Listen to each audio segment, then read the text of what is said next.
Good morning, afternoon, and evening to all my fellow Americans. It feels good to be back in office again.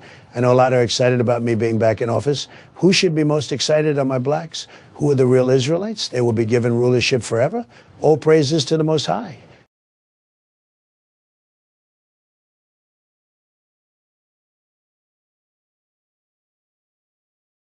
The light.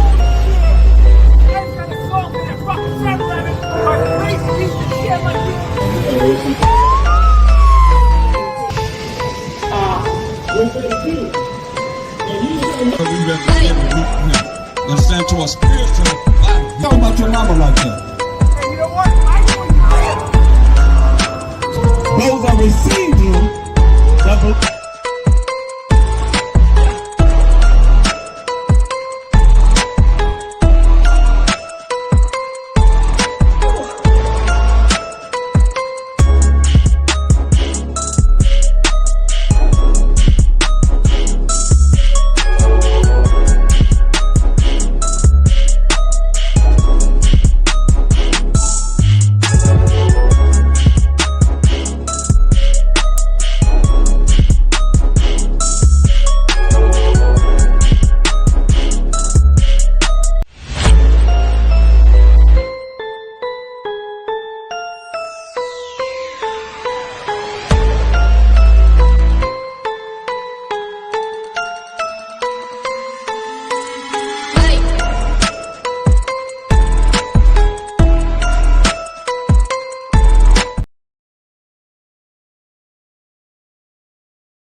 Bryce Crawford does not care about black people. He parades around like he loves Jesus. Well, Bryce, why don't you acknowledge that he is black? Revelation 1:15, and his feet like unto fine brass, as if they burned in a furnace. That coon at the end got paid in buttermilk biscuits. Kwam Yasharala. Hello, I'm Yashala. This is your brother, Unique from Shield of Wisdom. Just real quick. At Shield of Wisdom, we don't use the terms L-O-R-D when we bring out the scripture. We use the Most High.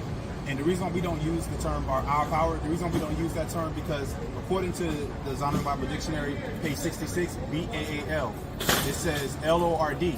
Definition number 2 says, usually, however, it refers to the farm god of the Phoenicians and Canaanites responsible for crops. So that term right there, we can't use it, right? Because we're making mention of the names of other gods, right? So this is something that we really have to analyze and look at because the Most High told us not to make no mention of these other gods, right? Another term that we don't use is A-M-E-N. We don't use it in none of its forms, right? Because we know that it's word morphology, right? You have A-M-E-N, A-M-M-O-N. All this means the same thing, right? That is actually the last name of Zeus. If you can do a quick Google search, type in Zeus, A-M-M-O-N, right? That's his last name. Real quick, Revelation chapter 3 and verse 14. It says, and unto the angel of the church of the Lacedaemonians, write these things, saith the A-M-E-N. Why is that inside of there? We got to ask ourselves. But that's all I want to just drop down to the light.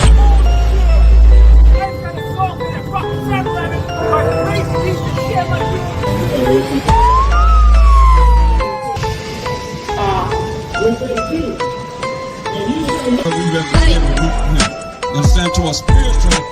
Talk about your mama like that. You know what? Those that received him, that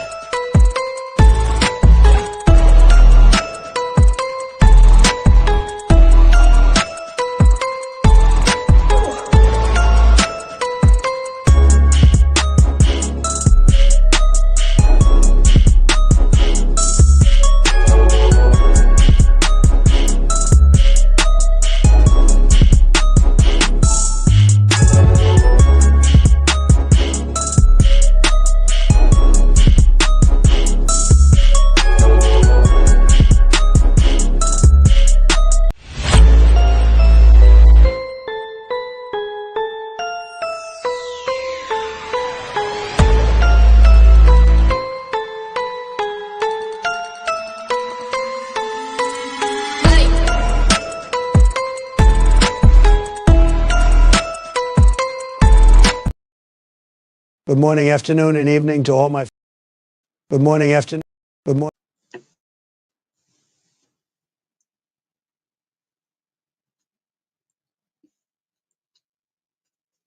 Good morning, afternoon, and evening to all my fellow Americans. It feels good to be back in office again. I know a lot are excited about me being back in office. Who should be most excited are my blacks. Who are the real Israelites? They will be given rulership forever. All praises to the Most High. Bryce Crawford does not care about black people. He parades around like he loves Jesus. Well, Bryce, why don't you acknowledge that he is black? Revelation 1:15, and his feet like unto fine brass, as if they burned in a furnace. That coon at the end got paid in buttermilk biscuits. Kwam Yasharala.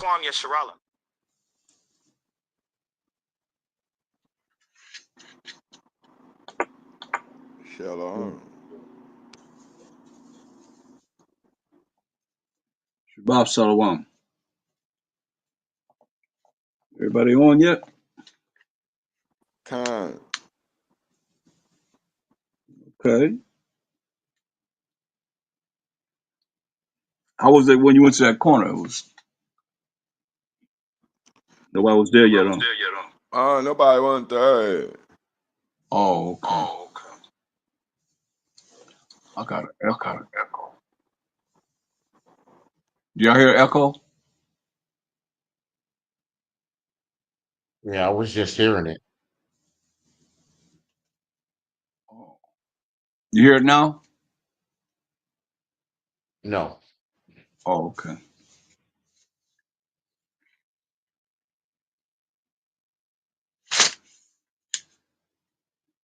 Yeah.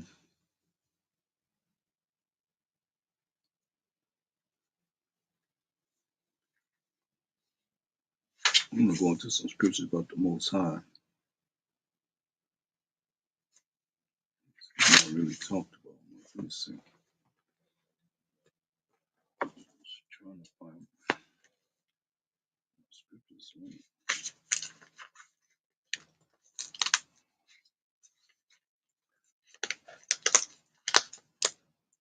We're live, huh?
Okay, so are we live yet? God. Oh, we are live? God. Oh, okay. Well, let's get started. I didn't know we were live. I thought he said whenever we want to go live, let us know.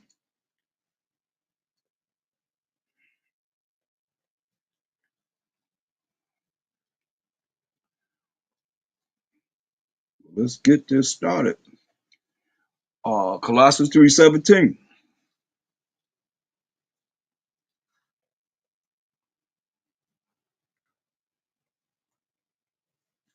Colossians 3:17, and whatsoever ye do in word or deed, do all Basham Hamashiach Yahushai, giving thanks to the Most High and the Father Basham Hamashiach Yahushai. So all that we say and do is going to be Basham Mashiach Yahweh Shai. And we thank the most high power of Abraham, Isaac, and Jacob. He's worthy to be praised for everything. And we thank him for another day closer to the kingdom, Sabbath day, to honor him, go into his word, and bring him forth. You know, because I look at it's very important, imperative that we seek him and know him. Read Ecclesiastes 12 and 13. It's very important that we understand the conclusion of the whole matter. We're starting, but we're going to go with the conclusion of the whole matter.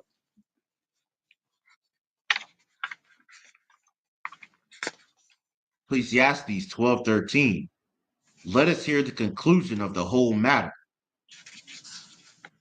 fear the Most High and keep his commandments. Right. For, So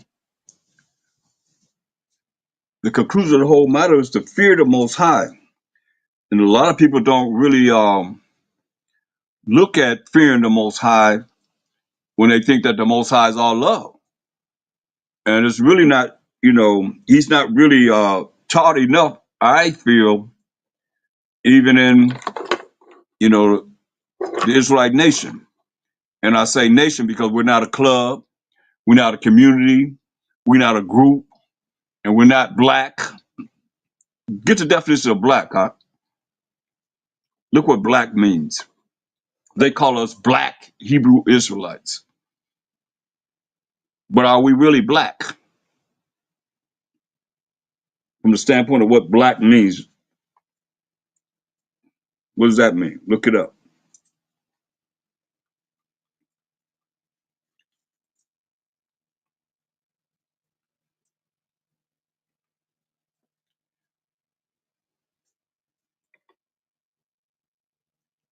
Shabab Shalom, you hear me? Con. Khan. Okay. Khan, okay. You have it? There's a lot of definitions. The negative of black, what it really means.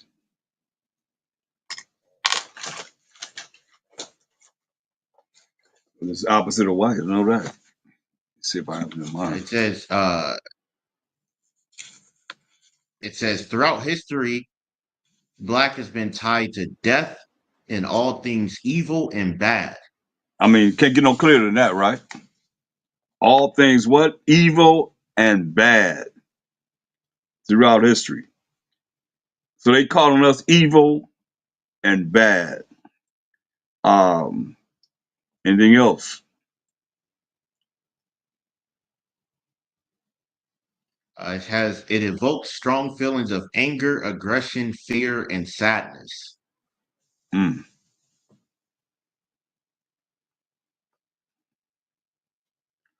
I have one that says without light, dark, dirty, evil, wicked, sad, dismal, sullen, black color or pigment.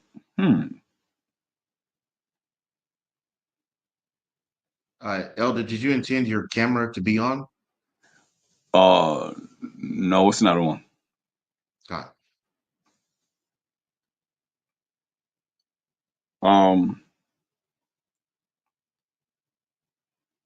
Wow. Black out, to lose consciousness. Wow.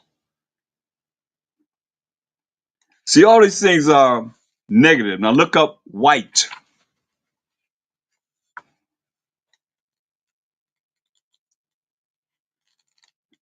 We're not any of those things, being the children of Israel and the ones that's bringing this truth of the Most High back into this world in these last days. But we're being discriminated against and looked upon as evil and wicked for bringing this light of the Most High to the world. What does it say concerning being white or white? The definition of white. It says white is often associated with innocence, purity, and cleanliness. See, but we're opposite of that, being black, I guess. Right? I don't have that. I guess so, because we're the opposite. Yeah. That's what they saying. That's basically what they saying. Right. So, it's derogatory when they call us black Hebrew Israelites. That's not in the scriptures, but it's beautiful that we do have, it do say it's associated with us as Afro-Americans, but we are scattered among all nations. It's not just a black thing. You understand? We're scattered among all nations. That's why when you look at Matthew, the 13th chapter, let's look at it, because if you're just going to single us out from the point of appearance, you're going to always be wrong. Because that's why Mashiach Shai talked about, go to Matthew 13 and 24. He talked about the tares. And a lot of people have come up with their own understanding of what the tares mean, but we're going to get some understanding today about it. So you'll see that, you know, we're already looking at how they say black Hebrew Israelites. That's a derogatory statement against us. We're not no community. We're not no group. We're not no, what they call us, cult. We're none of that. Organizations. Organizations, right? All these different, titles that they give us. We are 12 nations that make up one nation. We're the 12 tribes of Israel: Judah, Benjamin, Levi, Simeon, Zebulun, Ephraim, Manasseh, Gad, Reuben, Naphtali, Asher, and Issachar. We're the 12 tribes of Israel. We're a nation of people that's scattered among all nations. So it's not about you can't justify us and just saying black. Read this, Matthew 13:24. Matthew 13:24. Another parable put he forth unto them, saying, the kingdom of heaven is likened unto a man which sowed good seed in his field.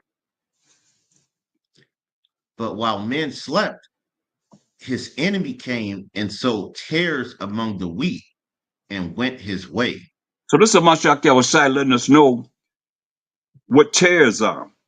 So it says the kingdom of heaven is likened unto a man which sowed good seed in his field. So the man threw out good seed in the ground, right? But while men slept, his enemy, not his friend, but his enemy came and sowed tares among the wheat and then left, went his way. So we're looking at this tares and the wheat. If you can, I don't know if you can post anything on there, but if you look at the tares and the wheat, they're very similar. You can barely tell the difference between the tare and the wheat. Like a wheat. This looks just like wheat, right? So he's letting us know this is Mashiach Shai calling the one that did this the enemy, first and foremost. So we do have enemies, and he's letting us know that the enemy came and sowed tares among the wheat and went his way, right? Go ahead.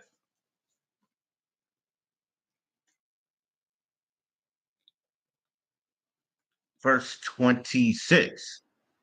But when the blade was sprung up and brought forth fruit, then appeared the tares also. So he said, hey, when the blade was sprung up, when the crop started to grow up and brought forth fruit, then appeared the tares also, right?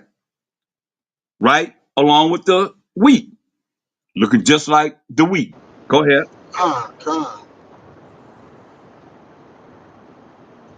Come on. So the servants of the householder came and said unto him, Sir, didst not thou sow good seed in thy field? From whence then have it tares? We say, hey, didn't you sow good seed into the field to grow the wheat? From whence then cometh these tares? The tares looking just like the wheat. Now they thinking that, hey, they see a little difference in them, but you can't really tell completely the difference in it. Read. He said unto them, An enemy hath done this. The servant said unto him, Will thou then that we go and gather them up? See? So he said again for the second time, just in case somebody out there think that the Mashiach Yahushua is this way, that way, whatever. He identified the one that sold these tares. He identified him as what? And who? The enemy. Keep that in mind, but he said it twice. He said unto them, an enemy have done this. The servant said unto him, wilt thou then that we go and gather them up? Go gather what up? Go gather these tares up. That the enemy done slept while we were asleep as the men with our women and brought forth the tares that look like us, the Israelites. That's what he's talking about. But he's got it coded in parables. If it was for everybody to understand, because I hear everybody talk about tares, this, that, and tares, that. This is a true understanding of what the tares mean, without trying to come with your own understanding of it means this, it means that. He said twice the enemy came while men slept, and they slept with the women to bring forth these tares. So we said, hey, you want us to go and gather the tares up? This is what he said, read. But he said, nay, lest while you gather up the tares, ye root up also the wheat with them. So now, it's very important that you see this, because he's saying that these tares look just like the wheat. So these babies that's created look like us. So when you just say black Hebrew Israelites, when we're scattered among, get that in Deuteronomy 28:64. How Moses said you're going to scatter us among all nations, right? So that's why he's saying, they asking, do you want us to go get the tares? Before you go there, go read the next scripture. Verse 30, let both grow together until the harvest. And in the time of harvest, I will say to the reapers, gather ye together first the tares, and bind them in bundles to burn them, but gather the wheat into my barn. Right. So get Deuteronomy 28:64. Well, first 15, then verse 64. So you can see what has happened and how we can't just identify ourselves as black Hebrew Israelites. Since we're scattered, it's going to let us know. Deuteronomy 28:15, then Deuteronomy 28:64, among all these nations. Deuteronomy 28:15. But it shall come to pass, if thou wilt not hearken unto the voice of the Most High thy power, to observe to do all his commandments and his statutes, which I command thee this day, that all these curses shall come upon thee and overtake thee. See, if we didn't listen to the Most High, and we didn't follow what he said to do. He said all these curses will come upon us. Now we're looking at one curse that will deal with the subject matter we're dealing with in these tares. Read this in verse 64. Deuteronomy 28:64. And the Most High shall scatter thee among all people, from the one end of the earth even unto the other. And there thou shalt serve other gods, which neither thou nor thy fathers have known, even wood and stone. Right. So he let us know that we're going to be scattered among all the nations, which we are, and we're going to serve other idols. All the gods of the other nations are idols. They tell us that in Psalm 96:5. Right? So when we go among these other nations, we're going to serve their idols, he's saying. But the main point I'm showing you is that we were scattered among these nations. So you seeing that being scattered among these nations, here we are. What you think? These other nations are going to lay with our pretty women? We got the baddest women in the world. Oh, yeah. That's why I was saying how they made them wear scarves, cover up their hair. Because they were all caught into how beautiful women are. And they couldn't help it but to do what Mashiach is saying here. having the opportunity to lay with our women. And we scatter among these nations in captivity. You see? So now, understand this. When you're reading a lot of the scriptures that Mashiach has given us when he was in this earth, he spoke in parables. He spoke in riddles. Why is it that, I say this because everybody a lot of people come with their own understanding of what these tares are. Because it's a riddle. And he don't want everybody to get this. If that was the case, then you'll be able to look at it and read it and understand it with no problem. But get our Mark, the 4th chapter, the 9th verse. He says, some fell among by the wayside. It's a parable. Some fell among thorns, some fell among stony ground, and some fell among good ground, right? So these are the things that I look at, I observe, and to see who really want to understand more than what they understand to ask questions. So he made those statements to a multitude of people, and that was on the shoreline. He was out on the ship. How you gonna deal with his voice when he come back? He on the ship. He not nowhere near the people on the shoreline. He in the ship talking to people on the shoreline. So now, some people that knew, or that multitude knew, hey, apostles, they be rolling with the Mashiach Yahushua. So what they do? They came with the apostles to ask the understanding of the parables. Like we reading a parable now about the tares. This is a parable. Okay? So the parable is some fell among by the wayside, some fell among thorns, some fell among stony ground, some fell among good ground. That's a parable. So look at Mark 4 and 9. Look what he said.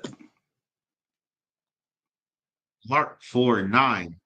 And he said unto them, he that hath ears to hear, let him hear. Go ahead. And when he was alone, they that were about him with the 12 asked of him the parable. And he said unto them, unto you it is given to know the mystery of the kingdom of the Most High. You see? But unto hold up. You see that? He said, because they had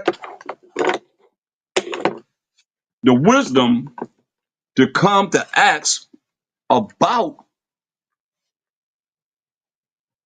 what he had said concerning some fell by the wayside, some fell among thorns and stony ground and good ground. He said, to you is given to know what? The mystery. Meaning it's a secret. It's not something that's exposed to everyone. It's a spiritual. You can know a lot of scriptures, but the spiritual part of what it is that we need to look in this Bible to receive from the Most High, who is a spirit, the ultimate spirit. Some wanted to know, what are you talking about? Why are you not just saying it point blank clear? Why are you speaking in parables? So he's going to tell you why. Read verse 11 again. Mark 4 and 11. And he said unto them, unto you it is given to know the mystery of the kingdom of the Most High. But unto them that are without, all these things are done in parables. See? Look what it says. Unto you is given to know the mystery. That's a secret. That's something that's unknown of the kingdom of the Most High. They wanted to know. They seen the apostles rolling with the Mashiach Yahushua, so they came with the apostles to find out. And the apostles. He said, but unto them that are where? Without, all these things are done in parables. Okay? Now, he's saying without, get Revelation 22 and 15. Because it's very important that we see these words and how it's written and how the precepts answer themselves.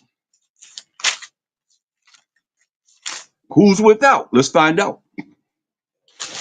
Galatians 22:15. For without are dogs. Without are dogs, right? So I had a New Unger's Bible Dictionary, something that we didn't write. We didn't come up with all these definitions. I'm gonna look up dog in the New Unger's Bible Dictionary. It says dog in the East, dog is used for impure and profane, which means unholy persons, and was used by the Jews respecting the Gentiles. They always want to get in this, right? It says, verse 5, it says, those, or at least number 5, it says, those who are shut out of the kingdom of heaven are also called dogs. And get a reference where we going, Revelation 22:15, right? On account of their vileness. This is what it says. Probably a reference to homosexuality. That's what they wrote. Those that are shut out of the kingdom of heaven are also called dogs. That's the first thing it says. What it say? For without are who? Dogs, right? Those who are shut out of the kingdom of heaven are also called dogs. A reference of Revelation 22:15, where we at? On account of their vileness, it says probably a reference to homosexuality. So now we can go to Romans 1:25. Romans 1:25. We're looking at those that are without the kingdom.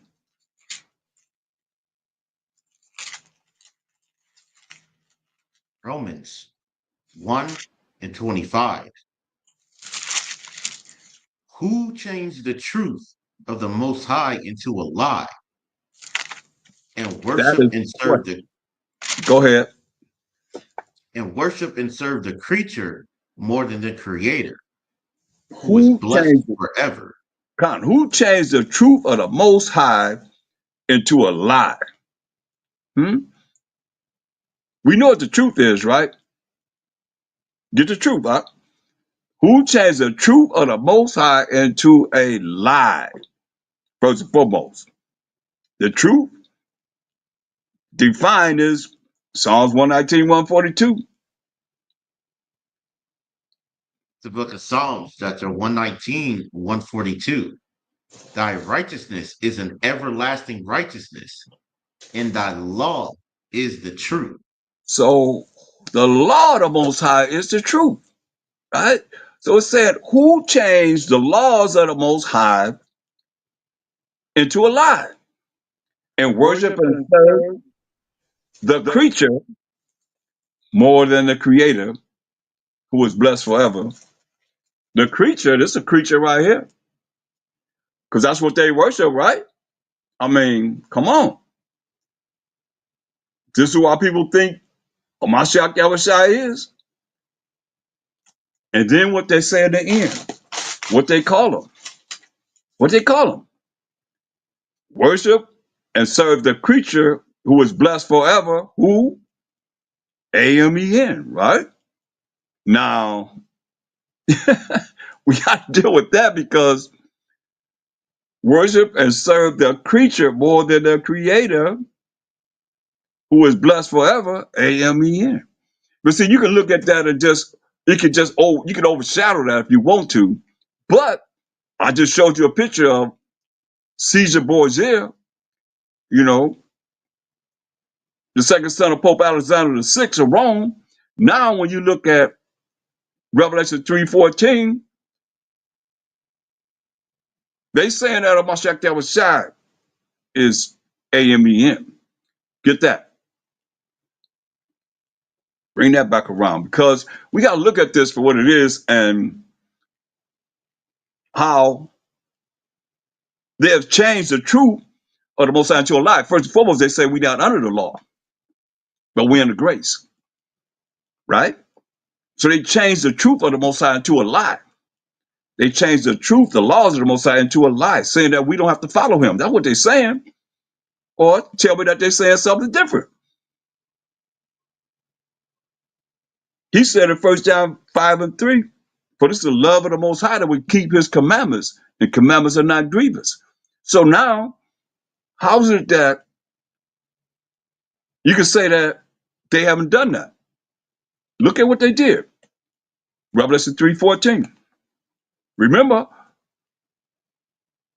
without the kingdom are dogs.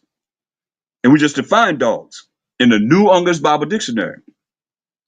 In the East, dog is used for impure and profane persons, unholy persons, and was used by the Jews respecting the Gentiles, right? And number 5 says, those who are shut out of the kingdom of the heaven are also called dogs. Revelation 22:15. On account of their vileness, or probably a reference to homosexuality. Con? That's what it's saying. So read that. Revelations 3:14. Unto the angel of the church of the Laodiceans write, these things saith the Amen. Now, there's a reason why we're spelling it and we're not actually saying it, because of the law in Exodus 23 and 13. Let's make sure we bring that law that the Most High told us we have to follow, that they're saying that they have changed the truth of the Most High into a lie and saying that we don't have to follow it, because the law was not given to the Gentiles, these other nations, who everybody that's Israelite following predominantly in error. Read while we're just spelling it. Read that. Exodus 23:13. And in all things I have said unto you, be circumspect, and make no mention of the name of other gods, neither let it be heard out of thy mouth.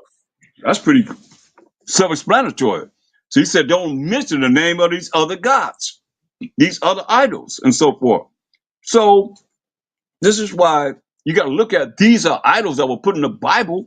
So what are we doing? We're going to always call on these idols, because when you understand these heathen nations, they know we were in captivity as the Israelites for our iniquity, for breaking the Most High's laws. So what you say, they're going to show you the right way? No. That's why you see in Revelation 3:14, it says, and this is in the Red Edition Bible, that's a Mashiach Yahushua speaking. Is he a Mashiach Yahushua, Amen? Because that's what it's saying in the Bible. Read it again, huh? Because we got to bring this on home, because it's got to change. You have to change. He said you got to be born again. They have inserted it in here. And when you understand spiritually, and not just carnally, of just a word, it ain't just a word. It's specifically put there for a reason. And we're going to look at it. Read it again. Revelation or Exodus? Revelation 3:14. Revelations 3:14. And unto the angel of the church of the Laodiceans write, these things saith the Amen, the faithful and true witness, the beginning of the creation of the Most High. So this is saying, since it's in the red edition, that a Mashiach Yahushua name is Amen. So y'all gonna tell me that he would tell you to give him all the praise and glory at the end of your prayer when you're praying to the Most High. He never did it. But I looked into Amen, and you add the RA, and you go back to the Egyptian idol, number one idol. That's their number one idol. And America is spiritual Babylon, right? So they dealing with Egypt. They're Egypt. When you look at Deuteronomy 28:68, and the Most High goes send you into Egypt, which is captivity, slavery, and bondage, again, another time. How? With ships. That's them. Look at the back of the dollar bill. You got the pyramid. That's Egypt. You know, they Babylon the Great and they're Egypt spiritually, right? So here it is. They took Amen, RA, and their number one idol, Zeus, that's his last name. But most people I say, what's Zeus' last name? They don't know. They don't know. Not even aware that he had a last name. Look it up for yourself. You'll see that Zeus Last name is that right there. What they put. I don't care how you look at it. You calling on him whenever you say A-M-E-N at the end of your prayer. They got you twisted all kind of ways, man. And they've done a great job of it because of Revelation 18:23. It's what they're rolling with. Say whatever. Why myself should I say you got to be born again? You got to change. Read that.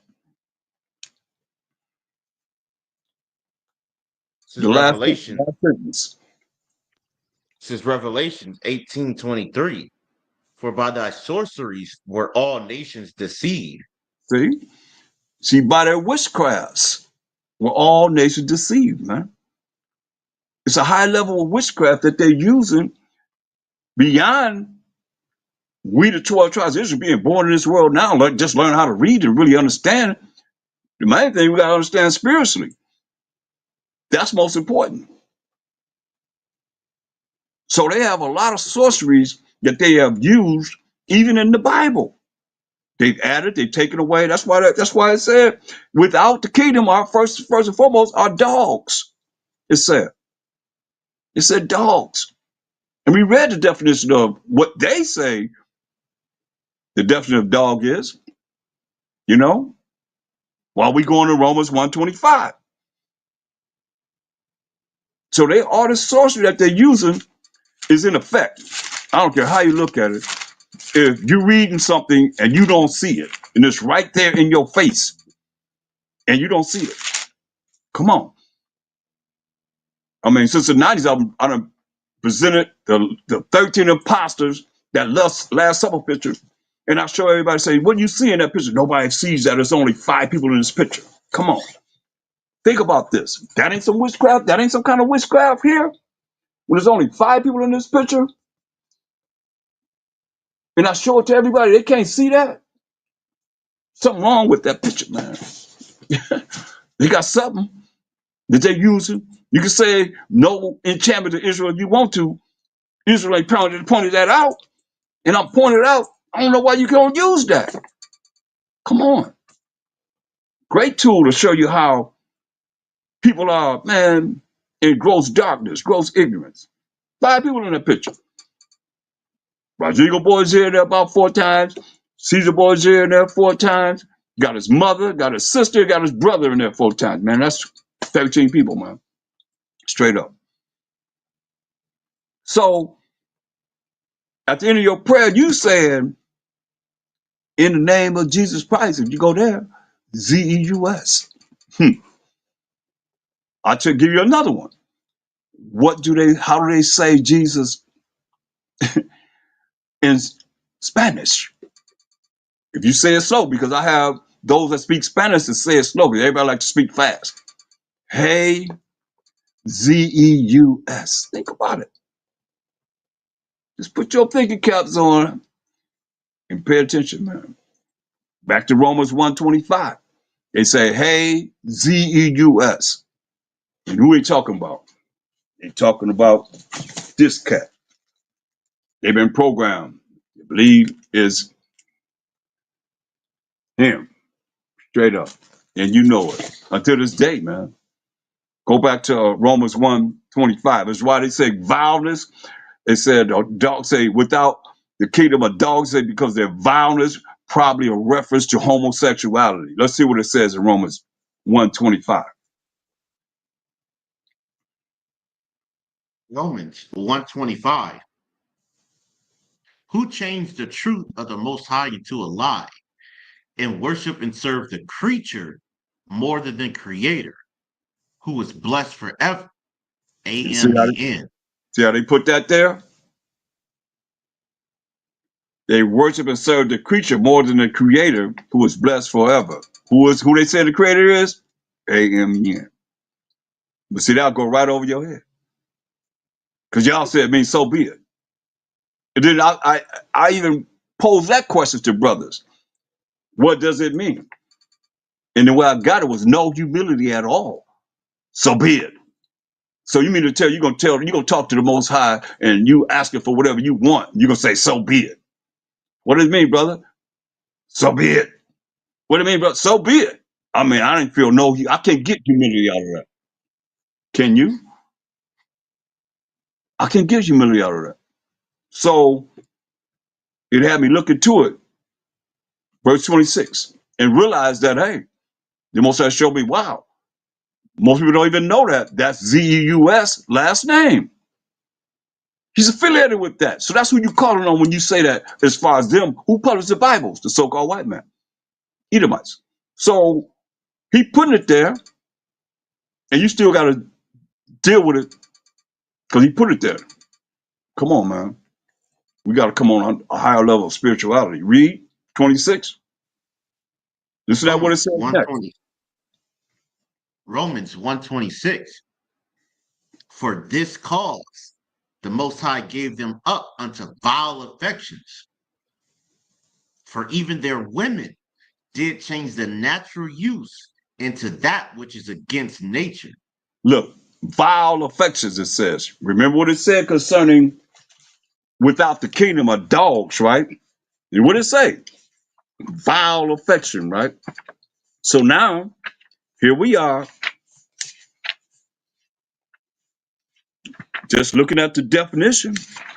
What did it say? A reminder again of the word dog in the New Unger's Bible Dictionary. They got their pictures all throughout this dictionary, like they're the children of Israel. It says dog. It says, number 5 says, those who are shut out of the kingdom of heaven are called dogs. Revelation 22:15. It says, on account of their vileness. What do Romans 1:26 say? For this cause, the Most High gave them up unto vile affections. For even their women did change the natural use into that which is against nature. That vile affections, man, is called. It says women change the natural use into that which is against nature, right? That's women with women. That's lesbianism. That's being lesbians, right? What did it say? Those who are shut out of the kingdom of heaven are also called dogs. Revelation 22:15, on account of their vileness. We just seen vileness, vile affection. It says probably a reference to homosexuality. Can't get no clearer than this. Now, what did it say? Women did change the natural use of a woman being with a man into that which is against nature. I mean, women with women. Not only that, verse 27, let you know clearly it's talking about homosexuality. Read. Romans 127. And likewise also the men, leaving the natural use of the woman, burned in their lust one toward another, men with men, working that which is unseemly, and receiving in themselves that recompense of their error, which was meat. It was right, man. See, men with men. That's homosexuality right there, without a shadow of a doubt. So now he's letting you know all these characteristics of how they are when you continue to read down. And not only that, verse 32 says, those of you that are joined with them, you cool with them, you accept whatever they do, this, that, and the third. Read. Romans 132. Who knowing the judgment of the Most High, that they which commit such things are worthy of death, not only do the same, but have the pleasure in them that do them. Yeah. So you having pleasure with them that do these things, he said you deserve death too. That's what the scriptures are saying. I didn't write it, but that's what it's saying right there. So now, go back to Revelation 22:15, because without, he letting you know who's without the kingdom. That's not going to be in the kingdom, not going to the kingdom, not going to make it to the kingdom. Revelations 22:15. Come. For without are dogs and sorcerers and whoremongers and murderers and idolaters and whosoever loveth and maketh a lie. See, So all these characteristics of evil and abominations, sins that people are doing and going to do until the end are not going to make it to the kingdom, point blank.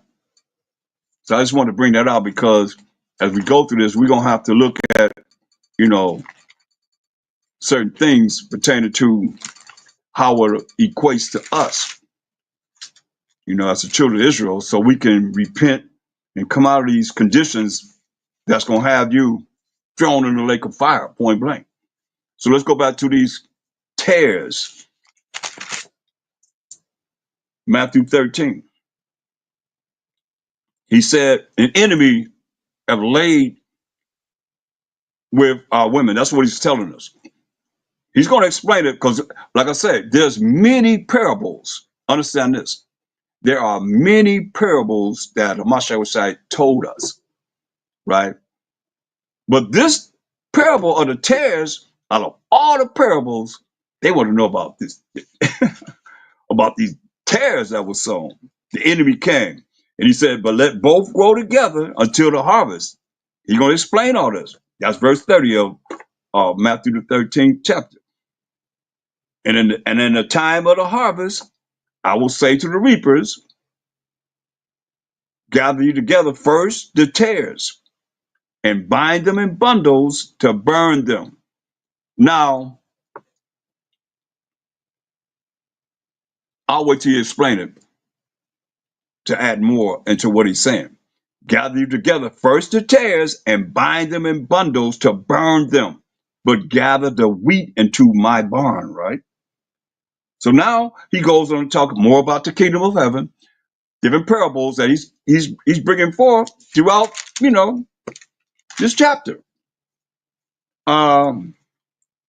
So when the apostles came to Mashiach side, look what they was concerned about. Jump up to verse 36.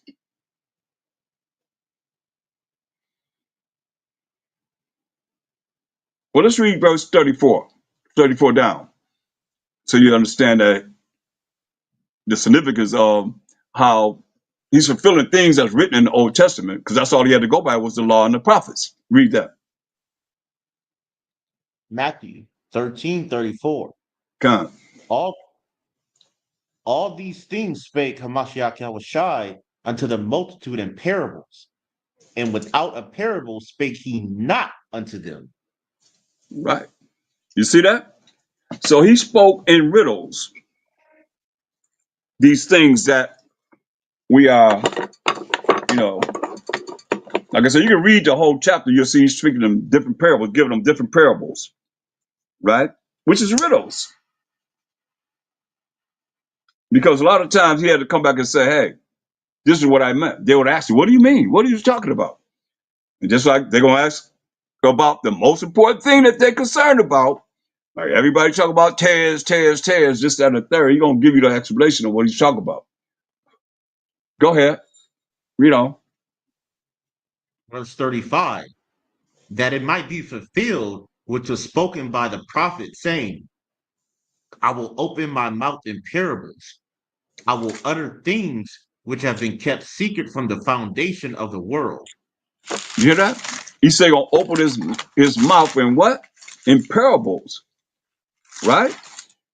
And speak of things that's been a secret since the foundation of the world. That's Psalm 78. Read Psalm 78. 1 and 2. Psalm 78. Give ear, O my people, to my law. Incline your ears to the words of my mouth. They don't want to deal with that. Hold up. They don't want to deal with that. Give ear, O my people, to my law. You hear that? Preachers. This is all of my sheriff had to go by. Or prove me wrong. Prove that he had Paul's writings, like y'all like to go to with misunderstanding. Peter's writings with misunderstanding. James' writing. Revelations. Come on. That happened between 90 to 96 AD. So he definitely wasn't reading anything from Revelations. It didn't exist when he walked the earth. He only went by the law and the prophets for those that were on the earth. When he opened up the book, he went to the temple. What did he read out of? The law and the prophets. The same thing that y'all don't go into and bring an understanding. That's why he said, hey, give ear, O my people, 12 tribes of Israel, to my law. That my is the most high's law.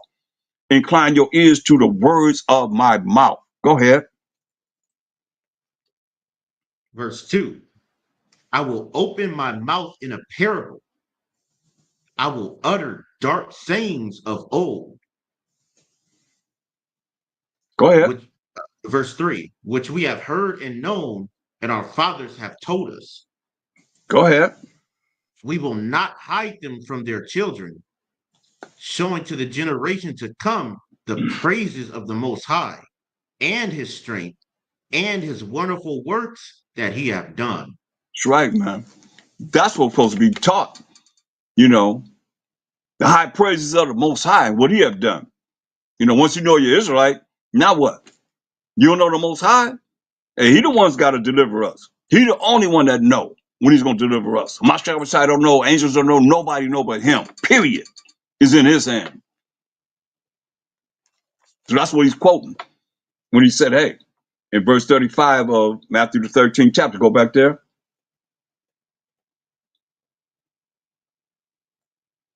Matthew 13:35, that it might be fulfilled which was spoken by the prophet, saying, I will open my mouth in parables. I will utter things which have been kept secret from the foundation of the world. See, he said, open his mouth in parables. That's riddles.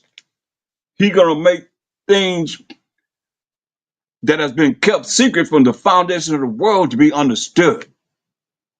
Like right now, man, certain things that we bringing out, hopefully our brothers and sisters will change, become a new creature, become a new man, a new woman, and start to really look into this to stop offending the Most High.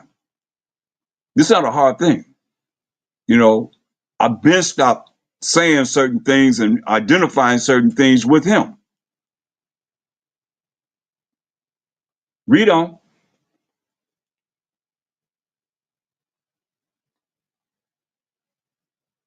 Verse 36. Then Mashiach Yahushai sent the multitude away and went into the house. And his disciples came unto him, saying, Declare unto us the parable of the tares of the field. So what parable did they want to know about? They want to know about the tares of the field. You see? They want to know about these tares, man. Out of all the parables he brought forth, they want to know about these tares. Declare to us the understanding of the tares, man. So listen, he gonna break it down for you. Let's read. Verse 37. He answered and said unto them, He that soweth the good seed is the Son of Man. You say, he that soweth the good seed is the Son of Man, right? That's us. Go ahead, Israelites, go ahead. Verse 38. The field is the world. Field is the world. So now, the field is the world.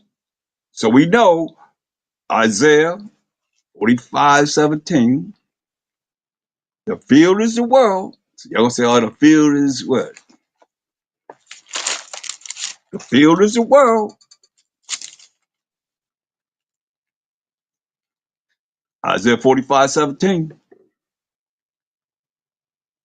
Isaiah 45:17. But Israel shall be saved in the Most High with an everlasting salvation. Ye shall not be ashamed nor confounded, world without end. The Israel is that world. The field is the world of Israel, which is a world without end. Go back to Matthew 13.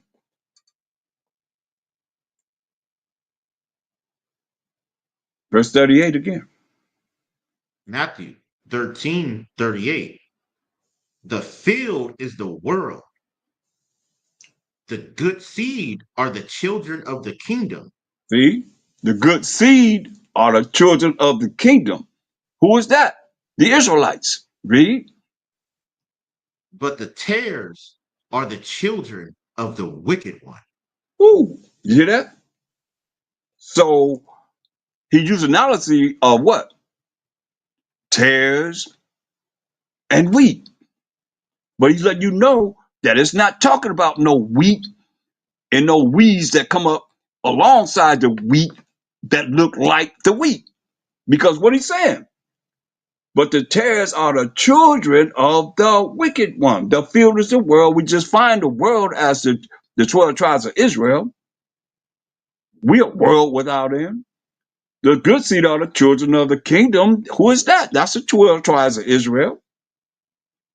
But the tares are the children of the wicked one. So let you know that these tares are the children of the wicked one. The wicked one that laid down with our women and created his seed, his babies. Point blank. Job 9:24.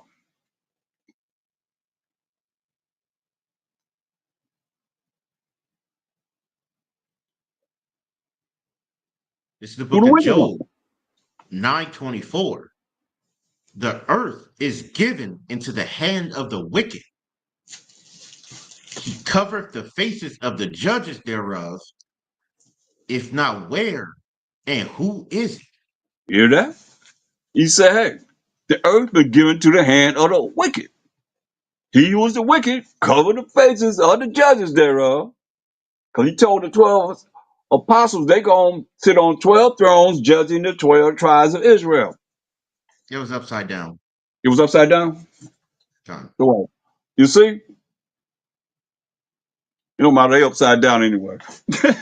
It's all our people's minds are upside down, thinking that that's God, real. That's the real deal, God. right? So it says, we understand, it says, but the tares are the children of the wicked one. So the earth was given to the hand of the wicked. He covered the faces of the judges thereof. If not, where and who is he? Come on. Who painted their pictures in the Bible representing? I'll show you. Who did it? The Most High. Here it is. Representing the Most High. Right? Can you see it? John, I can see Okay. it. So that it says, in the beginning, God created heaven and earth. So that's representing him.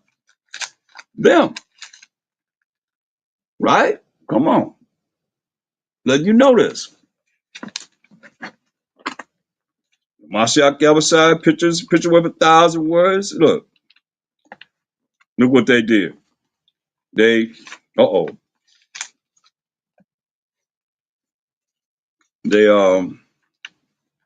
look, here he is, right here he is again. In the sky, coming out the sky, when Cain killed Abel, and happened to turn Cain black. As we read the definition of black, right? And Abel's on the ground, white.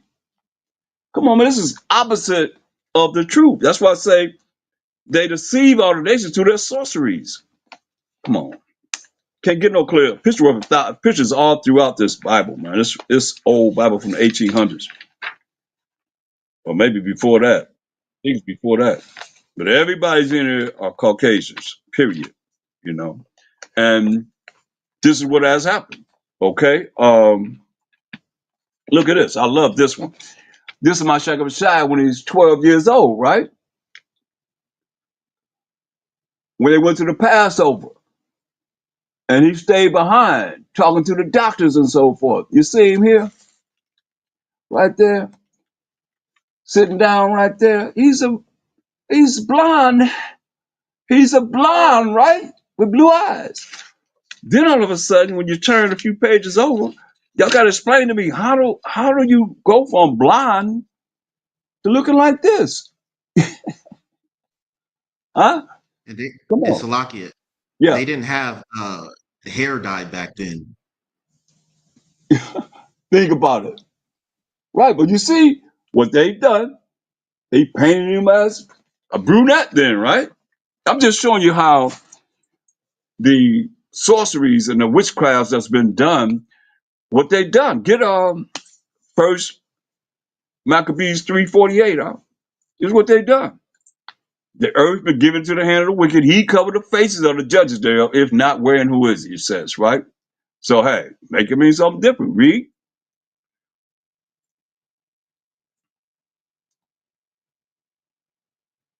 First Maccabees. 3:48. First Maccabees 3:48. And laid open the book of the law, wherein the heathen has sought to paint the likeness of their images. Can't get no clearer than that, man. They laid open the book of the law, the Bible, wherein the heathen has sought to paint the likeness of their images, right? That what we just seen unto this day. And our people believe that it's true when it's a lie. So now he's telling you, we're dealing with these tares that say the field is the world we define as Israelites. It says we're a world without end.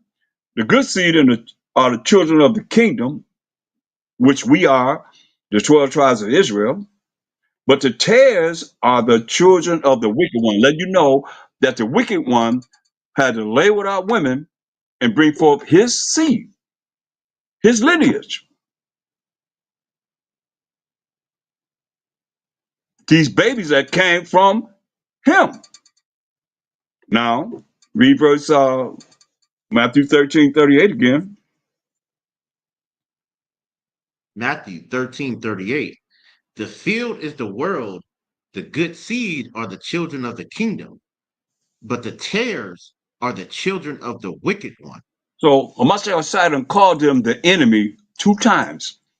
See, they're not going to bring this out in church, in these religions. He called them the enemies 2 times. Then now he called them the wicked one, right? Now he called them who? The enemy that sold them that's the 3rd time he called them the enemy. This time he called them what? The devil. To get no clearer than that. That's what Mashiach was saying, calling them the enemy, the wicked, and the devil. The enemy that sold him is the devil. Straight up. Which means what? Deceitful and evil person. Verse 39. Verse 39. The enemy that sold them is the devil.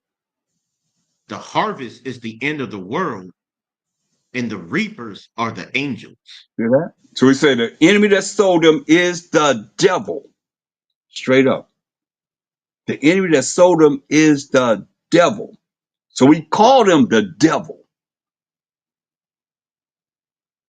When the last time your post-up eating preacher called these enemies and these wicked ones the devil? That you say on my side is saying right here, without a shadow of a doubt. Or make it mean something different. Bring your understanding. I see he called him an enemy 3 times. God? God. He called him the wicked one. And he called him the devil. God. Last I read Revelation 2:10. What did it say?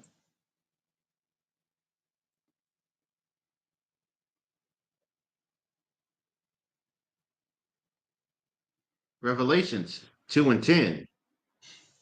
Fear none of those things which thou shalt suffer. Behold, the devil shall cast some of you into prison, that you may be tried. And ye shall have tribulation 10 days. Be thou faithful unto death, and I will give thee a crown of life. That's right, man. Said the devil gonna cast some of us into prison, man. Said be faithful unto death, man. Because that crown of life is everlasting life, man. He's gonna allow us to be in the kingdom. Uphold the most high. His rules and regulations, his laws, statutes, commandments. And you got a reward coming. For real, for real. Fear the Most High. Repent, keep his commandments, and cry unto the Most High. As we done, our ancestors did. And they received a reward. For real, for real. Now that we know that the devil is identified by Mashiach Yahushua, verse 39 again, of Matthew the 13th chapter, we're looking at these tares. Read it. Matthew 13:39. The enemy that sold them is the devil. Woo. The harvest is the end of the world, and the reapers are the angels. That's right, man. How many angels you gonna send back to reapers are the angels? Revelation 9:16. This is how many angels coming back with them. Revelation 9:16. That's why I say, you know, they always looking at this and that and this and that. They better be concerned about these angels, these spirits that are created for vengeance. Read that. How many coming back with them? Revelations 9:16. And the number of the army of the horsemen were 200,000. And I heard the number of them. Hear that? The reapers are the angels. How many? 200 million angels. That's coming back with a Mashiach Yahushua. Matthew 13:40.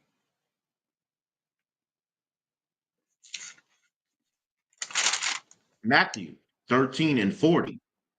As therefore the tares are gathered and burned in the fire, so shall it be in the end of this world.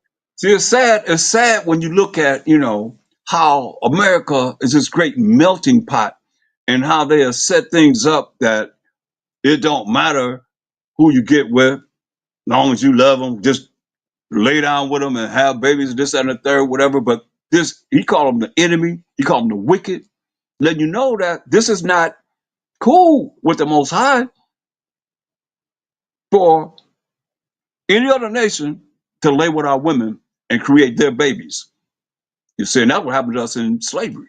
And it's happening today, where you have these other nations getting with our women and creating these babies. He's telling you, when the angels come in the end of the world, they're going to gather these babies that's of the enemy, of the wicked one, of the devil, and they're going to gather and burn them up in the fire, meaning that they will not be able to come back into this world that is going to be the kingdom on this earth. That is not going to happen, because you got to keep coming back the same way, one way or another. That's why we know that the lineage come from the Israelite man. You see? But these other nations that have laid with our women and created their babies, that's because, look, you got to get that. Your genealogy comes from the man.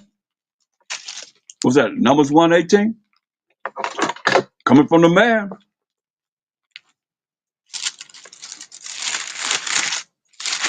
This is the book of Numbers 1:18. And they assembled all the congregation together on the first day of the second month, and they declared their pedigrees after their families by the house of their fathers. See? They declared their pedigrees, their lineage, who they were, by the house of their fathers. You see? By the house of their fathers. Your father determined who you are. So that's why Mashiach is saying that he gonna have the angels burn them up. You gotta understand, this is real deep, because a lot of people don't really understand the significance of us staying together and rolling with who the Most High made you to be with, to create your lineage of your people. Give me that in 1 Ezra 8:69. So you understand clearly that interracial marriages is not lawful according to the Most High. Read this. Remember, Ezra was given 204 books. We only have 80. Most people, I'll say, will only have 80. I won't say we, I'll say most people only have 80 books. That's the 66 books and the 14 books of the Apocrypha. Anything outside of that, nobody's concerned about, you know. But Ezra was given 124 more books than those 80 books. You understand? So here's Ezra breaking it down right here through the power of the Most High. Uriel, the angel Uriel, is dealing with him. Most High always speaks to us through spirit, an angel. What is he telling them? Read. This from the Most High. First First Ezra Ezra 8, 69. 69. Con. The nation of Israel, the princes, the priests, and Levites have not put away from them the strange people of the land, nor the pollutions of the Gentiles, to wit, of the Canaanites, Hittites, Perizzites, Jebusites, and the Moabites, Egyptians, and Edomites. You hear that? So a lot of y'all want to deal with these Gentiles of being Japheth and so forth. You know, all these people are not Japhetic. Come on, Jebusites, Perizzites, these Hamites, these so-called Africans, the Canaanites, Hittites, these Africans, Hamites, Jebusites, the Moabites, Chinese, original, Aboriginal I'm talking about, Egyptians, Mo-Africans, Mo-Hamites, and Edomites. There they are, the so-called white man right there. Who are they? The strange people of the land, the pollutions of the Gentiles. Y'all know what pollutions is if y'all live in Cali, man. That's filthy McNasty. That's what they're saying. Verse 70. Verse 70. For both they and their sons have married with their daughters, and the holy seed is mixed with the strange people of the land. And from the beginning of this matter, the rulers and the great men have been partakers of this iniquity. That for both they and their sons have married with their daughters, and the holy seed is mixed with the strange people of the land. And from the beginning of this matter, the rulers and the great men have been partakers of this iniquity. This is wickedness in the eyes of the Most High. Point blank. What else was do? Verse 71. Verse 71. And as soon as I heard these things, I rent my clothes and the holy garment and pulled off the hair from off my head and beard and sat me down sad and very heavy. Yeah, as he said, as soon as I heard these things, he started tearing his clothes, the holy garment that he had on, and pulled off that hair from off his head and beard. That had to hurt. That could be some blood coming out of that. Because I know you pull your beard. You got to pull your beard out? You going to pull your hair out? Come on. Man, that's how serious this is. And sat down, sad and very heavy, man. Read on. Verse 72. So all they that were then moved at the word of the Most High of Israel assembled unto me, whilst I mourned for the iniquity. But I sat still, full of heaviness, until the evening sacrifice. So all Israel was moved at the word of the Most High power of Israel, assembled unto Ezra, as he mourned for the iniquity, for the wickedness, for the sins of we the Israelites that have done this heinous act against the Most High's laws. Read.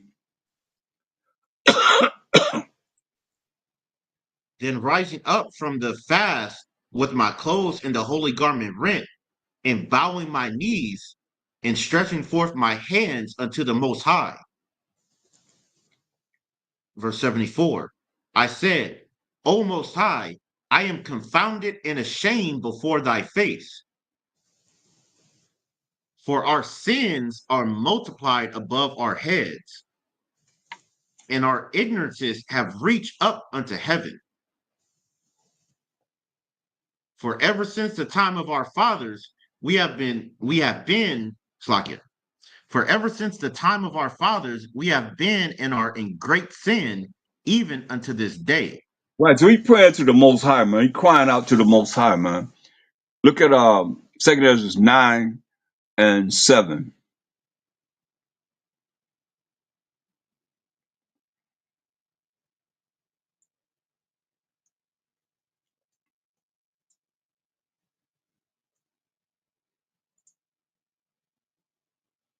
This is Second Esdras 9 and 7.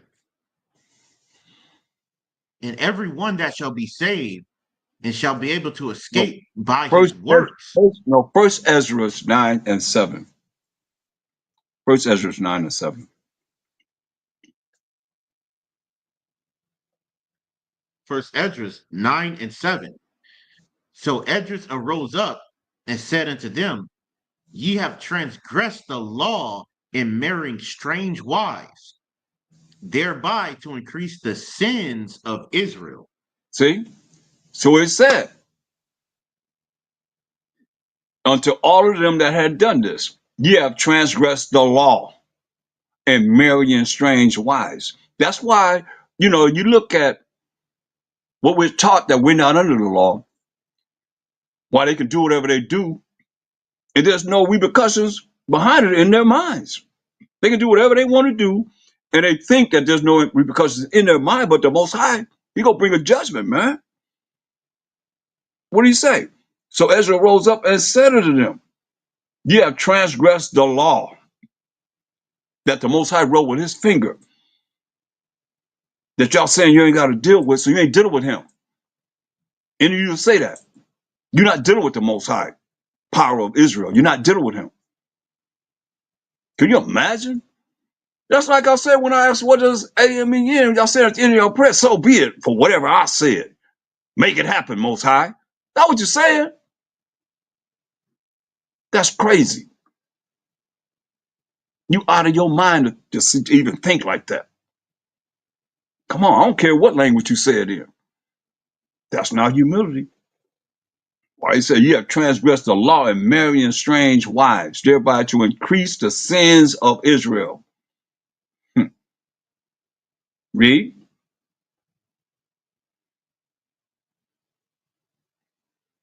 Verse 8.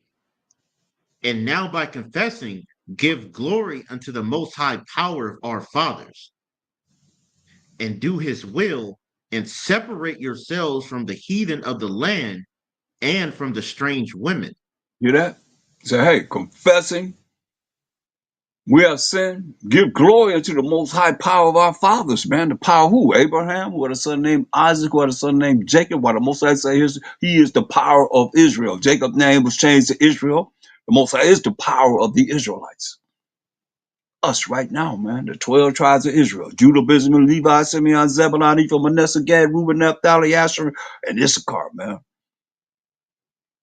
Come on, man. He said, give glory to the Most High.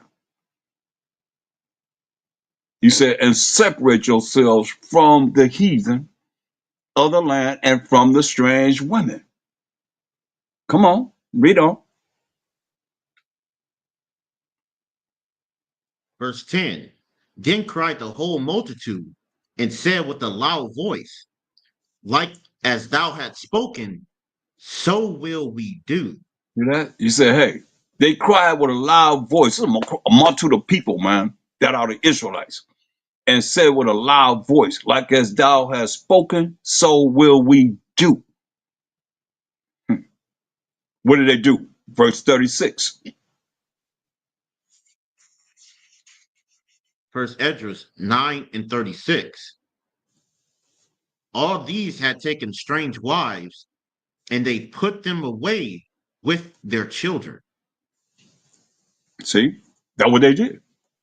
All those, if you read down, they give you a list of all these had taken strange wives, and they put them away with their children. You see, Ezra and Nehemiah hung together. You can read about it also in Nehemiah 8th chapter, 1st verse down.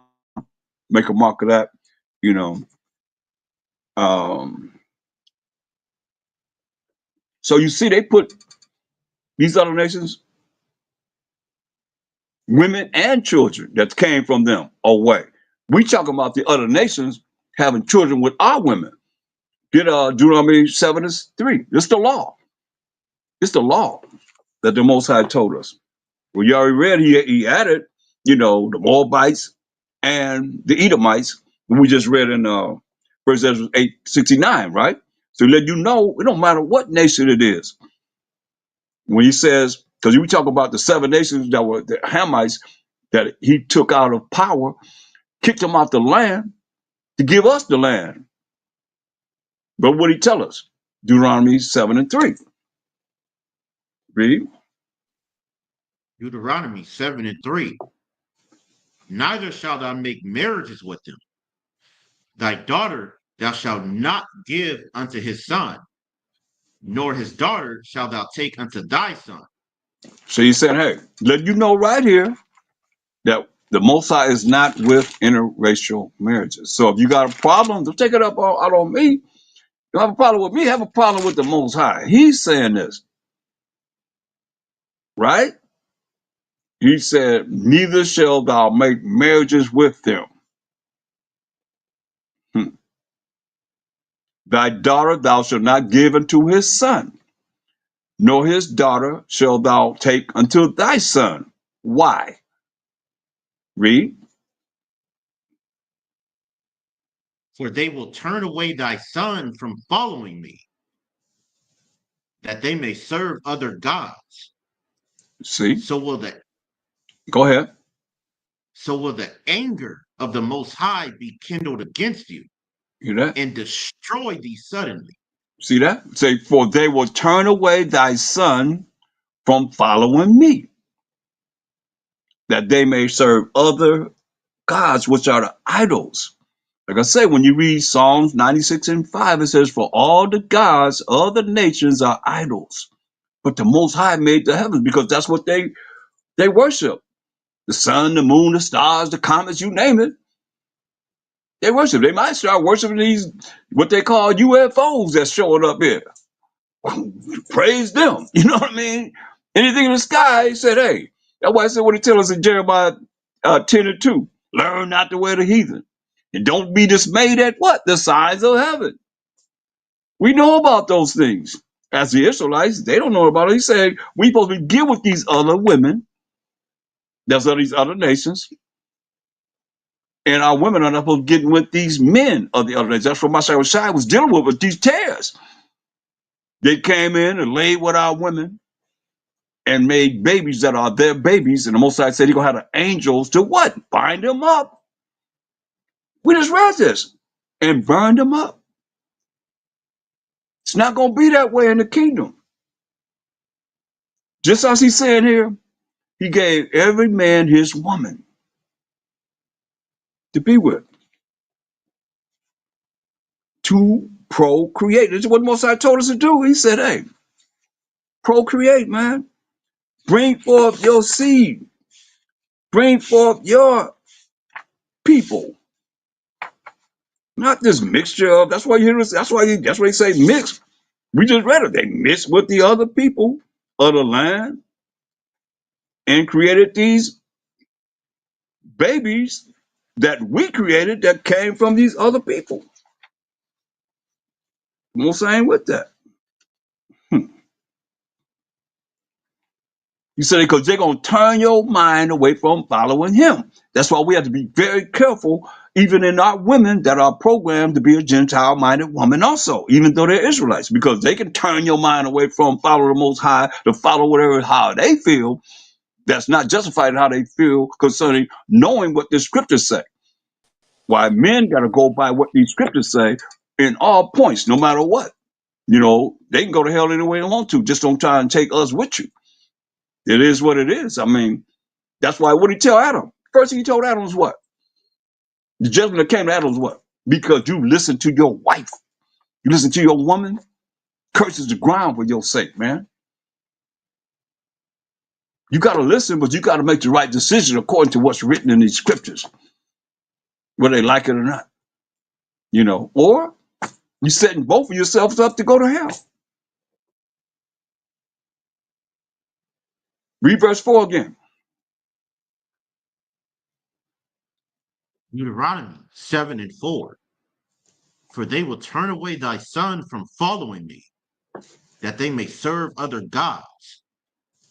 So will the anger of the Most High be kindled against you and destroy thee suddenly.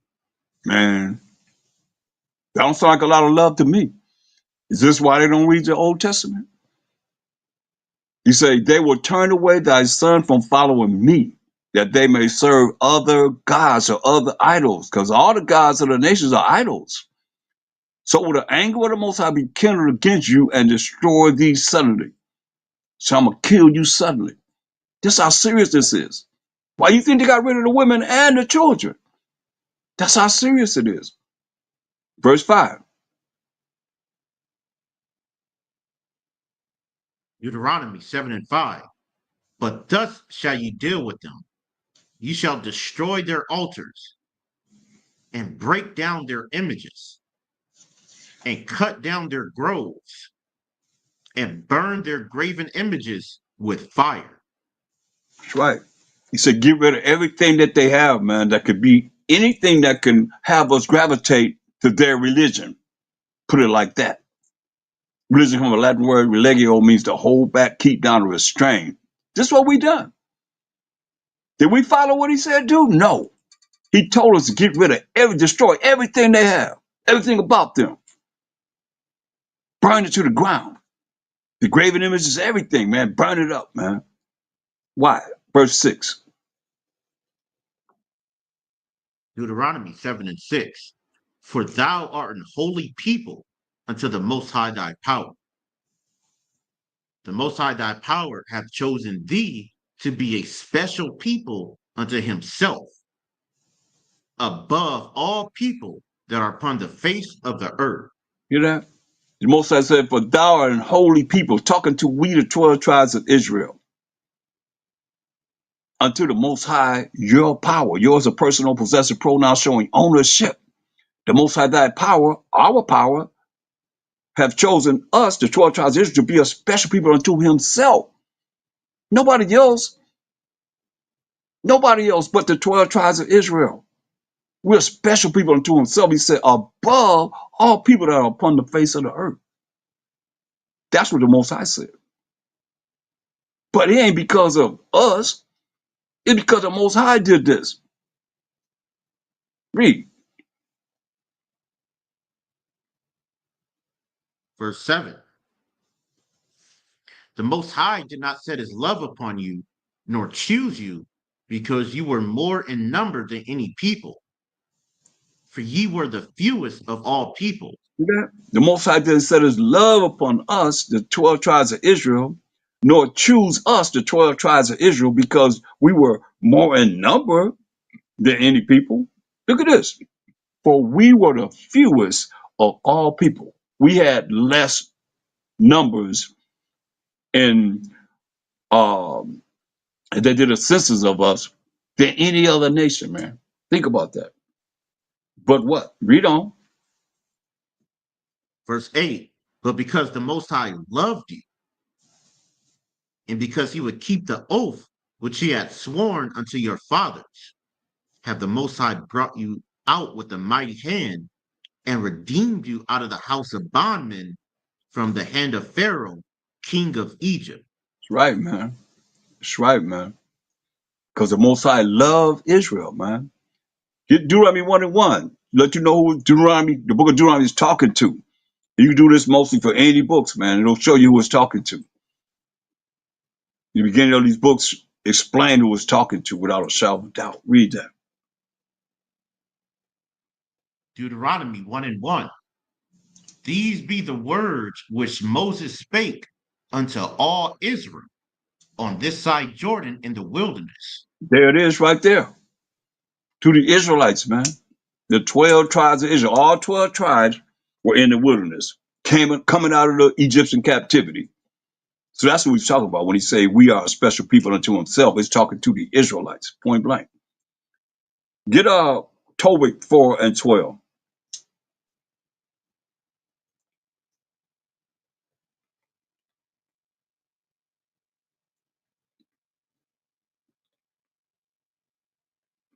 Tobit 4 and 12. Tobit 4 and 12. Beware of all whoredom, my son, and chiefly take a wife of the seed of thy fathers. There it is. Can't get no clearer than that, right? It said, chiefly take a wife of the seed of your father, man. Point blank. An Israelite. So that you bring forth an Israelite into the earth, man. Read. And take not a strange woman to wife, which is not of thy father's tribe. For we are the children of the prophets, Noah, Abraham, Isaac, and Jacob. Remember, my son, that our fathers from the beginning, even that they all married wives of their own kindred, and were blessed in their children, and their seed shall inherit the land. There it is, man. So let you know that we're supposed to be marrying and being with women of our own nation, man. 12 tribes of Israel. Point blank. Go to because my Shai said what?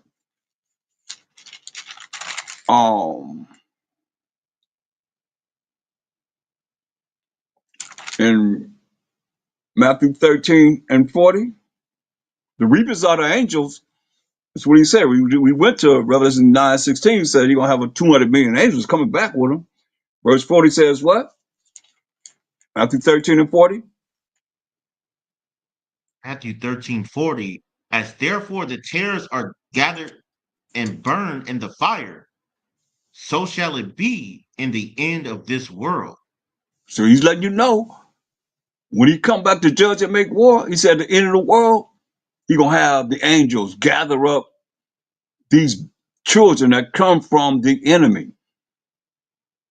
These other nations, so-called white man, Chinese, Japanese, Arabs, East Indians, Africans, whoever not an Israelite that lay with our women and had these babies. That's what he's saying. Some men going to gather them and burn them in the fire. Shows that it be in the end of this world. That's the Most High,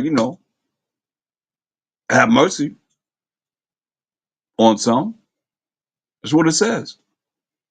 His way and thoughts are not our ways and thoughts. But I'm not sure what I'm saying what it is. Verse 41.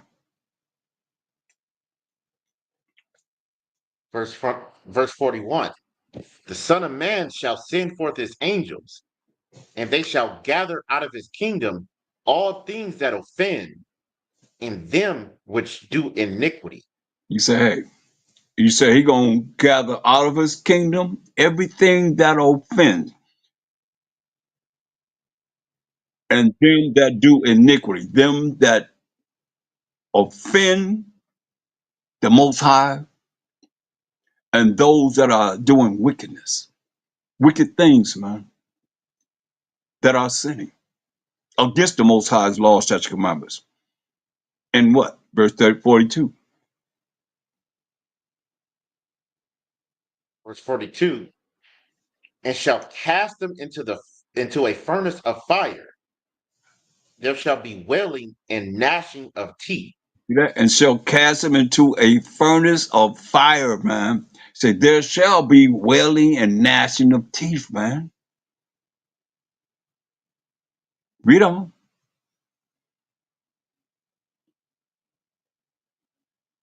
Then shall the righteous shine forth as the sun in the kingdom of their Father. Who have ears to hear, let him hear. You know? So, out of all the parables, that's a parable that the disciples wanted to know about them tares. So you know what the tares are, man. That's these other nations laying with our women and creating their babies. And they look like us. A lot of them look like us. You can't really tell. That's why he say, let them grow together until the harvest. And when the harvest come, he said what? You're going to have the angels that will know who are these babies of these other nations that are laid with our women had these babies. And he said, you're going to bind them up and burn them up because they're not going to be able to lay with our women in the kingdom to create that baby like that. It's not going to happen. Are y'all understand? Understand this? Con. Okay, I'm glad one person understand. Con. Oh, okay, all right. Get Isaiah 13.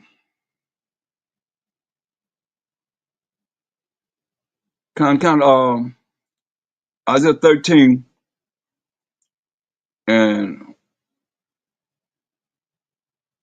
read verse 1. Isaiah 13 and 1. The burden of Babylon, which Isaiah the son of Amos did see. This is the burden of Babylon. Babylon represents Ethiopia, Cushites, and Babylonians. And it also represents America and the so-called white man. When you look at real quick, Isaiah 47 and 1, just prove that. Because America is Babylon also. Read that. Isaiah 47 and 1. Come down and sit in the dust, O virgin daughter of Babylon. So it says, sit in the dust, who? O virgin daughter of Babylon. So the virgin mean they have been touched. You know, the virgin daughter of Babylon, look at Psalms 137, 7 through 9. They define this virgin daughter of Babylon. You know, we said sit in the dust, mean you're going to be at a lower state. But read that. Definition of this Babylon, daughter of Babylon, I'll say. Read that. Psalms 137 and 7. Remember, O Most High, the children of Edom in the day of Jerusalem, who said, raise it, even to the foundation thereof. Right. So now look at First Ezra 4:45. So David is prophesying about the things that would happen in the future of how the Edomites would say, raise it, even to the foundation thereof, right? That's what they did. First Ezra, fourth chapter and verse 45. First Ezra 4:45. That's what they did. First Esdras 4 and 45.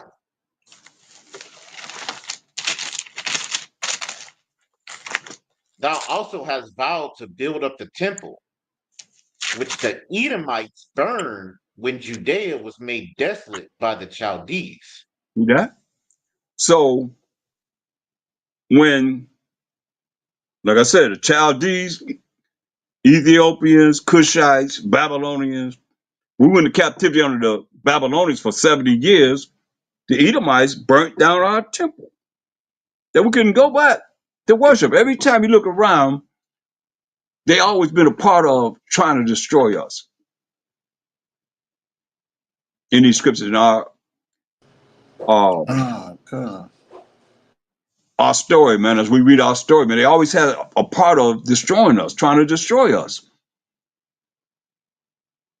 Look, Obadiah. This book is about the Edomites. Obadiah. That's who they are, the biblical name for them in the Bible, the Edomites, as a nation, in Esau, their forefather. Obadiah 1. Obadiah 1. The vision of Obadiah. Thus saith the Most High Power concerning Edom. So it's talking about Edom. That's all I need. Now jump down to verse 10, because remember it says, thou hast also vowed to build up the temple which the Edomites burned when Judea was made desolate by the Chaldees. So here they are right here, talking about them. Read verse 10. Obadiah 1 and 10. For thy violence against thy brother Jacob, shame shall cover thee, and thou shalt be cut off forever. See?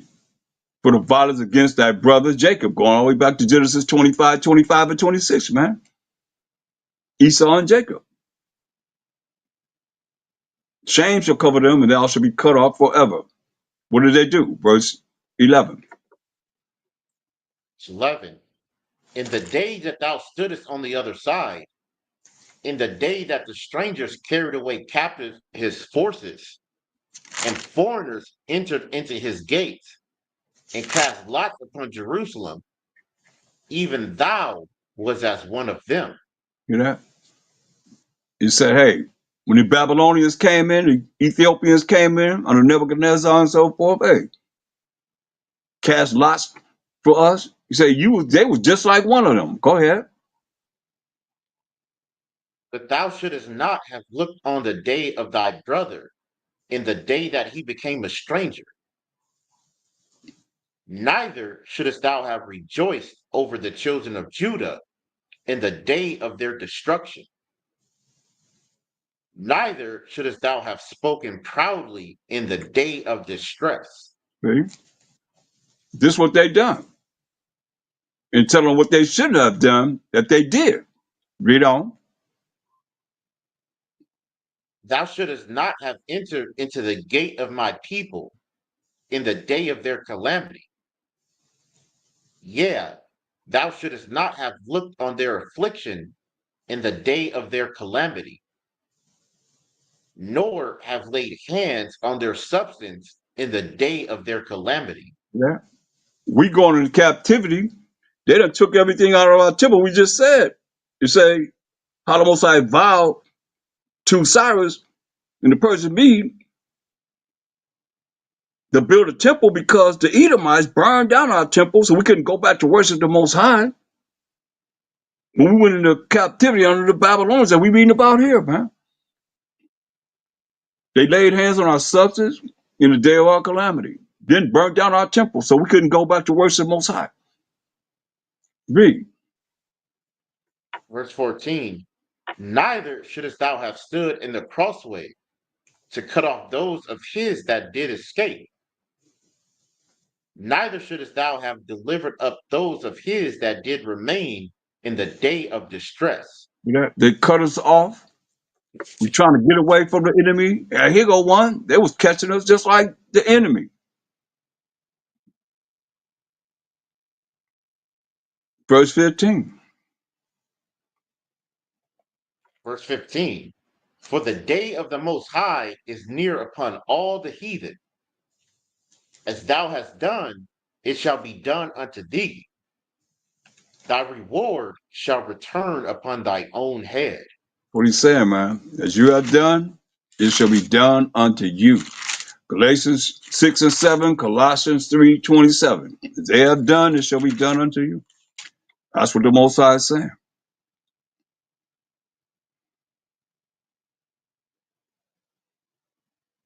Galatians 6 and 7. Be not deceived. The Most High is not mocked. For whatsoever a man soweth, that shall he also reap. That's what he's just saying over and over again, man. Hey, that reward shall return upon thine own head. As you have done, it shall be done unto you. Thus said the Most High. Colossians 3:25.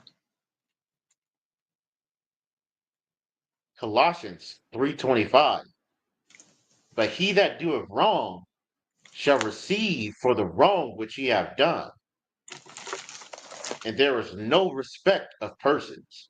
So hey, he that doeth wrong or receive for the wrong which he have done. The Most High said, and there is no respect of persons with the Most High. You don't have respect to Israel when you read Exodus 2 and 25. Read that. As an individual, the Most High don't respect the person. He only have respect to the Israelite. We the Israelites, man. That's it. Point blank. That's it. Read that. Exodus 2:25. And the Most High looked upon the children of Israel, and the Most High had respect unto them. See? Most have respect to the children of Israel. We as a nation, the Most have respect to. Not as no individuals. Most High could kill us. He deal with nations. Or we're gonna see this over and over again. Go back to Psalm 137 and 7.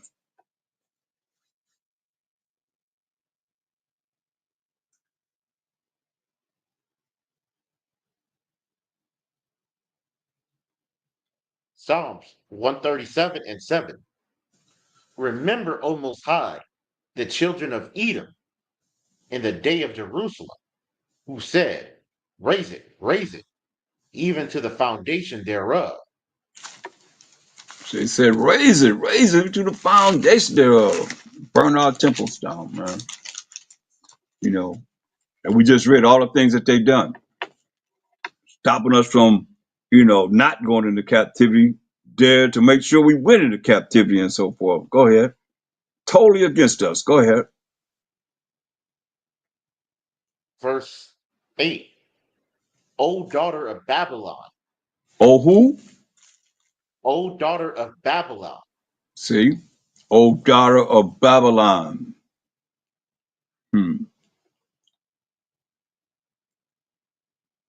Go ahead. Who ought to be destroyed. So the daughter of Babylon is verse 7. Who's the daughter of Babylon who ought to be destroyed? Who's they talking about? Verse 7. Remember, O Most High, the children of Edom. So the children of Edom are verse 8. O daughter of Babylon. Children of Edom are the daughter of Babylon. Now we read in Isaiah 47 and 1, this virgin daughter of Babylon, because nobody touched America. Ain't nobody touched them in that particular way. Why he said virgin daughter of Babylon. But we done read about the judgment that's gonna come. We got judged, everybody got judged. It's point blank. That's the way it is. It's just when it happened, you better be ready, I tell you that.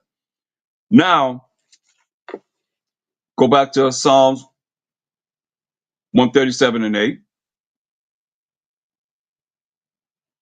Psalms 137 and 8. O daughter of Babylon, who ought to be destroyed. Happy shall he be that rewarded thee as thou hast served us. See, the same thing as we read in Obadiah and Galatians 6 and 7. I mean, it's just Colossians 3:25, same thing, right? Happy shall it be that rewarded them as they have served us. Children of Israel. Read on. Happy shall he be that taketh and dashes thy little ones against the stones. Right, man. I mean, he said he gonna be happy to dash their little ones against the stone because our babies were dashed against the stones. I'll show you that in the book, The Destruction of the Indies by Bartholomew de las Casas. He drew pictures of it. They had us hanging on gallows with fire underneath our feet, and we watched our babies be dashed against the stones when they came here to America and so forth. Zechariah 2, 6 and 7. Zechariah, the second chapter, is verse 6 and 7.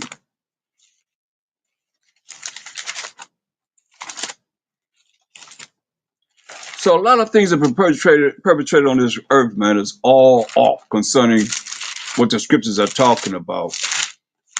It don't matter where you go, it's the same thing, man. Read that. Zechariah 2 and 6. Ho, ho, come forth and flee from the land of the north, saith the Most High. For I have spread you abroad as the four winds of the heaven, saith the Most High. Yeah, he said, ho, ho, come forth and flee from the land of the north. We in North America, in this Western Hemisphere, said the Most High, for I have spread you abroad, like he said, he's going to scatter us among all nations. And we've been scattered among all nations. He said, for I spread you abroad, that's what the Most High did to us, for breaking his laws, statutes, commandments, same laws that you say we not under. As the four winds of heaven, said the Most High. Go ahead. Deliver thyself, O Zion, that dwelleth with the daughter of Babylon. Can't get no clearer than that. Deliver ourselves. We're Zion. We the 12 tribes of Israel represent Zion. We are Zion. You understand? He said, deliver ourselves that dwelleth with the daughter of Babylon, man. We got to deliver ourselves from these people that the Most High called them the daughter of Babylon, because it take on the nature of the Egyptians, the Babylonians, same people, man. I mean, they just have another name and identity. They always gonna, change up everything. Don't they change up everything to be something that they're not? Talk to me. Y'all can speak, y'all can talk, y'all can interact with me if y'all want to, man. It ain't just Con. if I don't say, y'all can talk about it. I mean, it is what it is. I mean, we subject to all of this, man. Real, man. They got us all in gross darkness, for real. Not realizing who we are, knowing who we are, and still don't know enough about the Most High. And Mashiach decided to come in the volume of the book to show where he's at, here, there, and wherever, throughout the Bible. Con. It's just been Israel, Gentiles the whole time. Ain't Yeah, nobody said about 3 precepts about the Most High yet, or about his son. They ain't really nobody's have really went into depth beside classes with you, Zaquan, going on the Most High and Mashiach Yahushua. It's just been Israel, what Israel's doing, what we need to do, except saying what we need to do to not offend the Most High. there you couldn't say it no better as far as offending him. How can we not offend the Most High? That is the conversation right there. Hosea 5 and 15. Kinda. Exodus 3 and 15. Hmm. Acts 3 and 19. Revelations 3 and 14. How can we not offend him? Ezekiel 33, 1 down. Ezekiel 23, 1 down. Those are offenses that are very important. They're not being talked about. Everybody keep talking about the Gentiles and Israel. That's Right. it. That's all I hear. Yeah. And I it don't know. shouldn't be that way. You're right. That's why I said, deliver thyself, O Zion, that dwelleth with the daughter of Babylon. Surely, we can go forever and ever and ever dealing with, the enemy, where you're giving him all this attention. And we still don't know, like you said, we still don't know how we offend the Most High. Like we're looking at, okay, well, another way. They put in here LORD. Okay. I got 2 dictionaries. I got one. We can go back to the New Unger's Bible Dictionary. And look, it says BAAL, man. LORD. First thing it says, man. BAAL. I don't know if y'all can see it or not, but I'm trying to stand up so you can see. Can you see it?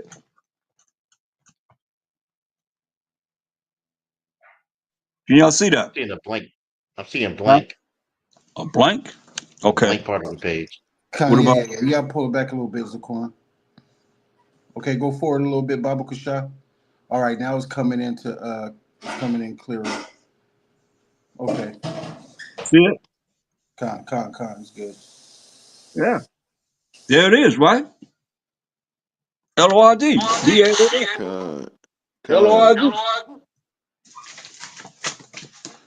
Okay. You go to, that was the New Unger's Bible Dictionary. This the Zondervan Compact Bible Dictionary. This is what they know, man. And look, this is what they have done, and they don't want this to come out. They don't want you to see this, because that way you're gonna change. You're gonna get closer to the Most High. Can you see that? Con. A little See bit. what I'm saying? Huh? It's a little Con. blurry, but Let me see something. I know, brother, it's blurry on your screen. I could see it. It's focusing in.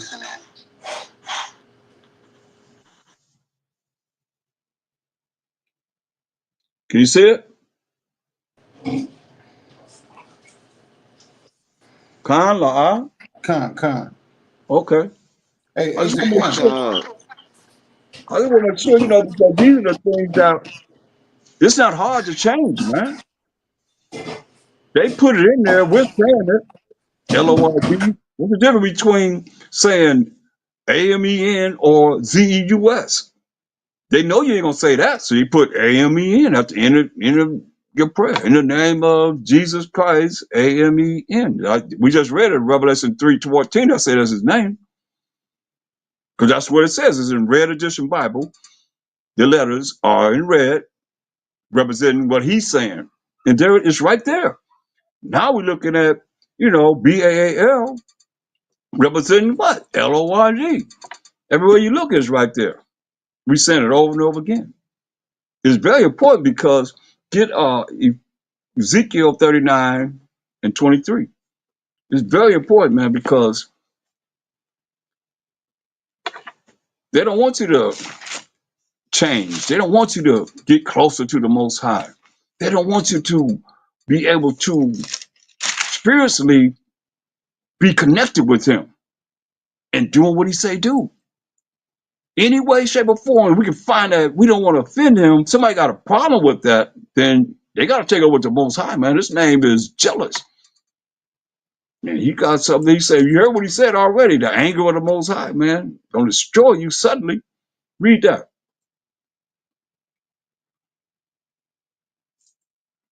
Ezekiel 39:23. And the heathen shall know that the house of Israel went into captivity for their iniquity, because they trespassed against me. Therefore hid I my face from them and gave them into the hand of their enemies. So they all so fell they all by the sword. See, the heathen know that the house of Israel, the family of Israel, the 12 tribes of Israel, went into captivity. Why? For our iniquity, breaking the Most High's laws, statutes, commandments, because they trespass against me. We trespass against the Most High. So what you say they want us to do? They continue to trespass against the Most High. First and foremost, like you say, we ain't talking about them enough. We're not exalting him enough. It's mainly about Israel and what, he can do for us. Praying to the Most High, and in the end saying, you heard what I said, so be it. Come on, think about that. I want you to really concentrate on that. That hit hard with me. That hit real hard with me when I thought about, man, this is what I'm saying to the Most High. How do I get humility out of that? How do you get humility out of that? Before the Most High. I didn't feel none. I don't feel none today. Come on, man. All praise and glory to the Most High. Kodash, Kodash, Kodash. Holy, holy, holy. That's what the angels are doing. They tremble before the Most High. Here we are going to tell the Most High, so be it. I mean, that's why I say, look at the things that have been put in our face and say this is what we're supposed to do, and we follow it, and it's not spiritually correct with the Most High. These heathen nations know this, man. They know we're in captivity for our iniquity because they trespass against the Most High. He said, me. Therefore hid I my face from. That's why when you quoted Hosea 5 and 15, man, he said, I'm going to go to my place until we acknowledge our offense. You got to stop there, man, because if you don't really think about how we offend the Most High, how we offended him, then how are you in the truth? How you operating in the truth? First of all, he the one who wrote the laws. The truth is his laws. How you operating correctly, and we don't look at how we offended him over and over again. That's why we went to captivity, captivity after captivity. That's why we want to get out of captivity. Then we got to follow what it is that will please him. If you ain't going to this Bible looking at for solutions what pleases him, then what you doing just going through formality to me? Just bringing out some precepts for formality. Look what I know, this, that, and the third. That don't mean nothing with the Most High, man. If we ain't really looking at him first, who comes before him? Always remember that order, man. The Most High, Mashiach Yahushai, then who? Man and woman. And man and woman is Israelites. Khan? So, Khan. right. So, how do we come before the Most High? How do we come before Mashiach Yahushai? We don't. Come on, man. We can't look at this it's a very humbling experience. We look at all the prophets said we have sinned. And prophet is, and I mean, everybody said the same thing, man. We have sinned. Ain't nobody thinking they all that. That ain't cool with the Most High. He said, all you need is me from the beginning in the garden. And what we do? We chose the devil, man. We chose the serpent. We chose evil. He said, you don't need to deal with the knowledge of good and evil. All you need is the tree of life to live forever. We had paradise, man. We was there. Everybody obeyed it initially. But now, looking over there at the evil, and we decided we wanted to be evil.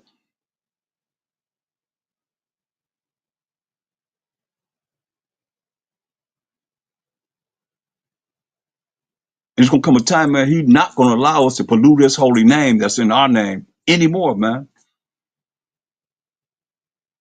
And he ain't do nothing because of us. He did it for his name's sake, because his name is in our name. Nowhere you find where he just got to come through this way, that way, because who we are. Going to tell the Most High, so be it. Think about that, no? That hit home with me, man. Wow. You said something? Yeah, can we get that where it says he won't allow us to pollute his name anymore? I know one scripture is where we at in 39, verse 7.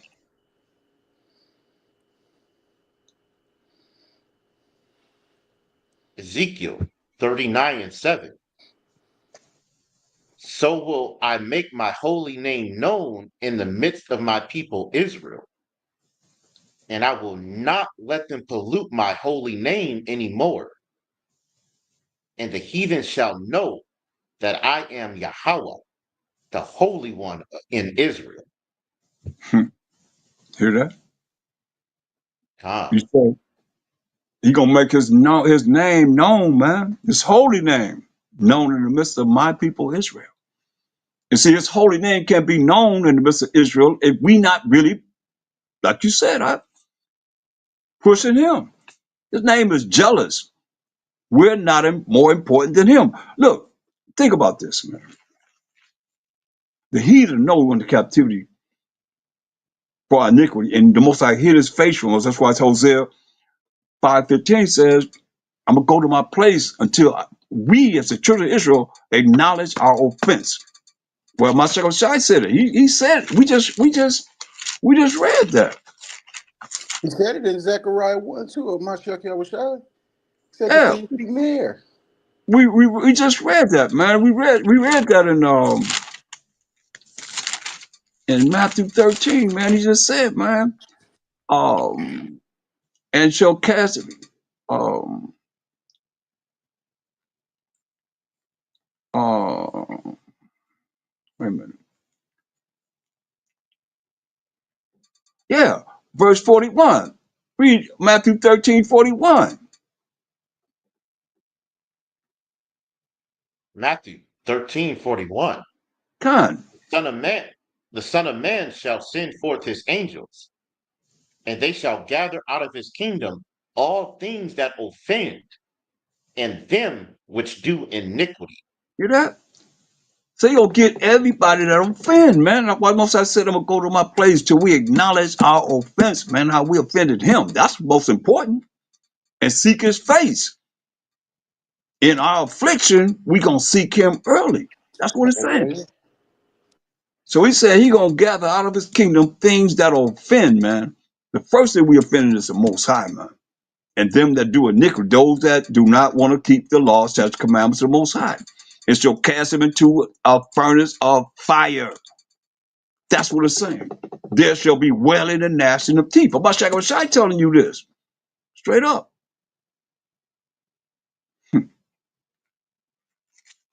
That's why it's so important, man. You say they're gonna know that he is the Most High. He said that over and over again. He said over and over again. They're gonna know that he is the Most High, man. You hid his face from us.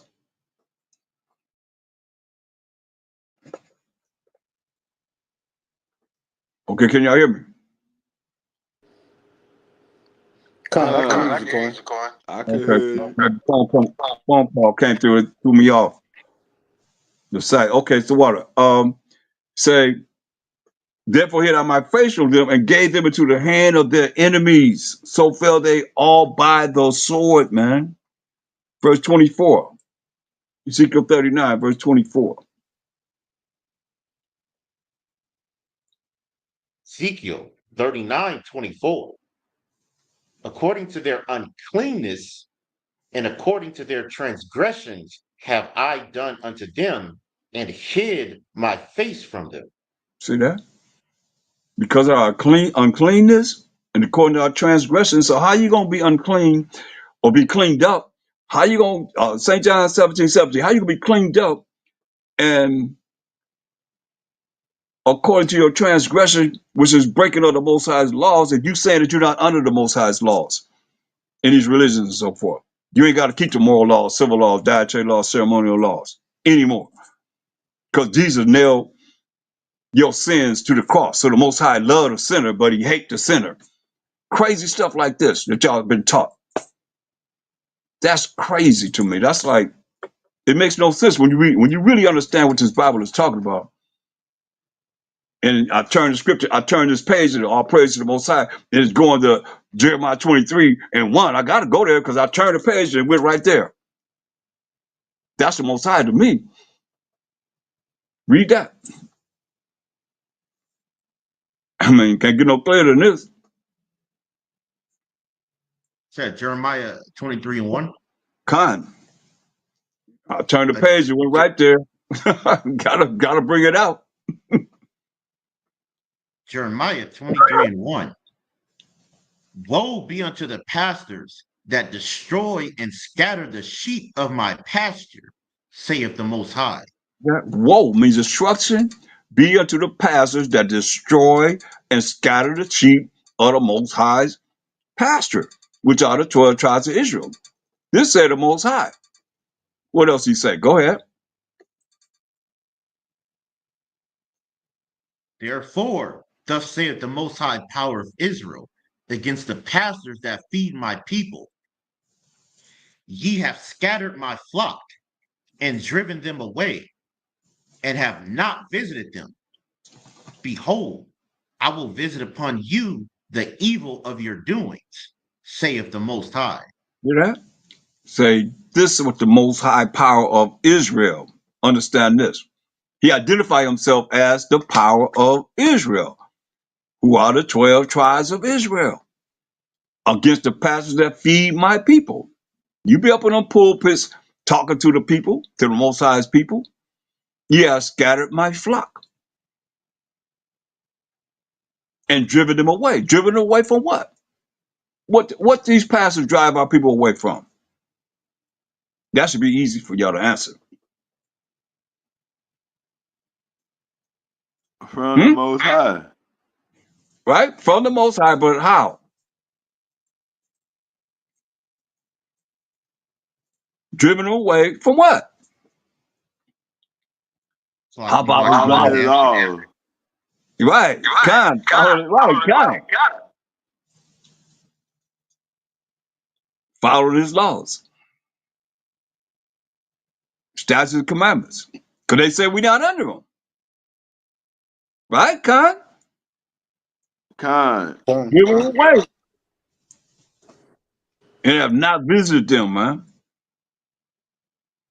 They ain't visited upon, you know, Genesis to Deuteronomy to show the laws of the Most High.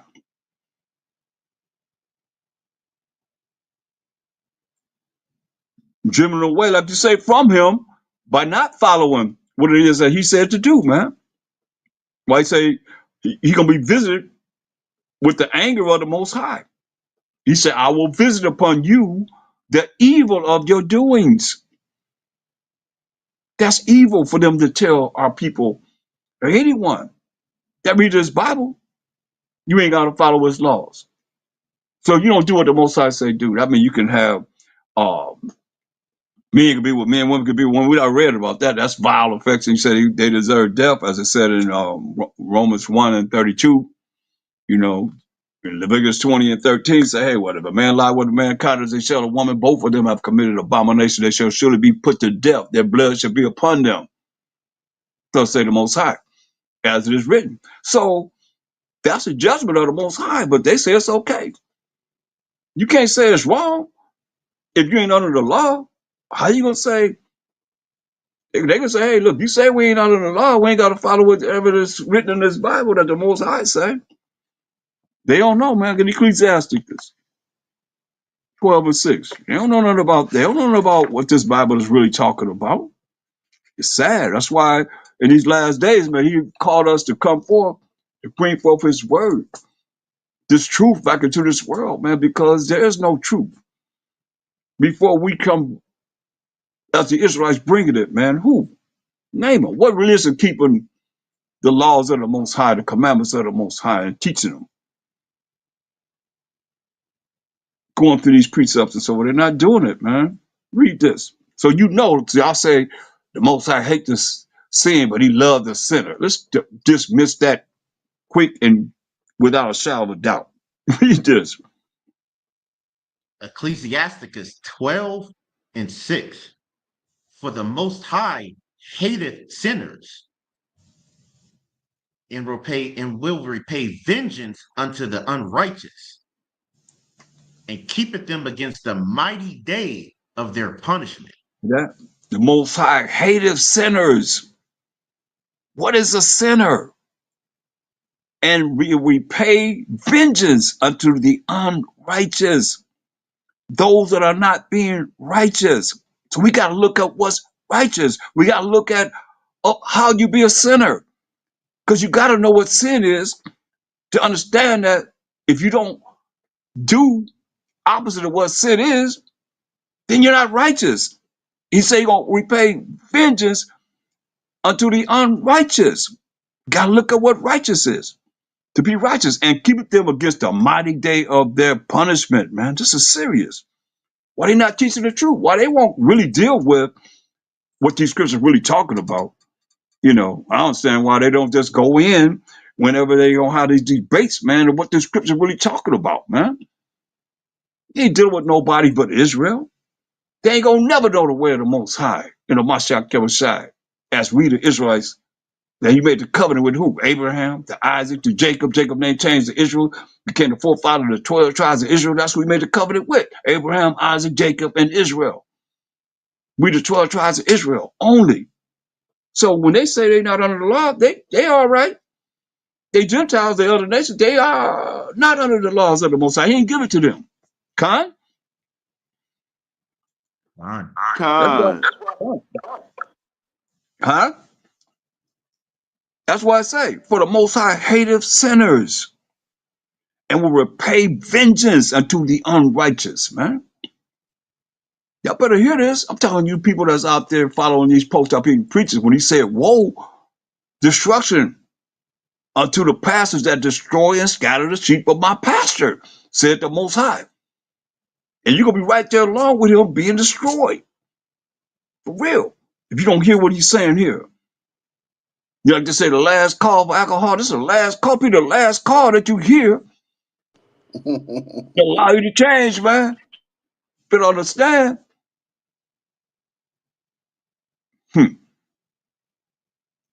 Certain things they'll say, nothing new under the sun. Certain things happen. We didn't have the Bible. Last call for alcohol, Hansaquan. That's it. Hey, and what is alcohol? What do they call alcohol? It's what? Spirits. Spirits, right. There you go. So, hey, this is the spirit you better be trying to grab a hold to. It said, for the Most High hateth sinners. But y'all say the Most High love the sinner. Think about this. The Most High love the sinner, but he hate the sin. And y'all repeat that, man. Bunch of robots and robotees, man, spiritually endowed with ADHD spiritually. We all have it some way or another, but man, y'all, Christianity is the worst drug ever given to us, man. For real. They even got fentanyl beat. Yeah, for real. And they really hold, they hold strong to being ignorant. You know what he said? For the Most High hateth sinners. So we got to get the definition of sin. First John 3 and 4, and righteousness. Listen, the Most High hateth sinners, so he don't love the sinners. It say he hates you for being a sinner, and will repay vengeance unto the unrighteous. So we got to look at how it is to be righteous. He say gonna give you his vengeance to the unrighteous, and keep them against the mighty day of their punishment. Did you know, man? There's a punishment coming for the sinners and for the unrighteous. So what is sin? It's 1 John 5 and 3. Like it. 1 John 3 and 4. Whosoever committeth sin transgress also the law. For sin is the transgression of the law. You hear that, preachers? You hear that, people that go to these churches and y'all say that we're not under the law? And the definition of sin is in the New Testament that you're supposed to believe in. What does it say? Sin is a transgression of the law. Who wrote the laws? Get that in Deuteronomy 9 and 10. One of the scriptures that says this. Come on, man. We're going to switch up readers for a minute. Deuteronomy 9 and 10, Zaquan? Come. All right. This is Deuteronomy chapter 9 and verse 10. And the angel of the Most High delivered unto me 2 tables of stone, written with the finger of the Most High. Can't get no clearer than that, man. The tables of stone, the laws that Moses was given, was written with the finger of the Most High, man. Come on. Don't y'all realize what they're telling you? You don't fear the Most High?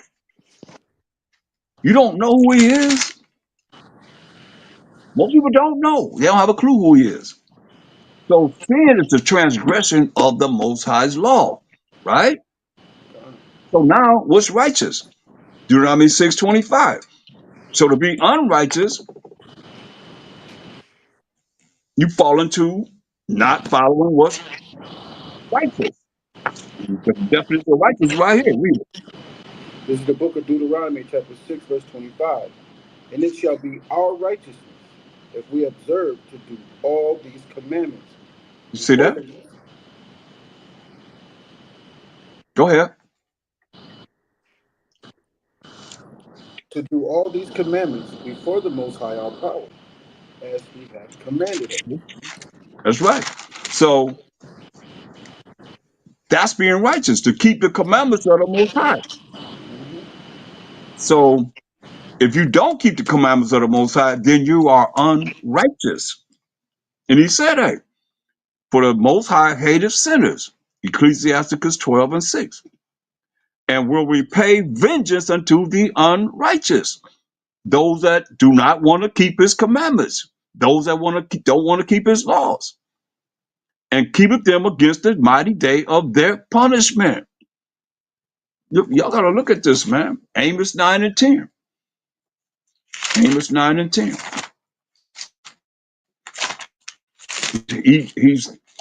He's holding you accountable unto the day of their punishment. Come. Got it. Amos 9 and 10. It's the book of Amos, chapter 9, verse 10. All the sinners of my people shall die by the sword, which say, the evil shall not overtake nor prevent us.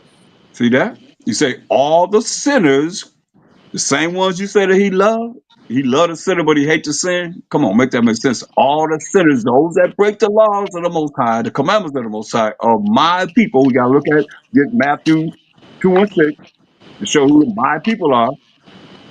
They'll die by the sword. See, I'm going to kill you. Which say the evil shall not overtake nor prevent us. Come on, man. Y'all better hear what he's saying. Who is the my people? It's the All the book sinners of of, my people. Who is that talking about? it's the book of Matthew, chapter 2, verse 6. And thou, Bethlehem, in the land of Judah, art not the least among the princes of Judah. For out of thee shall come a governor that shall rule my people, Israel. There it is, man. My people, Israel. The Israelites, man. That's who we are. It's very important that you examine it because go back to Jeremiah 23. I think you need to mute your phone whenever you're not speaking up. Okay. Go to Jeremiah 23 and 11. God, this is the book of Jeremiah, chapter 23 and verse 11. For both prophet and priest are profane. Yeah, in my house have I found their wickedness, saith the Most High. You that? See, for both prophet and priest are profane. That means unholy. Profane means unholy. And what make you holy? What makes you holy? The commandments. Romans 7 and 12.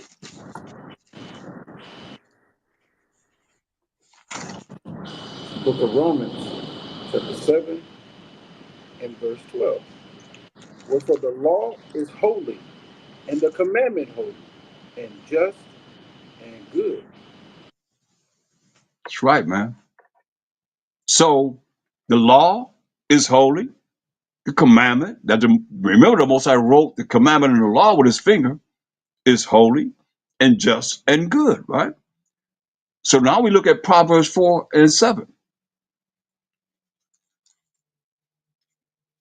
See, this is a problem that they have not been called to really bring forth the understanding of what this Bible is talking about, or they gotta, sugarcoat it this way or that way to appease those that they have the 501c3s or whatever, type of entity that they operating with the government to be able to do what they do.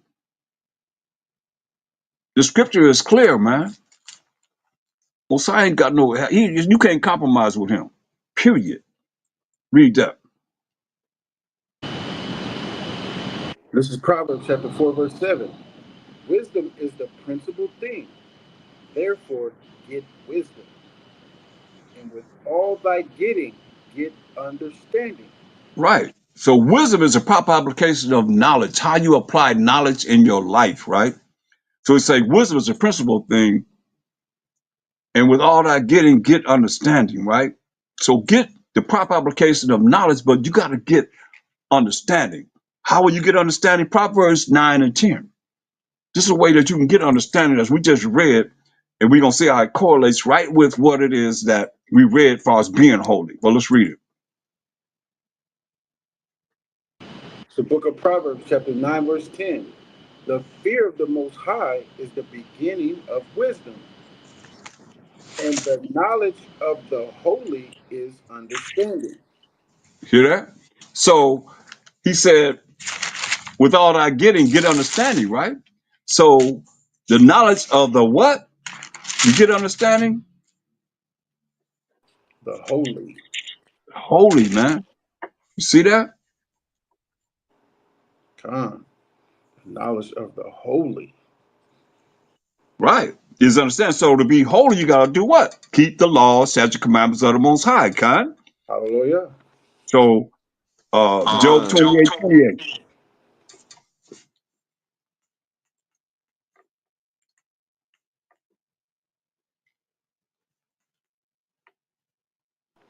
This is the book of Job, chapter 28 and verse 28. And unto men he said, behold, the fear of the Most High, that is wisdom, and to depart from evil is understanding. Hear that? So the fear of the Most High, that is wisdom. And wisdom is the proper application of knowledge, how you apply this knowledge in your life, man. And depart from evil is understanding. So we just read to be holy, you get understanding. To be holy, you got to do what? You got to keep the laws and the commandments of the Most High. So they are contrary to allow you to be holy. You can't learn to be holy if you don't even think about you got to do what the Most High say do. Come on, you don't love him. 1 John 5:3. You don't love him. You can't say you love the Most High and you're not going to do what he say do. You don't have to fear the Most High. Come on. 1 John 5:3. This is the book of 1 John, chapter 5 and verse 3. For this is the love of the Most High, that we keep his commandments, and his commandments are not grievous. See that? This is the love of the Most High, man, to keep his commandments. His commandments are not grievous. You're not supposed to feel bad about doing what's right. That's why I go back to Jeremiah 23, man. Look at verse 12.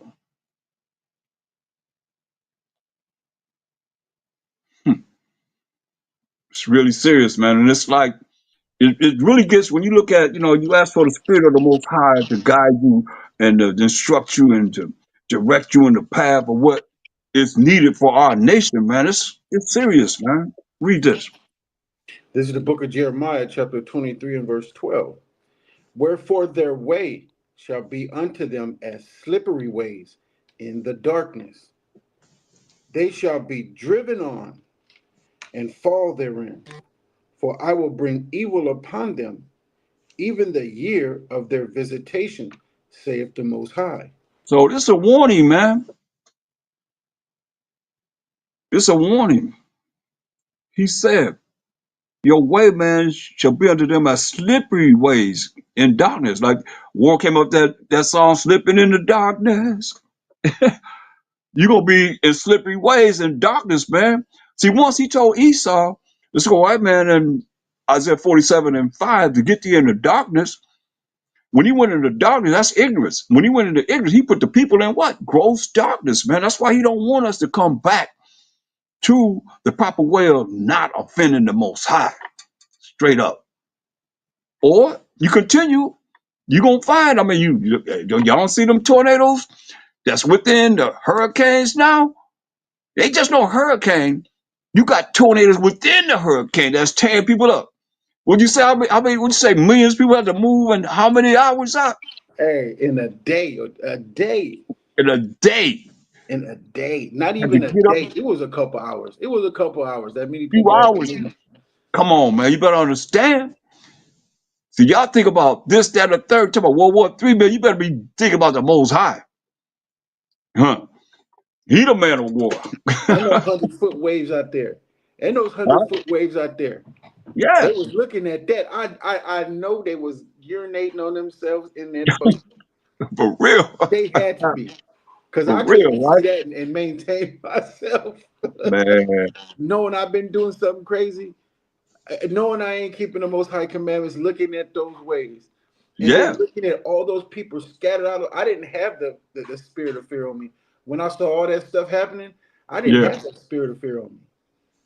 I really didn't. I'm not exalting myself. I'm just saying I didn't have that spirit like that. It's just I felt I was okay. Hey, But that's if the I Most saw High, those man. waves, if to see them waves like that, Yeah. whoo, those were vicious waves, according. Those were some vicious waves. That's right. Man, You know, think about it. It's more sea than it is land on the earth. They out there in that sea, man. That's why I say you gonna get those from the sea, man. Those on land, those on the sea, gonna get a lot of people, man, in the judgment. They're coming. That's why they have slipped in their slippery ways in the darkness, man. That means ignorance, not knowing. And they shall be driven on and fall therein. You're gonna fall in your way of being ignorant, man, not knowing. They should be inquiring about, what it is that we have brought forth as the Israelites, man, in these days, man, these last days, man, to find out what they should do to be able to feed the flock, man. Because to tell you, for I will bring evil upon them, even the year of their visitation, said the Most High, man. Verse 13. He ain't finished with y'all. Listen what he say. Come. Jeremiah 23:13. And I have seen folly in the prophets of Samaria. They prophesy in Baal and cause my people Israel to err. We serious, man. You see this right here? Can't get no clearer than this, man. In the spirit, because I ain't really look at this scripture and say I'm gonna bring it now. I turned the page and went to Jeremiah 23rd chapter. So I said, I gotta go here because I turned the page, it was right there. As I have talked about, the preachers and so forth, what they're doing and leading our people astray, man. And here it is, man. They say what? Folly in the province of Samaria, the northern tribes. Let you know, he's comparing what the northern tribes did and dealing with what? Idolatry. All they was doing was idols. That's why most of them say, leave them alone. They dealing with idolatry. And that's what y'all dealing with in these churches, man. In these religions, man. Just as it is, as the northern tribes were dealing with. That's why he comparing you to them. What he say? The prophets of Samaria. They prophesied in what? Baal, which means we showed you. Lord, man. You ain't gonna he know you ain't gonna say Baal, but you gonna say Lord all day and all night. Same thing, right? It's the same thing. I mean, what's the difference? And cause my people to err, Israel to err. Con. What's the difference? If my name Thomas and I'm Thawam, it'd be the same thing. You say Thomas, and you talk about me. Thawam, you still talk about me, right? And whatever your name is, and your Hebrew name is, it's the same person. It's the same entity, man. This don't take a rocket science to figure out, man. We gotta change, man. That's what Master was saying. Master Shai was saying, you gotta be born again. He's saying, don't just come on, man. They prophesied in Baal, man.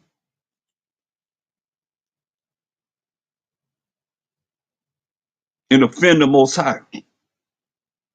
They prophesy in Lord. What's the difference? If it means the same thing, right? They show you, I mean, it's in your face, man. Just look it up. Baal. The first thing it says what? Lord. God. I don't care if it's capital letter to the capital letter Lord. When I looked at it, I was like, whoa. Or capital letter L representing O and lowercase ORD. It's the same thing, isn't it? I mean, they put it in there. Hey, you got it. Remember that Edomite came up and said, we created the word God. Con. Said that. Con. And they did in the 6th century. We wasn't saying that word.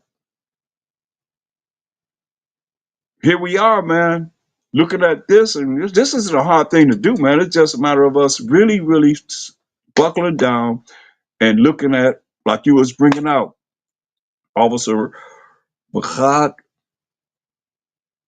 how we offended the Most High.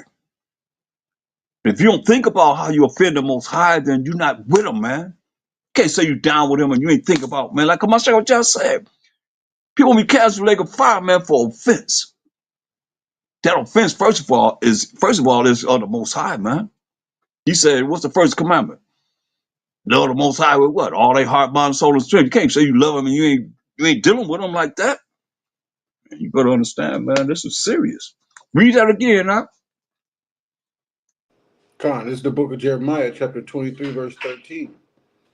And I have seen folly in the prophets of Samaria.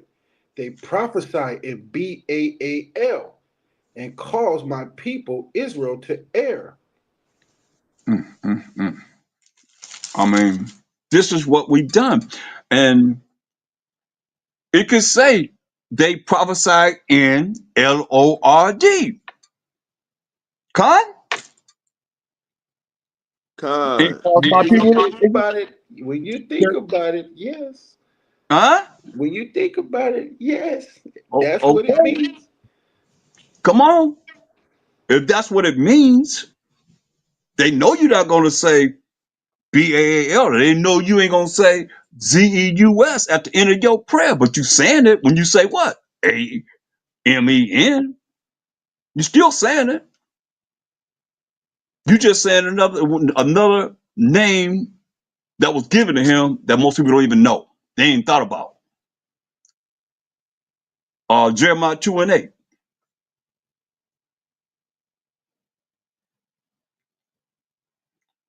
Well, Con. actually, go start at 7.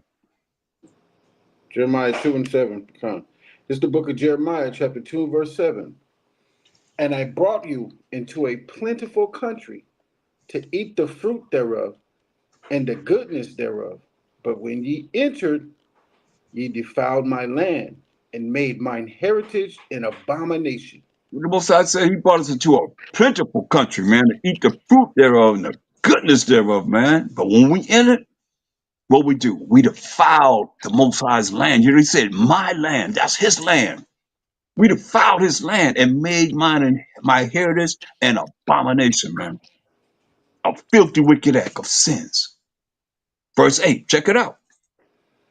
The priest said not, where is the Most High? And they that handle the law knew me not.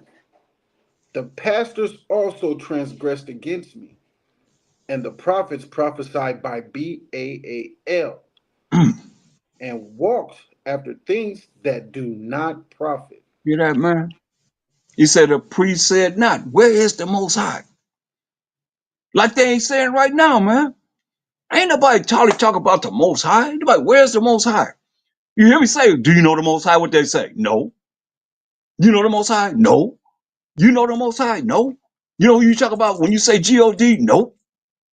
Over and over again. This is serious, man, these last days, man.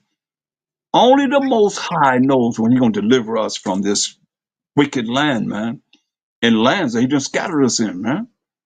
And here we saying we don't know Him? Gotta think about that, man. Where's the Most High? If I can say, Zaquan, Hmm. that's like walking into the break room and they got a big pig over there, and you walk in there, it's like, where's the Most High in this? Yeah. The Most High is not in this room. Y'all got a big pork belly pig right over there, all roasted. Where is the Most High in this? And that's what they was doing in the land. Just to think about it, say, and they that handled the law knew me not. That's us, man. We the ones handling the law of the Most High right now. Better know the Most High, man. He said, those that handle the law knew me not. The pastors also transgressed against me. And the prophets prophesied by Baal, man, and walked after things that do not profit, man. Come on. This ain't nothing new under the sun. It's the same thing as it was before. It's the same thing that we deal with now, not realizing spiritually, as I said initially. This is spiritual. It's not dealing with just information. I'm talking about on a high level of spirituality, because the Most High is a spirit. Tell you that in St. John 4:24. And they that worship him must worship him how? In spirit, first and foremost, and in truth. He the spirit. He the spirit. And the truth is what he gave us to follow to be close to him and doing what he said us to do. He said, you love me, keep my commandments. Commandments are not grievous, right? Commandments, laws, the same thing. So here we are, transgressing against the Most High, and the prophets prophesied by B-A-A-L. The prophets prophesied by L-O-R-D. Isn't that what it means? They know we ain't going to say B-A-A-L, but we saying what it means in L-O-R-D. They put it in there. We wasn't saying that. But here we are. We saying it now. Can we learn the way of the world, man?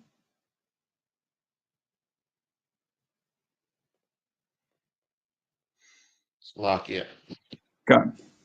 And the Most High said to be circumspect too. Mm-hmm. You know, let you know that something was going to happen in the future, but we had to be cautious. Look for something like this happening. Mm-hmm. That's why we're in the captivity after captivity after captivity. Now we're trying to come out of captivity. How we gonna come out of captivity if we don't look at the things? Get Romans 12:2. How if we don't look at the things that have been brought upon us, knowing that we went into captivity for our iniquity, but doing the things that displease the Most High? What do you think? They want you to come back to the Most High and not offend Him? If we don't offend Him, then what you think? We ready to get up out of here, man. I would say. What y'all say? We looking at it. God, hey, we ain't offended the Most High. He not angry with us, man. Shoot, I'll show you a case scenario. Read that. This is the book of Romans, chapter 12, verse 2. And be not conformed to this world, but be ye transformed by the renewing of your mind, that ye may prove what is that good and acceptable and perfect will of the Most High. There it is, man. Say, be not conformed to this world. Where we get this from? From this world. We look at the Bible. Because the Most High give us, He said enough in here for our salvation, point blank. But certain things that have been inserted into the Bible that we can look at and say, okay, well, oh man, oh wow. Oh,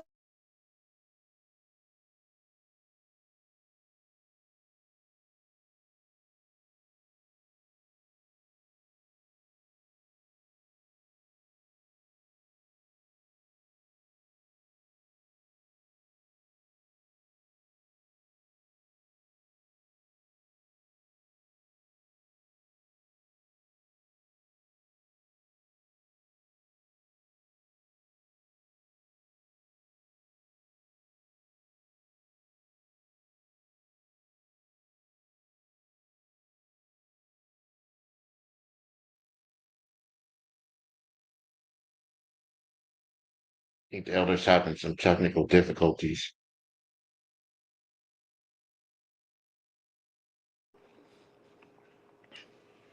Come. Just like Zaquan said, man, we can't be conformed to this world. Right? Oh man, look like I'm having some technical difficulties.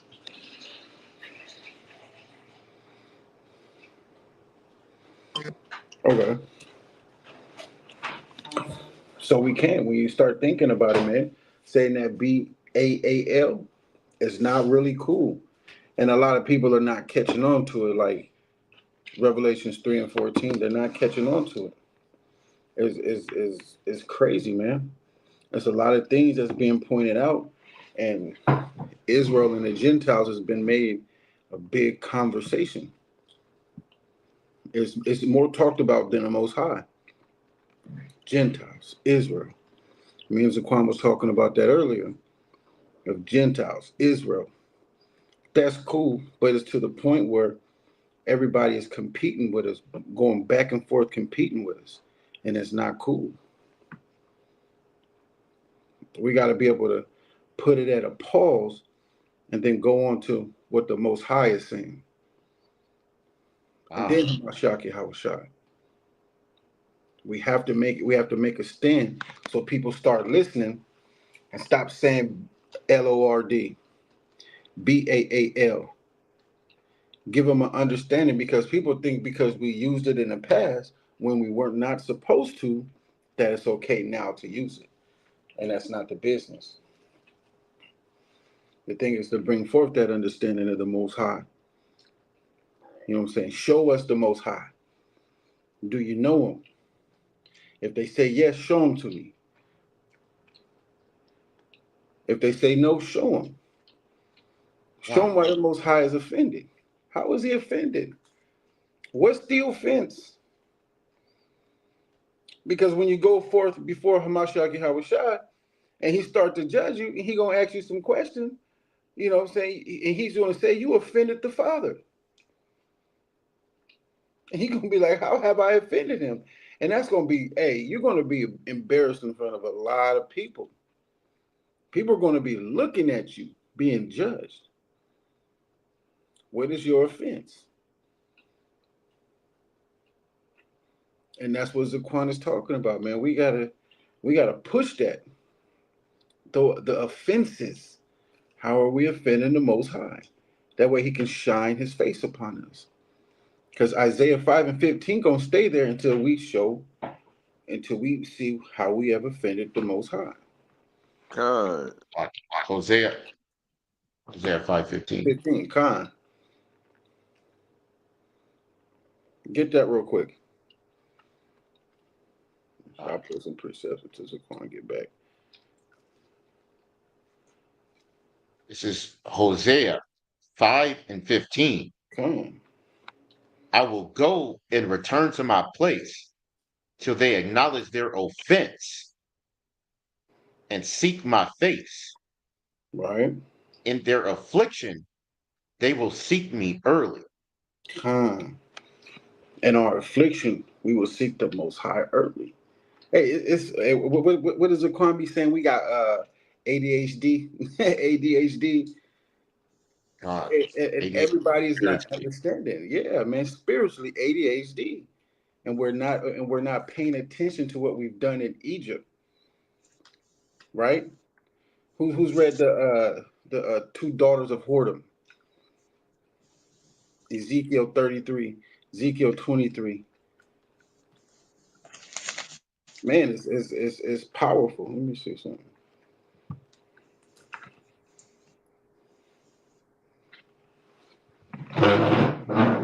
Excuse me. It's a lot. I'm having technical difficulties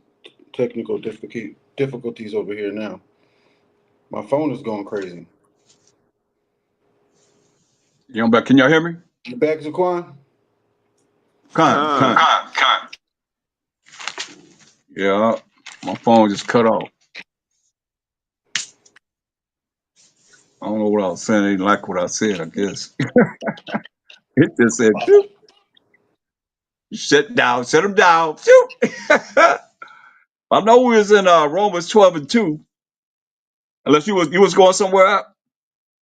Yeah, I was, but the thing was, this is why I thought it was crazy, because I'm using my phone as you know what I'm saying, to get inside of the group, right?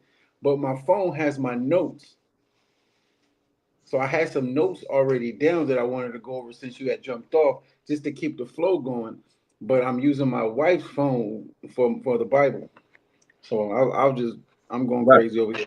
But go ahead, Zaquan, you got this. All right. Go to Romans 12 and 2. Con, I'm still here. It's the book of Romans, Okay. chapter 12 and verse 2. And be not conformed to this world, but be ye transformed by the renewing of your mind, that ye may prove what is that good and acceptable and perfect will of the Most High. Right. So we know what's good. We just read that in Romans 7 and 12. We go back a few chapters. He told you what's good. Read that again, just in case somebody coming in, they for the first time, they just, hearing this. I see a few people, jumped off. So somebody that hear it later on will know what's good. This is Romans chapter 12 and verse 2. And be not conformed to this world, but be ye transformed by the renewing of your mind, that ye may prove what is that good and acceptable and perfect will of the Most High. That's right, man. So what's good is Romans 7 and 12. Come.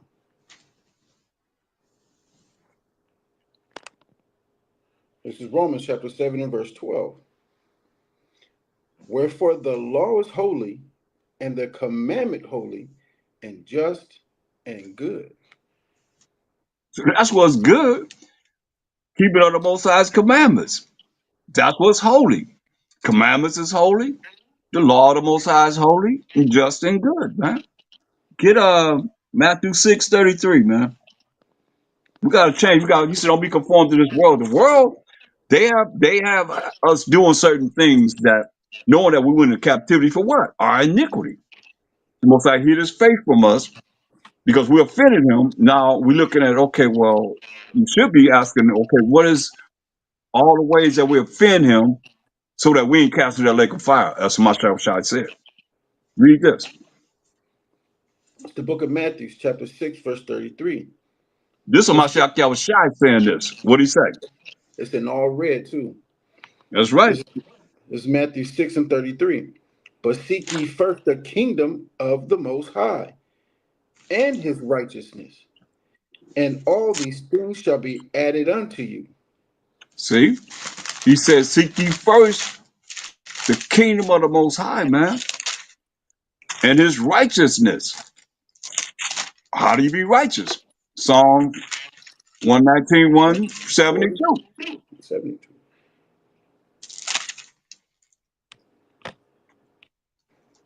Psalms 119, 172. Okay.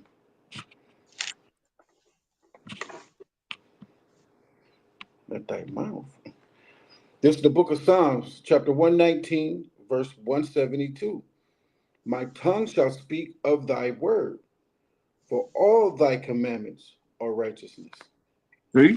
All the commandments of the Most High are righteousness. But see, we have fell into this stupor, I might say, of what difference do it make to talk to the devil?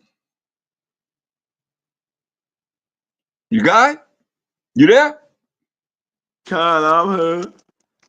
Matthew 7 and 6.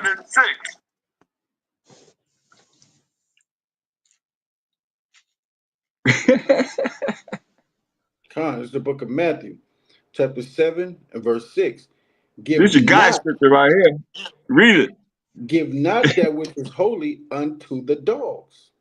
Neither cast ye your pearls before swine, lest they God. trample under their feet, and turn again and rend you. Let you know, man. He said, give not that which is holy unto the dogs. We defined the dogs earlier, right? Khan? God. In the New English Bible Dictionary, they don't give that which is holy unto the dogs, man. It ain't for them. He said, hey, neither cast you your pearls before swine, lest they trample them under their feet.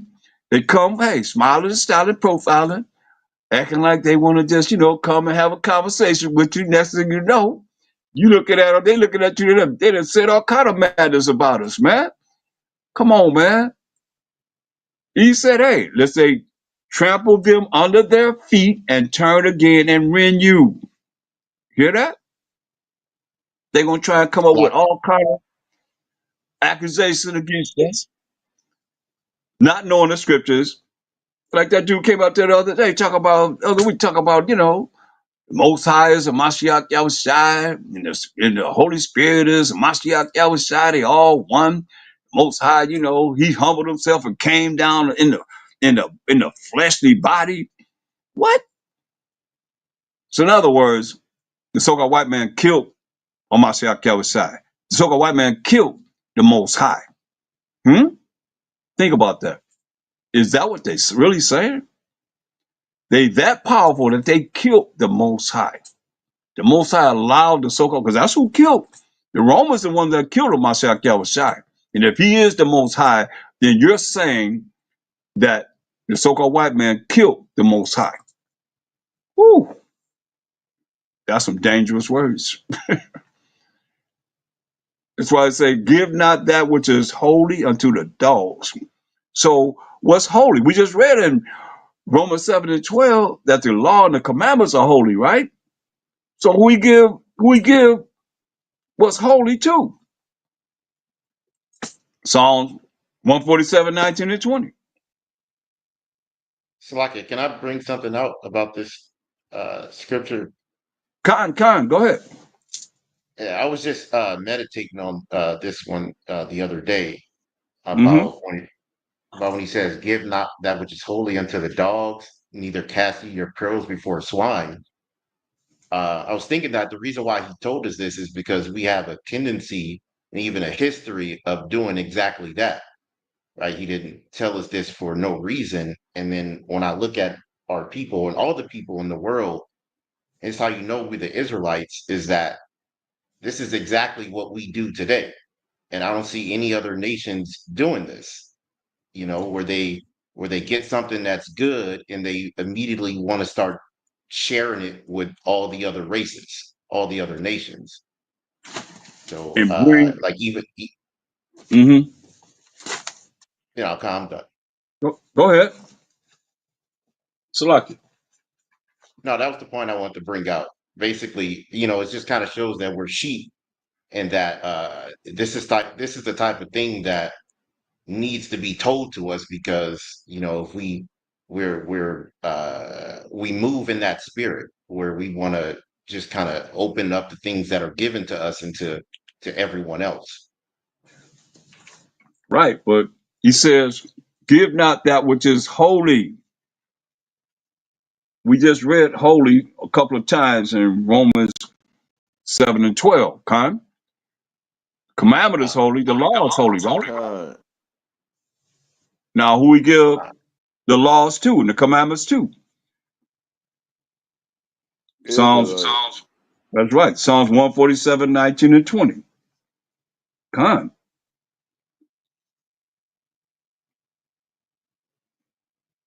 Psalms 147:19 says, "He showeth his word unto Jacob, his statutes and his judgments unto Israel. He have not dealt so with any nation, and as for his judgments, they have not known them. You hear that? Praise ye the Most High."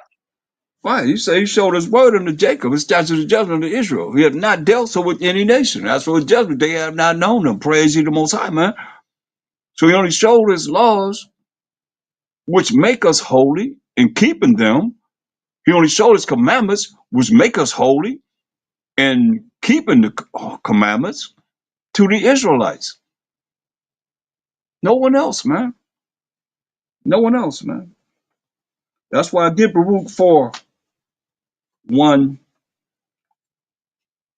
Baruch 4 and 1 down. Read that. It's like it, if I can, Yeah. one more point. Yeah. It kind of also ties into what we were talking about earlier with interracial marriages. Because in First Esdras 8, it says we polluted the holy seed. Mm-hmm. So even our seed is holy, and we give that to the other nations as well. Yeah. And you see what he said about those that mess with our women, those tares. He said he gonna get rid of them.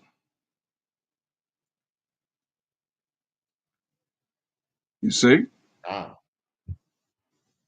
we're gonna burn up in the fire because they're not gonna be able to have babies by our women in the kingdom. It shows you that, man. Why would he burn them up? If he loved everybody, why would he say he's gonna burn those people up? Make that make sense? You can't. Baruch 4:1. Baruch 4:1. This is the book of the commandments of the Most High and the law that endureth forever. See that?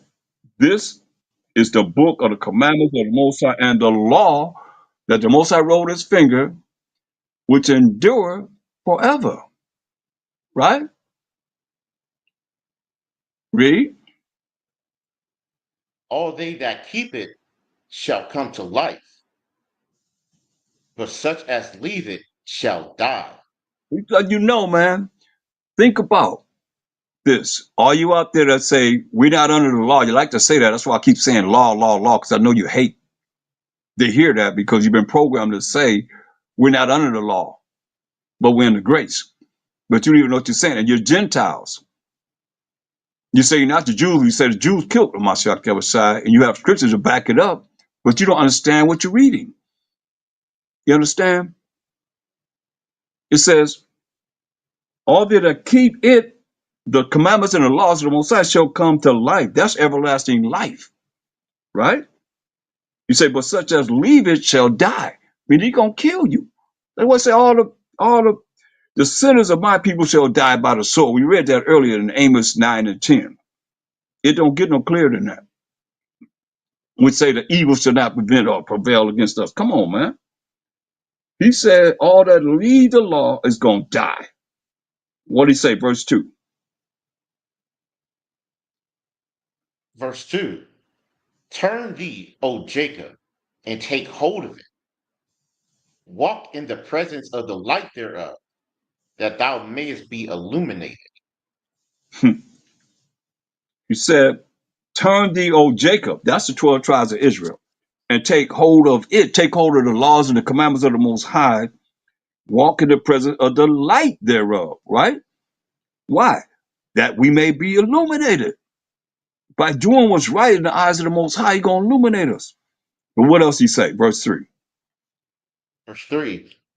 Give not thine honor to another, nor the things that are profitable unto thee to a strange nation. Tell us, man. He said, give not our honor to another, nor the things that are profitable unto us as the 12 tribes of Israel to a strange nation. Come on. What's the purpose? In the end, I don't care how much y'all teach these strange nations. In the end, they're going to say this. Wisdom of Solomon 5:7. When Mashiach shall come back and set righteousness on this earth, it tell you the past, the present, the future. The Bible is telling us everything that's going to be said. This is what they're going to say. This strange nation is going to say what?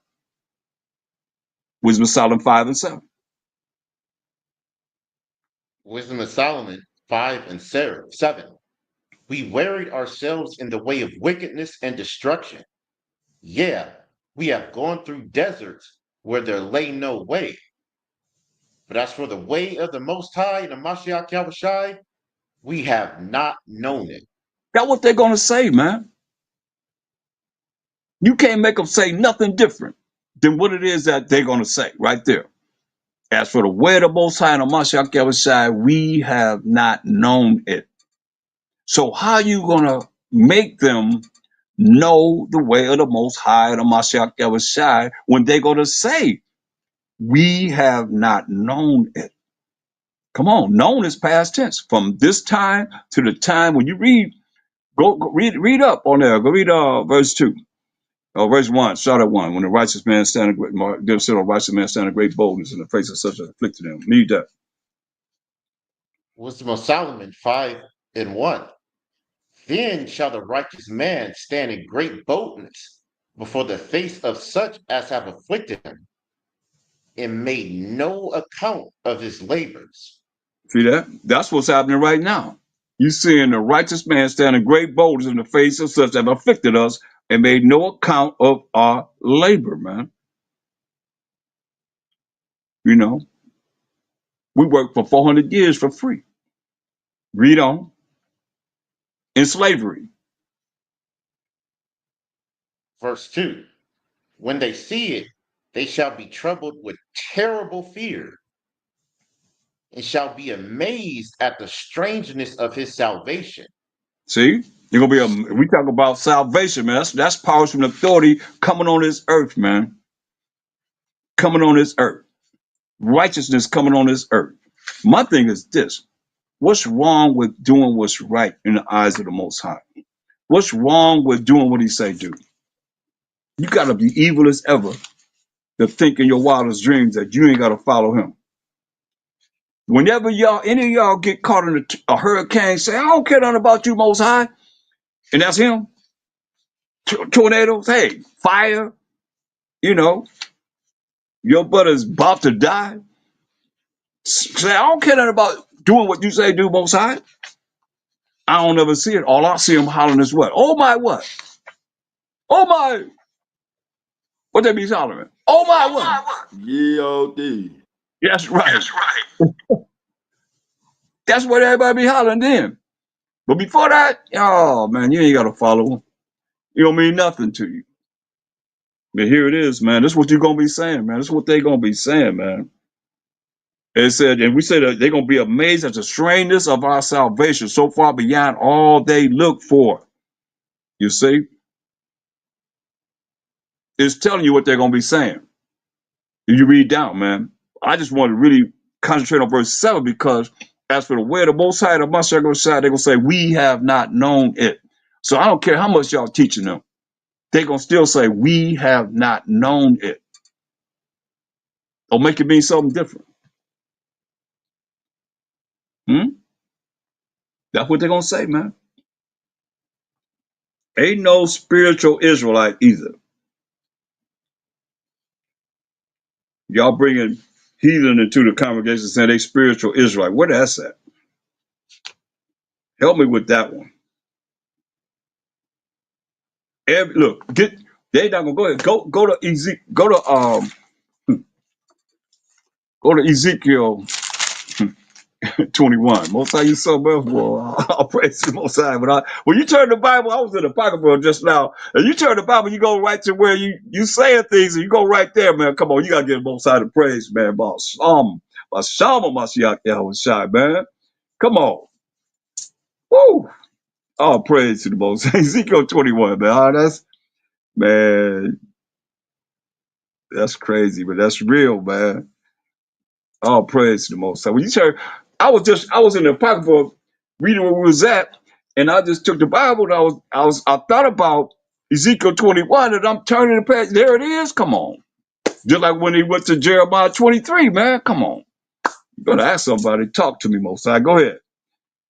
Ezekiel 21. This for all of them that think, okay, well, y'all can do whatever y'all want to do, and it's gonna be all right. No, it's not gonna be all right. Read this.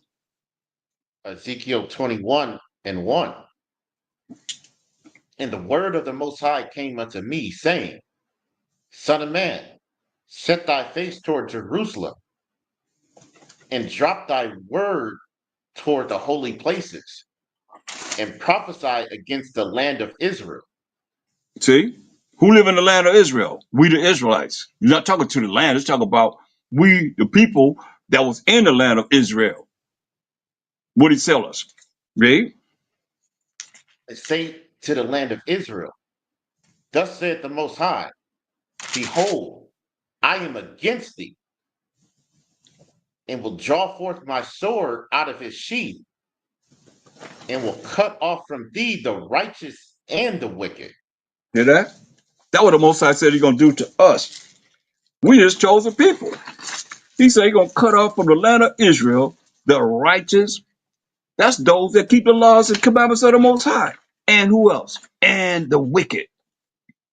You see that? Because of what the wicked done. That's why, hold there, get Lamentations. I think it's 5 and, let me see, 5 and 7. Let's see. We say our fathers have sinned and are not. We have borne their iniquity. think that's Lamentations 5. Lamentations 5 and 7. Con. See? Lamentations 5 and 7. Our fathers have sinned and are not, and we have borne their iniquities. See, our forefathers sinned, man, and they're not here. And we have carried their iniquities, right? Go back to Ezekiel 21, verse 4.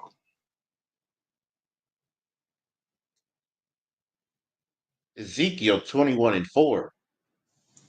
Seeing then that I will cut off from thee the righteous and the wicked, therefore shall my sword go forth out of his sheath against all flesh, from the south to the north. Yeah. See, the Most High say he's going to cut off from the land of Israel, our holy land, his holy land, the righteous and the wicked. So it didn't matter that we was righteous from what the wicked done, man, when we make the Most High angry. He cut off from the out of the land. I've been over there, man. That land is desolate. Nothing growing on that land, man. Hardly at all. He said gonna make it desolate, miles and miles and miles and miles and miles of beautiful land. That's desolate. Saying then I will cut off from thee, from that land of Israel, the righteous and the wicked, those that kept the laws and those that didn't, those that kept the commandments and those that didn't keep the commandments. He said, therefore shall my sword go forth out of his sheath against all flesh, from the south to the north, man. To get rid of us, man, out of that land. Kick us out the land. Scatter us among all these nations, man. Verse 5. Verse 5. That all flesh may know that I, the Most High, have drawn forth my sword out of his sheath. It shall not return any more. That all flesh may know that the Most High power of Abraham, Isaac, and Jacob being the forefather of the 12 tribes of Israel, have drawn forth his sword, man, out of his sheath. It shall not return anymore, man. Hear what he's saying, man. Read on. Sigh therefore, thou son of man, with the breaking of thy loins, and with bitterness sigh before their eyes. Say, hey, man, sigh, he said, therefore, Ezekiel, with the breaking of thy loins, man, breaking us up, man, and with bitterness, he says, sigh before their eyes, man. Read. And it shall be, when they say unto thee, wherefore sighest thou? Why you sighing? Why you sighing, Ezekiel? They asked him this. What did he say? That thou shalt answer, for the tidings, because it cometh, and every heart shall melt, and all hands shall be feeble, and every spirit shall faint, and all knees shall be weak as water. Behold, it cometh, and shall be brought to pass, saith the Most High Power. You see how he broke us down, man? We're a mighty nation, man. He Most High broke us down for not doing what he say do. And here we are this day saying we ain't got to keep his laws. We ain't got to do what he say do, man. That's why the punishment is coming to the superpower of earth today, man. The Edomites. Lamentation 4:22, man. And all nations, including the Israelites, that's joined unto the same mindset to follow what it is that they have us doing, being conformed to this world and not in the spirit of the Most High, to look at what it is that we have done to offend him and stop doing it and justify doing it before the Most High. Man, you can't fear the Most High to say it's okay to do these things. Certain things have been brought out even in this lesson, in our understanding today. You say, I'm going to do it and make an excuse to say why you can still do it. When certain things are shown to you in the spirit, and I'm talking to the leaders, if you ain't a leader, tell your leader to look at it. First and foremost, so that we could change, man. Get up out of here. They don't want this, man. They don't want us to be able to get closer to the Most High. And we don't really look at it trying to get closer to him. Like I said, I'm gonna go to my place till we acknowledge our offense. When I got there, when I looked at that, I couldn't hardly go nowhere else, man. I started looking at the we start showing me all the ways where we offended him. They don't want you to know that. I show you, man. Read this, man. They don't want you to know that. Lamentations 4:22. About over. Go ahead. The punishment of thine iniquity is accomplished, O daughter of Zion. He will no more carry thee away into captivity. He will visit thine iniquity, O daughter of Edom.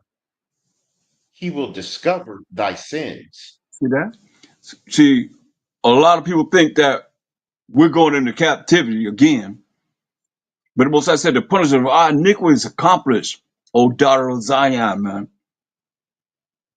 That's the 12 tribes of Israel, that remnant. He will no more carry thee away into captivity. Once we went through Deuteronomy 28, 15 to 68, and we know the last verse, 68, said the Most High going to send us into Egypt with captivity, slavery, and bondage again another time with ships. We the only people that went into captivity, slavery, and bondage on slave ships. And that's from them coming here in 1492 and emptying out the ships and putting us on the ships and taking us back overseas to sell us over there from Europe all the way to Africa, sell us over there, from Africa all the way over here, man. Come on. All 12 tribes, it had to happen to all 12 tribes, man. And that's how it happened.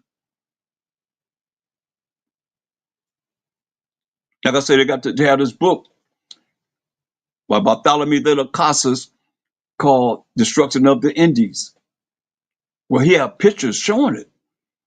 He tell the stories, man, of how they say, hey, we partying. We got a party on the ship, man. Brought them in the ship, chained them up, and took them away and sold them. Canada, roll around Atlantic Ocean, come down to Peru. Peru, all the way over to Jamaica, from right when they came here. So by the time you look at that 1619, they had Murder Incorporated and slavery already packed, man. They had been doing that. Come on, you think they came over here with them ships, emptied out them ships, and they sailed back with the same men that they came over here when they, when I learned in school that they said the earth was flat and sent Columbus and his men out, empty out the jails, take all these criminals out of the jails and put them on the ship with Columbus going out there and sail. They're gonna fall off the earth. Straight up. That's what they did. You think they got off the ships and seen our fine women and seen the way we was living and we gonna be very kosher and have all this hospitality and all that stuff, man? And these wild men from Europe. Are you serious? Come on, man. He probably had a hard time to get a crew to even sail back to over there in Europe where they came from. They want to go back there, just like with the immigrants. They say, hey, they empty out the jails and whatever. They just go over to America. Don't come back, Stay your butt over there to America. Go on to America. Borders is open. Go on. Everybody just come on in here.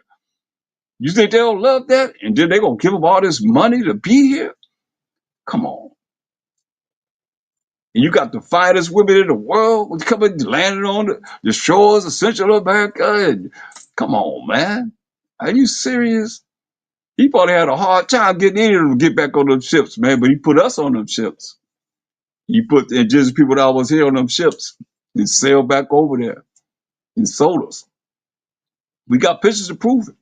He drew pictures, man, to prove all this, man. That's why I say the punishment of our captivity, slavery, and bondage is accomplished, man.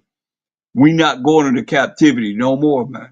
What did he say? He will visit thine iniquity, O daughter of Edom. He will discover thy sins. He will discover their sins, man. What they have done. They publish the Bibles. Come on. Who else publishes the Bible? Who else? Show me Bibles that have Cambodians as the Most High, Cambodians as Mashiach Yahushai, Cambodians as children of Israel, Vietnamese, Eskimos, Samoans, Hawaiians, who? Name it. The earth is given to the hand of the wicked. He who was the wicked covered the faces of the judges thereof, if not wherein who is he? He opened up the book of the law, wherein the heathen that sought to paint the likeness of their images. Come on. Don't take a rocket science to figure this out. That's why the Most High say you're going to discover their sins. What they have done in breaking the Most High's laws, statutes, and commandments. They don't want to say we ain't under the law because they're not under the law. They in order. Proverbs 16:4. They are in order, y'all. You got to realize this.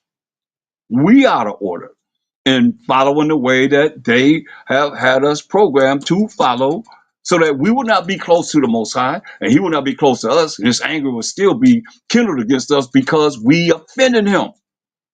And the more you look in this Bible to say well, at least for me, I looked at what our ancestors, Jeremiah, Isaiah, Daniel, Ezra, Moses, even the Mashiach Yahushua, everybody, first and foremost, showed us what it is that is marvelous in the eyes of the Most High. What pleased him, not ourselves. We ain't nothing. Most High, he told John the Baptist, "I'm gonna raise up some stones to be my people." Man, that's serious. His ways and thoughts, not our ways and thoughts. You better understand. He said, "Hey, our punishment is accomplished. He's not putting us in captivity no more." Where's the captivity after we gonna go into captivity and slave when we go into captivity under the captivity that we've been under and still under right now? Who we going into captivity after this from? With, if thou can say, where's that written at? That's why.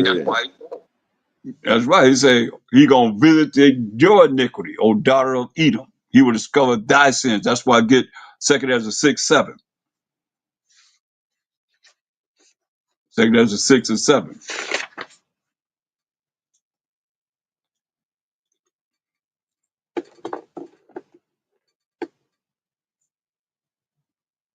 Second Esdras 6 and 7. Then answered I and said, what shall be the parting asunder of the times? Or when shall be the end of the first and the beginning of it that followeth? Hear that? So he said, when's gonna be the parting of times? The times that he was living in and the end of the world, man. That's what we're talking about. The same thing, read Matthew 24:3. The same thing that the disciples asked of Mashiach Yahushua. Matthew 24:3. Matthew 24 and 3. And as he sat upon the Mount of Olives, the disciples came unto him privately, saying, tell us, when shall these things be?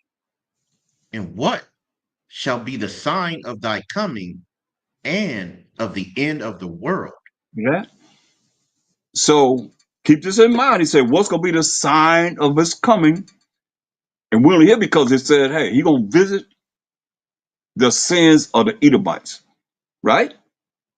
We ain't going to captivity no more. He said gonna visit the sins of the Edomites. So he said, hey, what's gonna be the sign of thy coming and of the end of the world?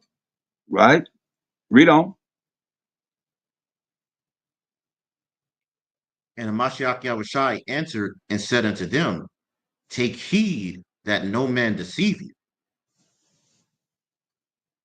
For many shall come in my name, saying, I am a Mashiach, and shall deceive many. Well, you remember, take heed that no man deceive you. Remember how they deceived all the nations through their what? We read that in Revelation 18:23. Through their sorceries, through their witchcrafts that they have on the people and put them in gross darkness, gross ignorance. Because they don't seek to please the Most High enough. He said, hey, take heed that no man deceive you, for many shall come in my name. Right? In the name of Jesus. Or whatever name you use concerning him. And the worst drug ever given to us, Christianity, Chris insanity. That's what it is. The worst drug ever given to us, man. Christianity. Isn't it in Christianity? Is his name in Christianity? Christ, the insanity, and shall deceive many. See, that's what the devil's job is to do. Read Revelations 12 and 9.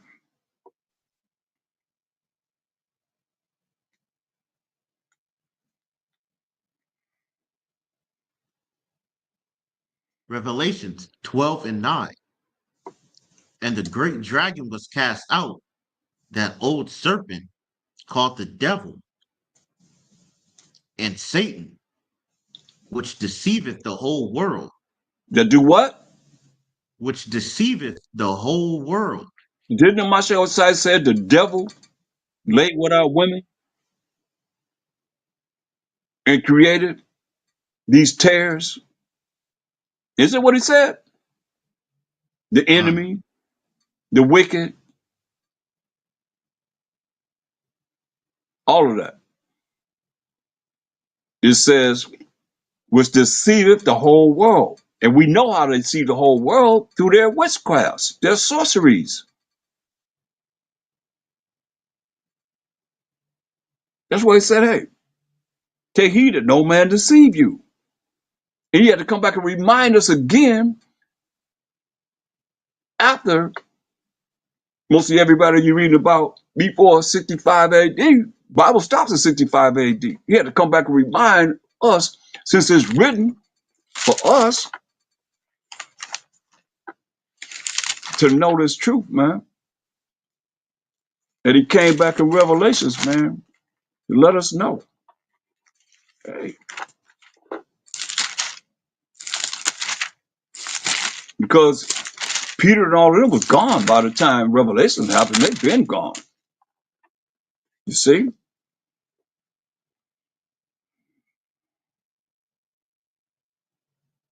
Psalms 102 and 18. Read that. It's written for us, man. To know this truth. Psalms 102:18. This shall be written for the generation to come, and the people which shall be created shall praise the Most High. That's right, man. Better learn to praise the Most High, man. It's written for the generation to come. We got generation, man. People that's going to be created, man, going to praise the Most High. You can't praise him. You going to praise somebody you don't even know. They'll be knowing him, man. It's serious. So he's letting us know in these last days what we can expect in Matthew 24, verse 6.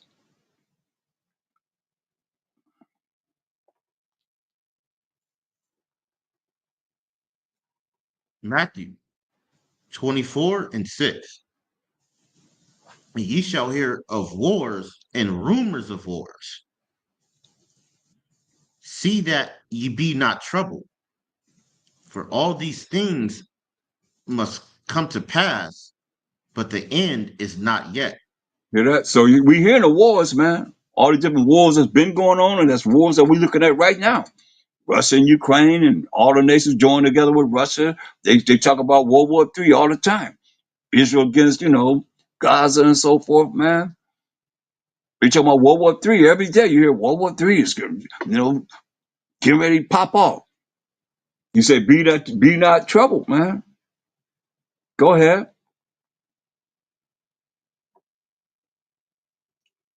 Verse 7. For nation shall rise against nation, and kingdom against kingdom. And there shall be famines and pestilences and earthquakes in diverse places. Hear that? You say, nation shall rise against nation. We're seeing this right now. And kingdom against kingdom. And there shall be what? Famines, food shortages. It's going to be famines right here in America, man. Pestilence, all kind of diseases. And earthquakes in different places, man. They just had an earthquake up northern California, 7.0. I think the largest was 7.4 or something like that. Point 0.4 before it's just with the largest earthquakes, man, in diverse places. Don't think, hey, they had an earthquake in New York, Ohio, down south. Earthquakes in diverse places, man. What do you say, verse 8? Verse 8. All these are the beginning of sorrows. He said, all these are the beginning of sorrows, man. Jacob's trouble, man. We seeing it right in our face, man. This is the beginning of sorrows. Go ahead.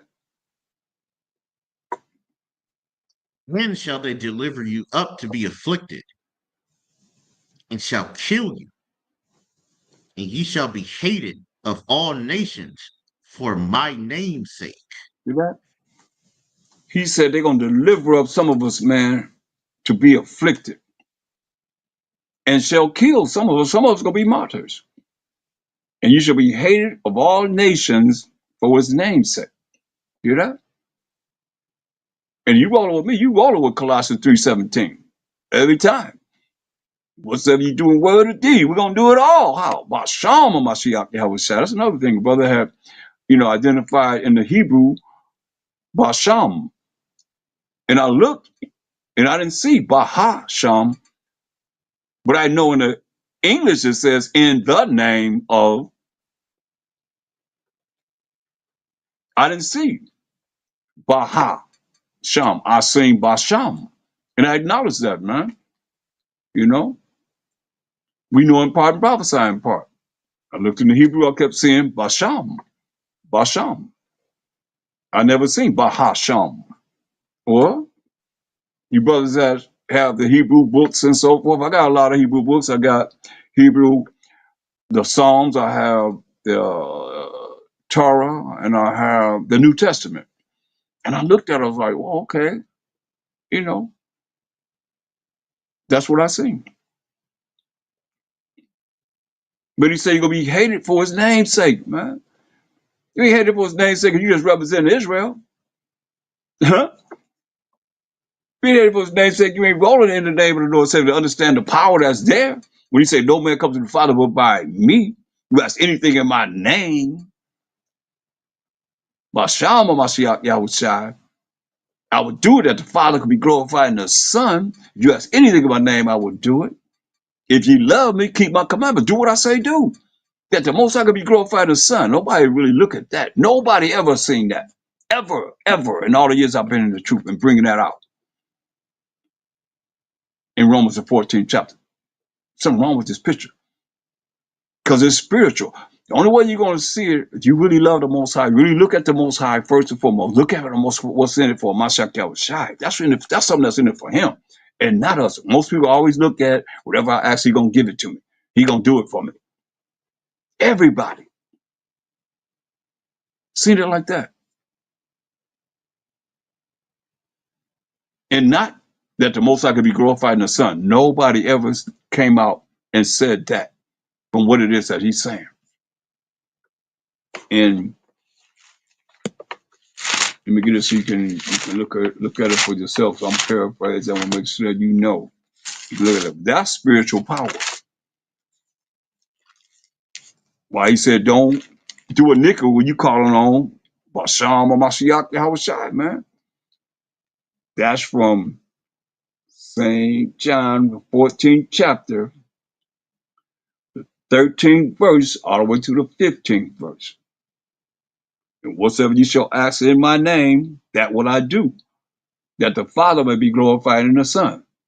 If you ask anything in my name, I will do it. If you love me, keep my commandments. See? Nobody ever seen and replied when I asked, what do you see in that? That the Father could be glorified in the Son, ever.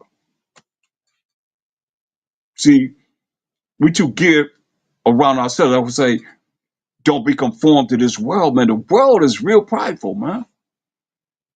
But you can't say you're spiritual and you read this and you don't look what's in it for the Most High. First and foremost, man, You gotta look at it what's for Mashiach Yahushua before yourself, before ourselves, man. Then you start to be spiritual. If not, then you're just going through formality, man. Because everybody else doing this, like, I know the scripture, I know the scripture, I know a lot of scriptures too, but so what? They don't mean nothing if I'm just going through formality. And I ain't looking at what really we did to offend the Most High. He our only hope. Who your hope? He my only hope. Who your hope? Who you hoping? The Most High. That's it, man. That's it. He our only hope, man. He our only hope. God, myself said, first thing myself said, to have faith in the Most High, man. He said, I no faith, but he said, have faith in the Most High, man. First and foremost, man. He our only hope. I'm gonna show you that, man. They know that. He didn't know this. We don't know it. Why we not pushing him enough, man? We ain't talk about him enough. We don't really go into him enough, man. Everybody's about Israel. Kwam Yasharala. Like, what was it? The new, that's our new John 3:16. Kwam Yasharala. I'm not, I'll say it myself. But I say Kwam Most High first. Kwam Abanawa Yahweh. Kwam Mashiach Yahushua. Kwam Yasharala. That's what David was saying. That's what I can show you the prophet said. Rise up, Most High. We ain't rising up against our enemies. The Most High gonna rise up against our enemies. Mashiach Shai gonna rise up against our enemies. Or tell me I don't know what I'm talking about. And I'll shut up. If you think someone before the Most High gonna rise up, before Mashiach Shai gonna rise up and do something for us, last I read, Deuteronomy 28:64 said what? Ain't no man gonna save you. Ain't no man gonna save us, man.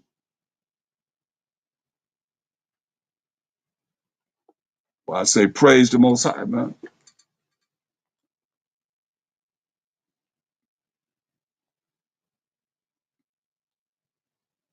Verse 10.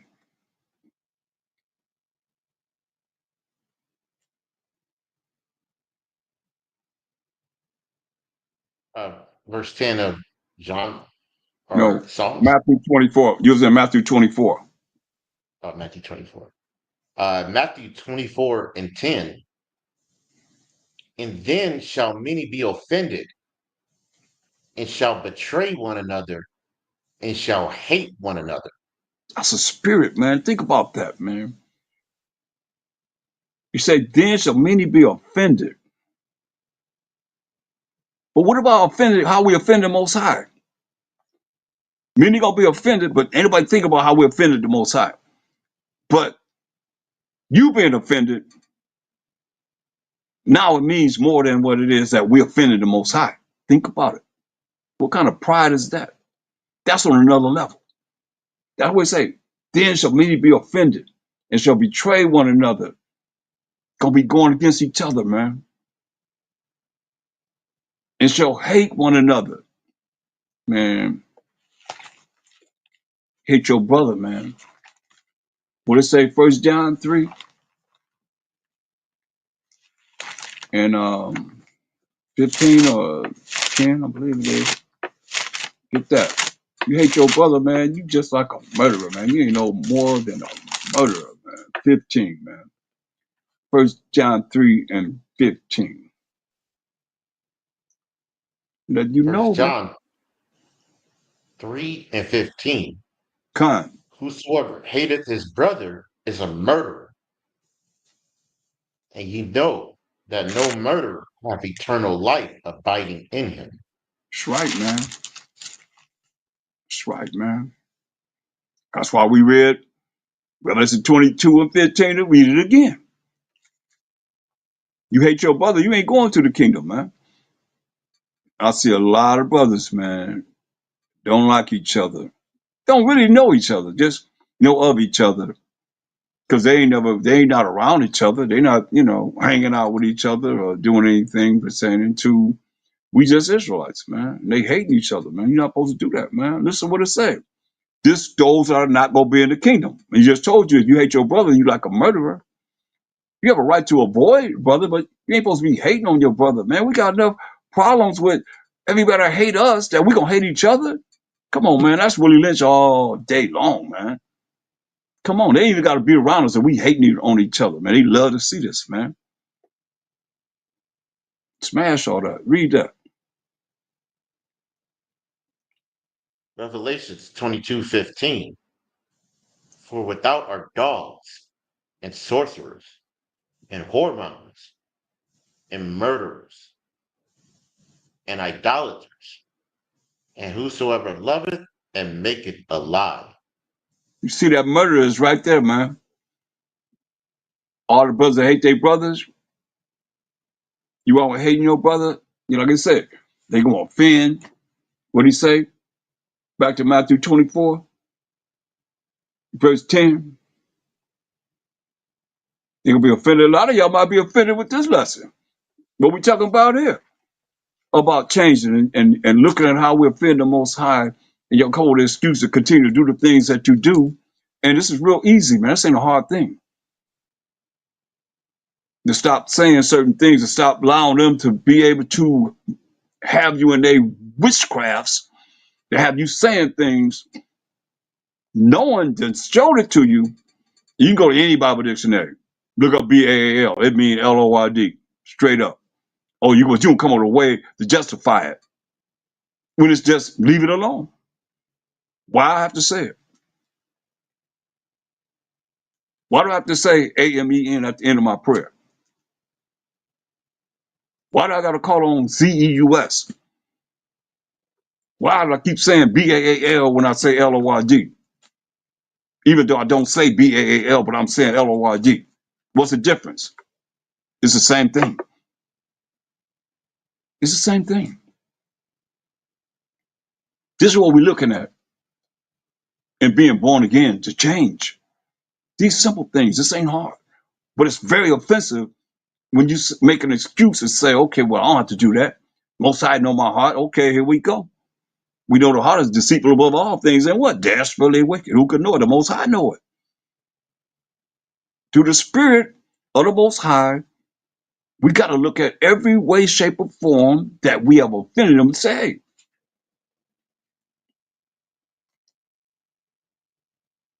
offend. Master Osai said you're going to be cast into the lake of fire, man. We read that. Didn't we read that earlier?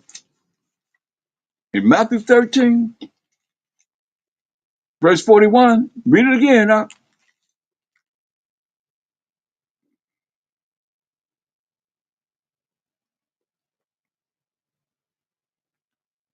Matthew 13:41. The Son of Man shall send forth his angels, and they shall gather out of his kingdom all things that offend, and them which do iniquity. That he going to send forth his angel. We read in Revelation 9:16, 200 million angels, and they shall gather out of his kingdom all things that offend. You think it's not important? What am I telling us? And them that do iniquity, wickedness, evil, and what? Verse 42. Verse 42. And shall cast them into a furnace of fire. There shall be wailing and gnashing of teeth. Right. You're going to cast them to that lake of fire, man. It's going to be wailing and gnashing of teeth, man. So we don't want to be there, man. And little things that we can do to not offend, especially when it comes down to the Most High, man. And they have done things so that you're doing the things, knowing that we were in captivity, slavery, bondage for our iniquity, and you're doing things that offend him, and you're being shown, now you're held accountable. You can run all you want to, but you heard it. You got to come over the way to justify it before the Most High. You ain't got to justify anything between us or me, you know. You got to justify it before the Most High, man. Matthew 24, verse 11. Matthew 24 and 11. And many false prophets shall rise and shall deceive many. That's these pastors, man, that we just read in Jeremiah 23. Verse 1, he said, woe, destruction to the pastors that destroy and scatter my sheep, man. They're deceiving the people. Talking about you a Gentile, you've been grafted in, don't know who you've been grafted in among, right? You got to run around the church like a chicken with his head cut off and get your holy dance on, and that's the Holy Spirit, man. That's not no Holy Spirit. You can't tell me what my second side said that they got the Holy Spirit when they running around the church like a chicken with his head cut off, playing the music, and all of a sudden now you got all this. He said gonna bring all things back to your remembrance, to your mind and your thinking, your ability to think. That's the Spirit of the Most High, man. It's defined in the scriptures. It don't never say, it don't never say that when you hear the music, you're supposed to jump around and run around the church, and that's the Holy Ghost, that's the Holy Spirit. No, man. They see, but what it say? Verse 11. Matthew 24:11. And many false prophets shall rise and shall deceive many. Yeah, man, these pastors, man, they done rose up, man, and shall deceive many, man. You've been lied to. Come on, y'all better understand. Get 2 Corinthians 11. 2 Corinthians 11, man. Y'all better recognize, man. Come out of this gross darkness they have you in. 2 Corinthians 11 and 14. 2 Corinthians 11 and 14. And no marvel, for Satan himself is transformed into an angel of light. You know that? It ain't no marvel, man. Satan himself, man, to transform himself into an angel of light. Like he's the Most High, like he's the Mashiach Yahushua. Right? Mashiach Yahushua, that light. And we know the light, Proverbs 6:23, is the laws and commandments of the Most High. So he act like he's righteous. Read. Here go these ministers and these pastors. Verse 15. Therefore, it is no great thing if his ministers also be transformed as the ministers of righteousness, whose end shall be according to their works. Therefore, it's no great thing if his ministers, so Satan got ministers that's dealing with the worst drug we ever had in Christianity or whatever religion that is out there that's not dealing with the laws and the commandments of the Most High. They all the same. They done transfer themselves as ministers of righteousness. We know we don't find righteousness in two places.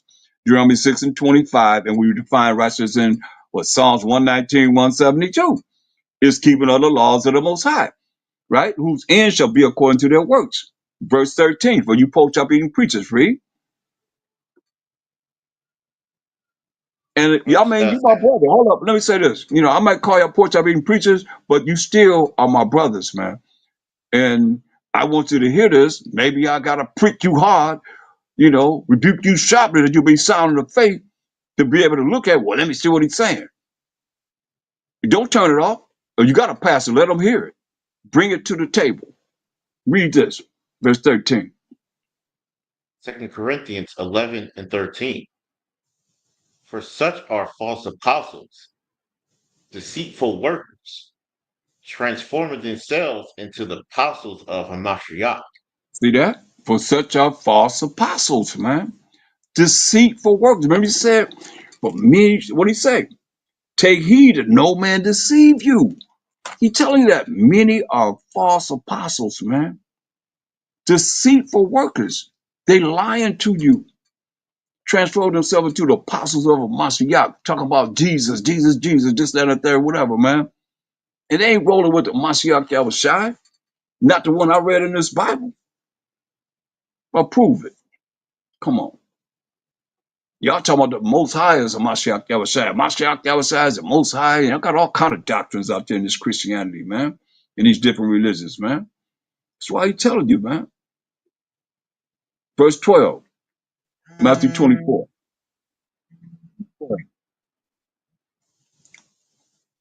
Matthew 24 and 12. And because iniquity shall abound, the love of many shall wax cold. Hear that? He said, because iniquity shall abound, man, wickedness shall abound. He said, the love of many shall wax cold, man. Because people trying to be somebody in this damn nation, man. So I say the love of many shall wax cold. Gonna wax cold, man. Because the wickedness in this world shall abound, be plentiful in this world, man. Say the love of many shall wax cold.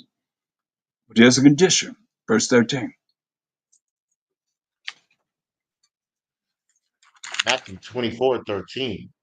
But he that shall endure unto the end, the same shall be saved. Hear that? But he that shall endure unto the end, the same shall be saved, man.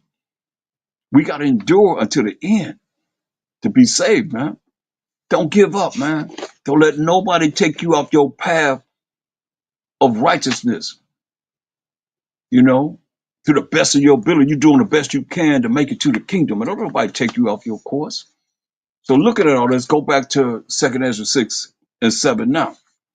Same thing the apostles asked the Mashiach Shah, the same thing Ezra's bringing forth, man.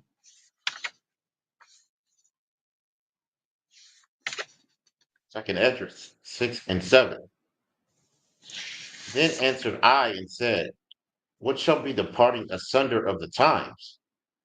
And when shall be the end of the first, and the beginning of it that followeth? The same thing that the disciples asked the Mashiach Yahushua. We're going to be the end of this world that we're in now and the world to come, right? Go ahead. Verse 8. And he said unto me, from Abraham unto Isaac, when Jacob and Esau were born of him, Jacob's hand held first the heel of Esau. So he's going all the way back to Genesis, the 25th chapter, from verse 19 on down. You know, they were fighting in the womb, Jacob and Esau, fighting in the womb, and Jacob's hand held Esau's heel. Esau was getting out of that womb, getting away from Jacob. They were fighting in the womb. Esau came out first, right? So that's what he's talking about. That fight between Jacob and Esau. Go ahead. Verse 9. For Esau is the end of the world, and Jacob is the beginning of it that followeth. So Esau has to be ruling when in the end of the world. Like they asked him, when will be the end of the world? Esau is going to be ruling in the end of the world. And Jacob's the beginning of it that follows. So, because some people say that Esau is not the so-called white man. So I want to know what people on this earth is able to take Russia down and America down and England down and all the rest of the nations that have nuclear power. Because Esau is not the so-called white man, they say. So who is it that's going, they say Esau's the end of the world. So who is it that's going to take them down? You can say, okay, well, this is Esau. This is the Edomites. Make that make sense to me. Help me, y'all. Because people say that the so-called white man is not Edom. That's not them. So what people is it that's has the ability to take them down to represent Esau? Are y'all there? Come. Well, I was just thinking, then I guess we're going back into captivity then, you know. what people? I'm trying to figure out what people are. Yeah, who are they? You know. Yeah, who are they to have? They got to have something more powerful than the two Satans that Russia have, right? The nukes that they have. That's nothing compared to what they have to have to be able to take them down, right? They got to take over. I mean, we talking about World War III, but they got to come up after World War. They got to be able to take down the superpowers of the earth. It say Esau's the end of the world, and Jacob's the beginning that follow. So it's got to be somebody that's going to take them down. That's more powerful than them. That's a Con, people. Who is that? it's gonna have to be somebody. Got to be somebody, right? I haven't got no answers though. Mm.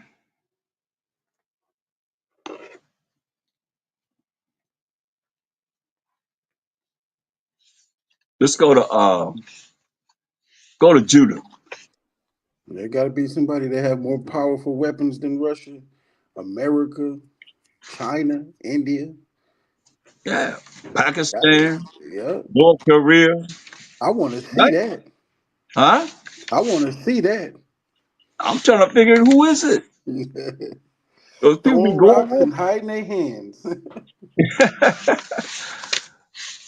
And read this in Judah 5:17. I love this, sister. Read this. Judith 5 and 17. And whilst they sinned not before their power, they prospered, You see because that? the Most High Go that ahead. hated iniquity was with them.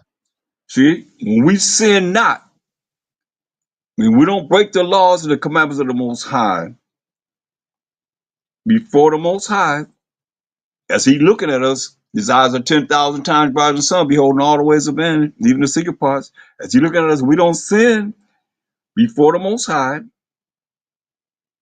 we prosper. Because the Most High that hateth iniquity, you hear that, churches?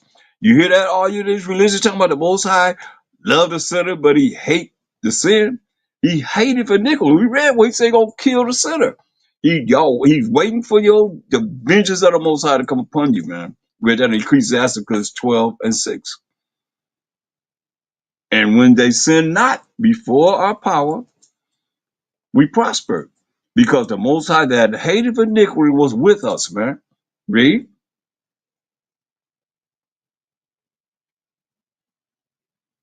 But when they departed from the way which he appointed them, they were destroyed in many battles, very sore, and were led captives into a land that was not theirs. And the temple of their power was cast to the ground, and their cities were taken by the enemies. Hear that? But when we departed from the way which the Most High appointed us, which is to keep His laws, statutes, and commandments,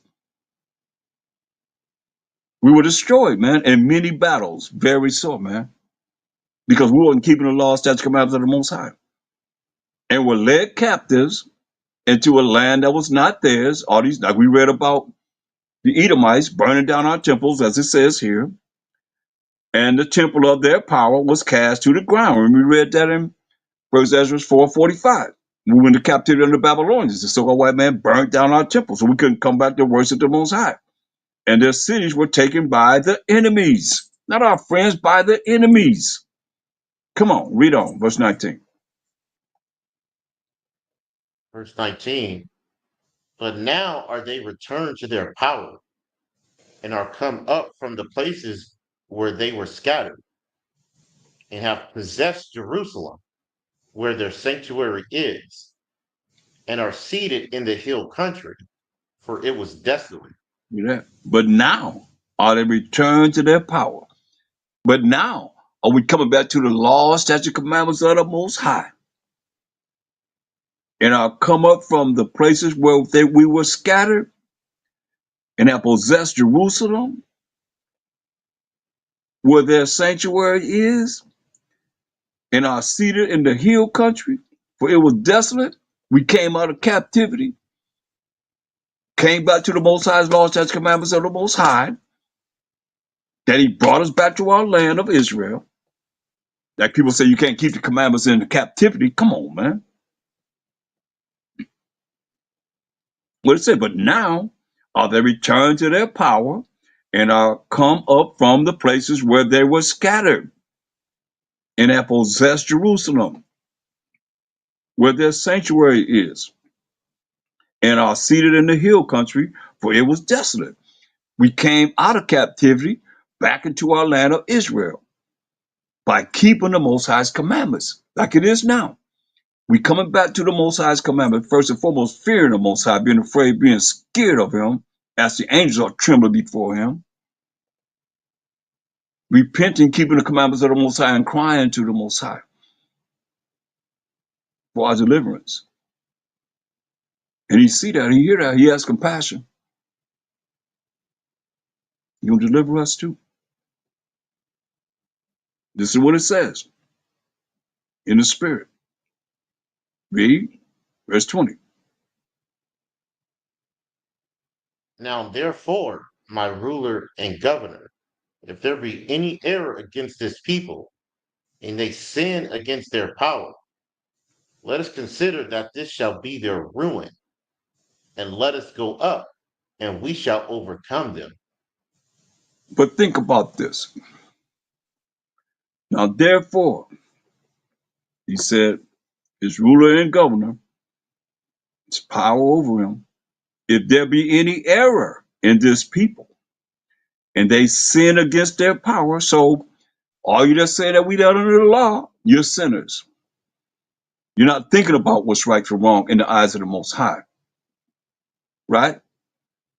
So these nations know this. Remember, we read over Ezekiel 39:23, where he's a know that we went into captivity for our iniquity, because we broke the laws of the Most High. We broke the commandments of the Most High, and he hid his face from us. They know this. And here it is, clearly being told to this leader of the Assyrians, man. Now, therefore, my power and governor, if there be any error in this people, and they sin against their power, we break the Most High's commandments and laws. Let us consider that this shall be their ruin. So what you think? Think about this. Marinate on this. You think these nations want us to be following the Most High's laws, statutes, commandments? You think the nations want us to find out how we offended the Most High when they have us offended the Most High by the things they done put in the Bible, things they took out of the Bible? Because everybody don't read the King James Bible. Some Bibles, I got a whole list of Bibles over here. Matter of fact, I did a whole TV show, and I had nothing but Bibles on this side and this side, and went through these Bibles and showed how they took things out and put things in. Come on. You think they want to show you the way back to your power? When he's telling them that when we don't follow the laws, it's going to be our ruin. We're going to get destroyed. Hear what he's saying. Telling somebody else this. Verse 20 again. Judah 5:20. Now therefore, my ruler and governor, if there be any error against this people, and they sin against their power, let us consider that this shall be their ruin, and let us go up, and we shall overcome them. See that? The nations know this, man. If we sin against the Most High, as long as they keep us in sin, doing the things, wilding out, women walking around butt naked, and men with men, women with all the things that we do that's contrary to the laws of the Most High, man, gonna be our ruin, man. And we're gonna be overcome continually, have no power. But there's a condition. Verse 21.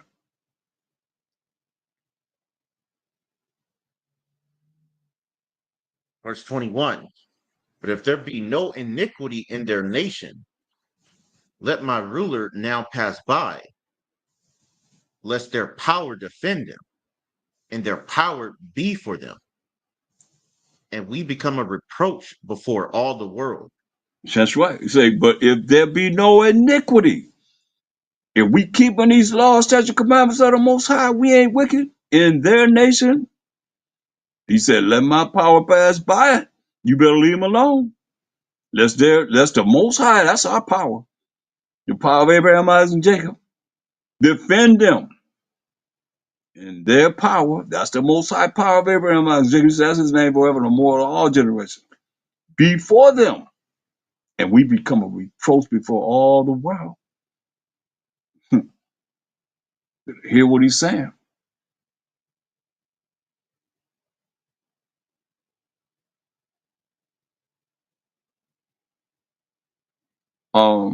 The King James 611 Bible. The King James 611 Bible. Isaac Files. And you can get the if you get the original, it'll have the Apocrypha, which is 14 books in it. Or you can get, well, we have the Cambridge University Press Apocrypha. It's a red Apocrypha. It's called the Cambridge University Press Apocrypha. It'll have the 14 books that's in the original King James 611 Bible. You see, the Protestants took it out, the 14 books. But if you get the original King James 611 Bible, it'll be in there. But if not, then I can say you get the Apocrypha, the Authorized King James Version. It's called the Cambridge University Press. Cambridge University Press. And it'll have the Apocrypha in it. You see. You're welcome, no problem.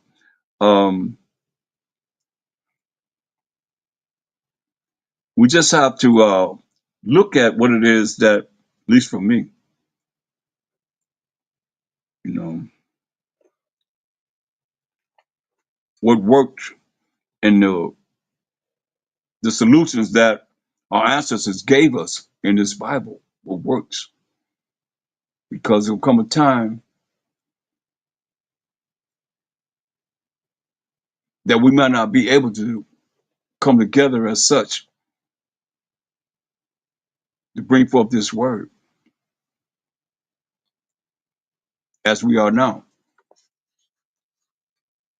And we got to be ready.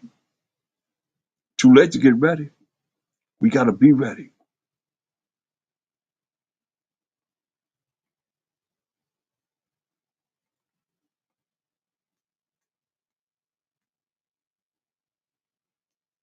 So, hey, y'all want to bring anything else? Y'all got anything else y'all want to bring out?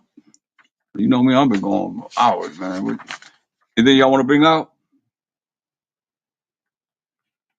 or have in mind, talk about, whatever?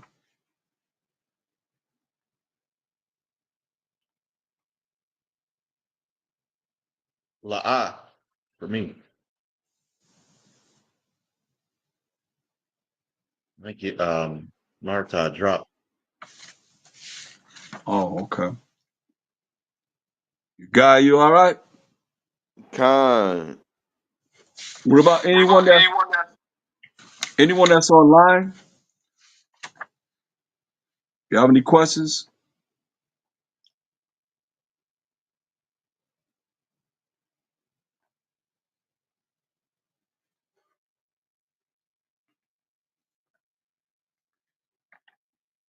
Man, I don't know. I just look at we've been bamboozled, ran amok, and don't even realize it. For real. Because we don't know. We don't know this word enough, man. You know, we ain't in it enough, man.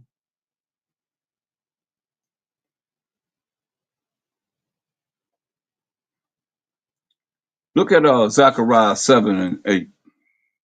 Read down from there.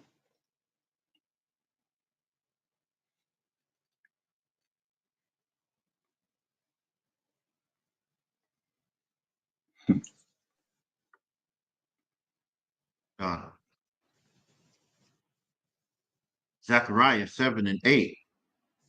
And the word of the Most High came unto Zechariah, saying, Thus speaketh the Most High power of hosts, saying, Execute true judgment, and show mercy and compassion every man to his brother. Hear that? Execute true judgment, man, and show mercy. Mercy is not getting something you do deserve. All the time, you ain't got to try and find something to bring your brother, to destroy your brother, man. He said, show mercy and compassions, every man to his brother, man. You don't have to all the time look to bring your brother down, man. That's Willie Lynch. Without them being even around us, man. That's the world. Read. And oppress not the widow, nor the fatherless, the stranger, nor the poor. That's right, man. And let none of you imagine evil against his brother in your heart. See, it's over and over again, man. It's the same thing, man. Why do you think the Most High got to keep on telling us to love our neighbor as ourselves, man? Love your brother, love your brother, love your brother, love your brother. Because, man, we hate each other. We don't like each other. Something wrong with that. You can't say, hey, you hate your brother. You say you a murderer. Say you ain't going to the kingdom. Better get that out of your spirit. You think you're going to be going to the kingdom. I can see them having you right there with that brother you hate. And here y'all are right together. Whoever it is, no matter. And you right there with them in the judgment. What you going to say? What you going to do? And we don't know how close we are to the end of these days that we in now. But we know in the last days.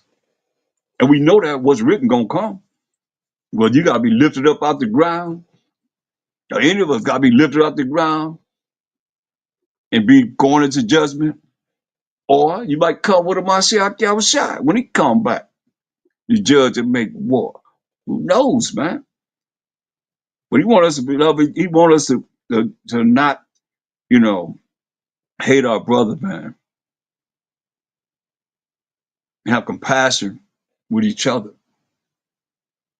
You don't imagine evil against your brother, man, in your mind. What he's saying, man. But what we do, we don't.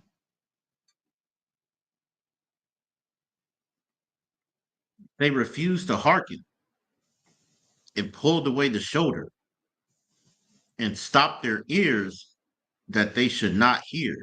Hear that, man?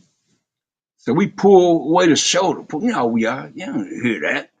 You know we saying something if we pulling back the shoulder. I don't want to hear that. Pulled away the shoulder and stopped their ears. Didn't want to hear what's being said. That they should not hear. That's our people right there. That's rebellion to the utmost. You trying to tell our people this is right, and they pull back their shoulders, don't want to hear what you got to say, but they don't know. They got to deal with the Most High. Read on. Listen. Yeah, they make their hearts as an adamant stone, lest they should hear the law and the words which the Most High Power of hosts have sent in his spirit by the former prophets. Therefore came a great wrath from the Most High Power of hosts. So you think the Most ain't nothing new under the sun, man? He said, yeah, they made their hearts, their minds as an adamant stone. Hard as ever, man.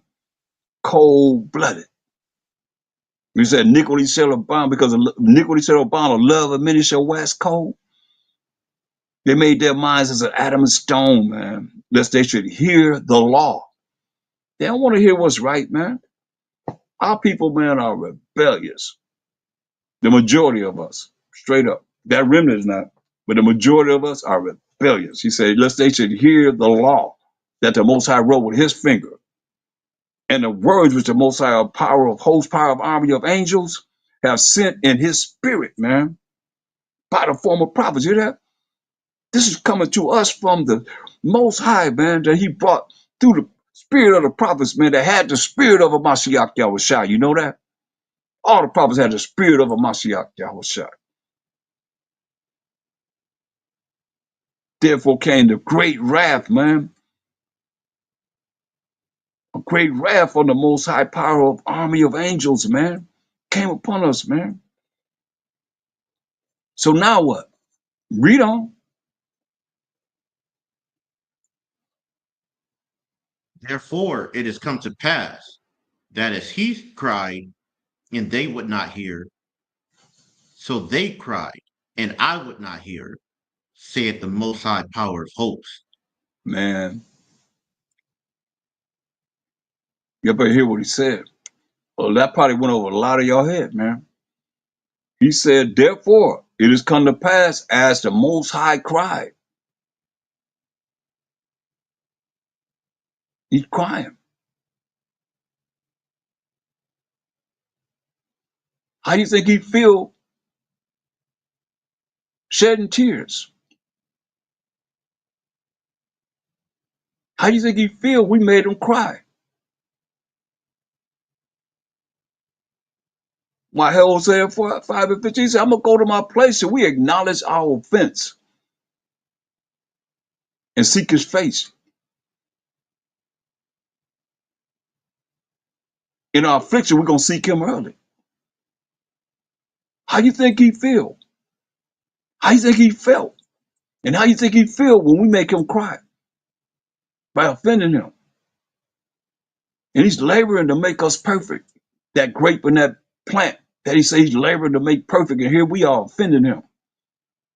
And we all got to suffer behind what people are doing, offending him. Nobody escaping this, man. But you see what he said? He took the righteous and the wicked into captivity for what the wicked done. That's the chosen people that he loved, that we done heard. He said, I love you, Israel. Still put us in captivity, slavery, and bondage, even though we was righteous. That's why nobody can say that whoever it is, whatever nation, that the judgment is written concerning them is not going to receive that judgment. Because we did. And still dealing with it. Trying to do the best we can to be righteous. Still got to deal with it. That we say, as he cried, and they would not hear, he cried, Most High cried, we made him cry. He crying to us. That's how serious this is, that we take lightly and have taken lightly. So they cried. When we cried, that's the only time he had pity on us, when we cried to him in humility. He said, I would not hear, said the Most High power of army of angels, man. But what did he do? Verse 14. I scattered them with a whirlwind among all the nations whom they knew not. Thus the land was desolate after them, that no man passed through, nor returned, for they laid the pleasant land desolate. He said he scattered us, man, like a whirlwind, like a tornado, like a hurricane, man, among the nations whom they knew not. We didn't know these nations. Thus the land was desolate as it is now, today. That no man passed through, man. No return. Nobody returning. I mean, I see it, man. It's land over there, man. That's miles and miles and miles and miles and miles of desolation. Nothing grows there. It's desolate. Like he said here, for they laid the pleasant land desolate. We laid the pleasant land desolate for what we did and not doing what he say do, man.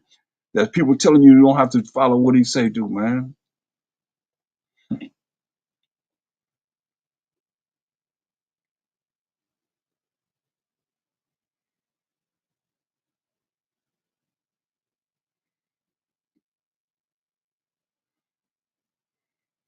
Look at I mean, if I want to go on, I can go on.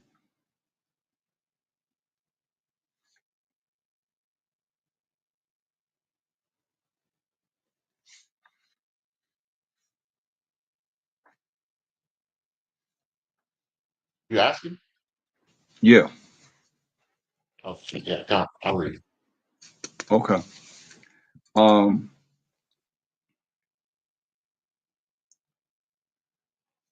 we're gonna go into. I'm gonna go to the Apocrypha. We're gonna go through a lot of scriptures here. I want to go to Ecclesiasticus first chapter. I want to start at verse 25. It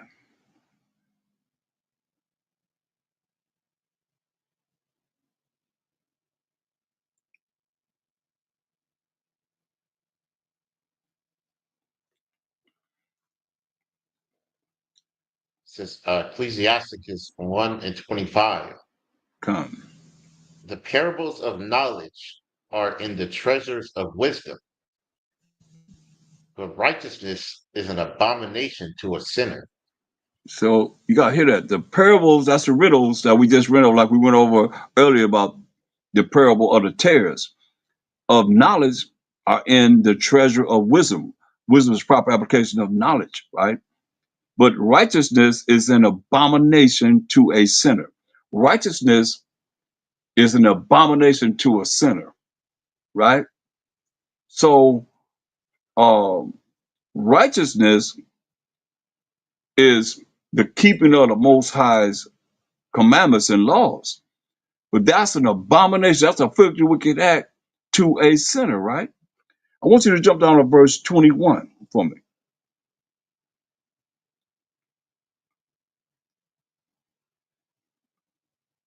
Ecclesiasticus 1 and 21.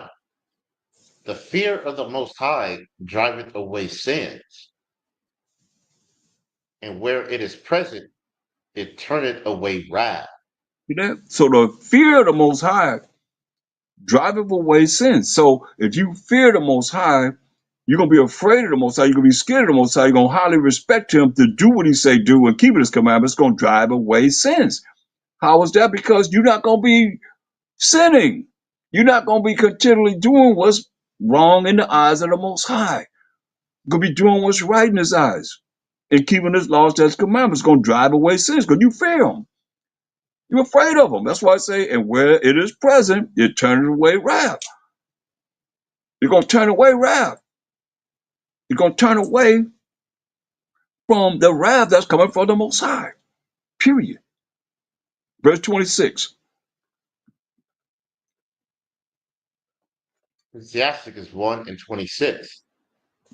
If thou desire wisdom, keep the commandments, and the Most High shall give her unto thee. Hear that? If thou desire wisdom, you want this wisdom of the Most High, keep the commandments. You hear that?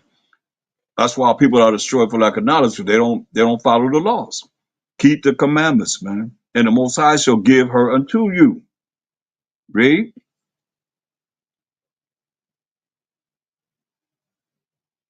For the fear of the Most High is wisdom and instruction, and faith and meekness are his delight. So it's, you see, you keep going over the fear of the Most High, man. To be afraid, to be scared of the Most High and highly respect Him, doing what He say do is wisdom and instruction and faith and meekness are His delight, man. Have faith in Him, be humble. This is delight, man. Not to be prideful. That's hateful before man and the Most High says. Go ahead.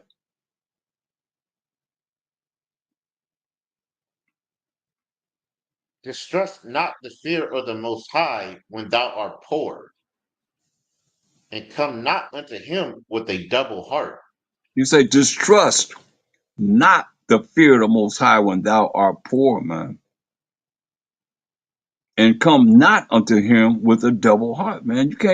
You can't come with the Most High, this double-minded man, man. Get James, the first chapter. So don't come to the Most High and you start at verse 5.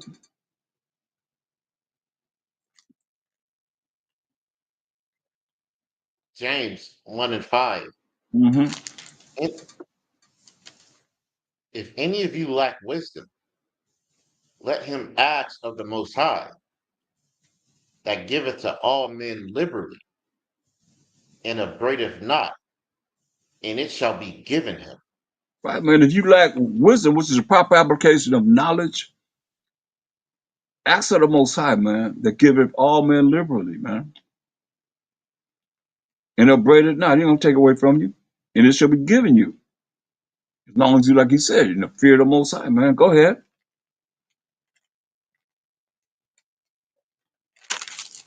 But let him ask in faith, nothing wavering. For he that wavereth is like a wave of the sea, driven with the wind and tossed. Yeah, man. We seen those big waves in that footage, right? Malachi said like a wave in the sea, right? Yep. Woo!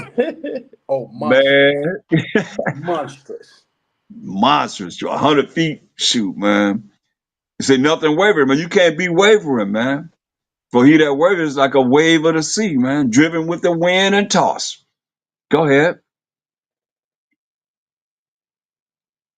But let not that man think that he shall receive anything of the Most High. You that? Said let not that man that's wavering, you kind of like this way and that way, you ain't the same way, or woman. Don't matter. Same thing. Let not that man think that he shall receive anything of the Most High, man. Why say what? Verse 8. Verse 8. A double-minded man is unstable in all his ways. That's right, man. A double-minded man is a double heart. What we just read, go back to Ecclesiastes 1 and 28, man. You know, they don't fear the Most High. You know, they wavering. They this way, that way, whatever. You know, sometimes you see them, they on point, sometimes they off. They ain't trying to be on point, man. You got to be on point as much as possible, especially when you're dealing with this truth, man. Read this, verse 28. Ecclesiastes 128. Distrust not the fear of the Most High when thou art poor, and come not unto him with a double heart. That's right. You what he just tell you? You say, hey, a double-minded man. You say, Most High ain't gonna do nothing for you. You unstable in all your ways, or a woman that's unstable in all her ways. They double-minded, thinking this way, thinking that way. Man, that's one way we're supposed to think. And that's it, according to what's written in these scriptures, man. Period. And fear the Most High first and foremost. Is that what we started with? I think we did start with that. First scripture outside from Colossians 3:17 was what? Ecclesiastes 12 and 13. Let us hear the conclusion of the whole matter. Fear the Most High and keep his commandments. Distrust not the fear of the Most High when thou art poor, he's saying, and come not unto him with a double heart, double-minded. Because you unstable in all your ways, man. He said, don't even think that I'm going to do anything for you. Verse 29, Ecclesiastes 1:29. Verse 29. Be not a hypocrite in the sight of men, and take good heed what thou speakest. Right? He said, don't be a hypocrite in the sight of men. What You was know, that, Jaquan? What book is that? Ecclesiastes 1 and 29 in the Apocrypha. Verse 30.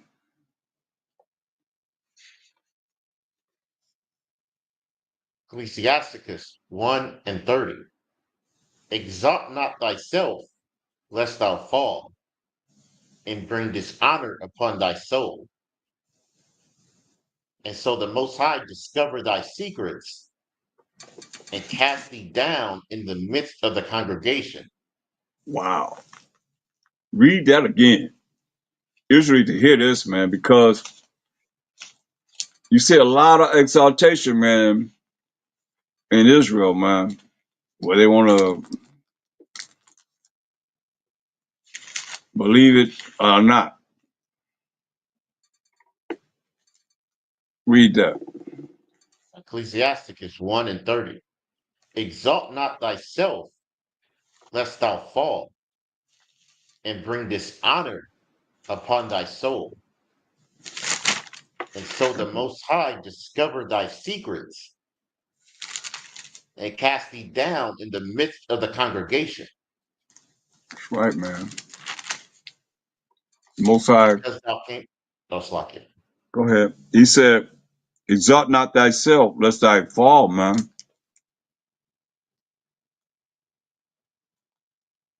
So you can't exalt yourself, man. So unless you're going to be brought down. Because when you exalt yourself, you be rolling in what? With what? One word.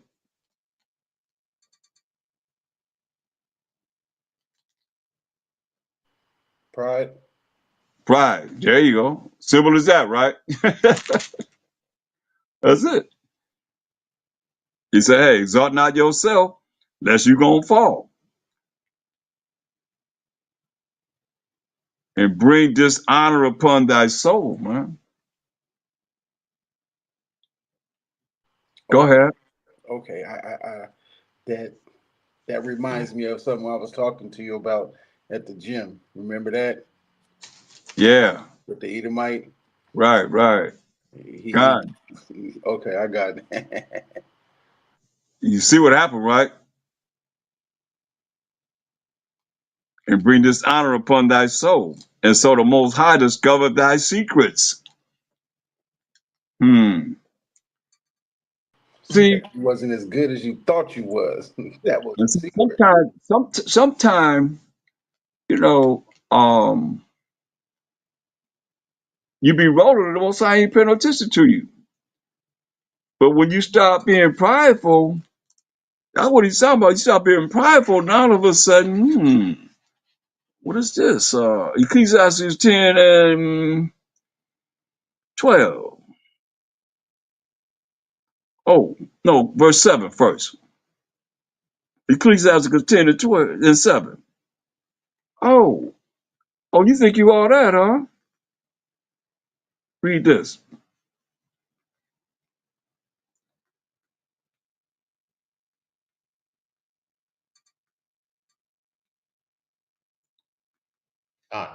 Ecclesiasticus 10 and 7. Pride is hateful before the Most High and man, See that? Pride is hateful before the Most High and man. Read. and by both doth one commit iniquity. Right, man, and by both the one commit iniquity, you know? When you prideful. Before man and the Most High, man, you hateful, man, before the Most High. You hate it when you be like that, man. Verse 12. Ecclesiasticus 10 and 12. The beginning of pride is when one departed from the Most High, and his heart is turned away from his Maker. Hear that? The beginning of pride is when one departed from the Most High. So if you prideful, you ain't rolling with the Most High. That's why he wants us to be humble. He wants a broken and contrite spirit before him. It has nothing to do with your manhood. You more man being humble before the Most High than you are being prideful before him. Tell you that. That's what my show just said. It's gonna be well weeping and gnashing of teeth. Fearful thing that falls in the hands of living power. Hebrews 10:31, man. It's better to be humble than to be prideful.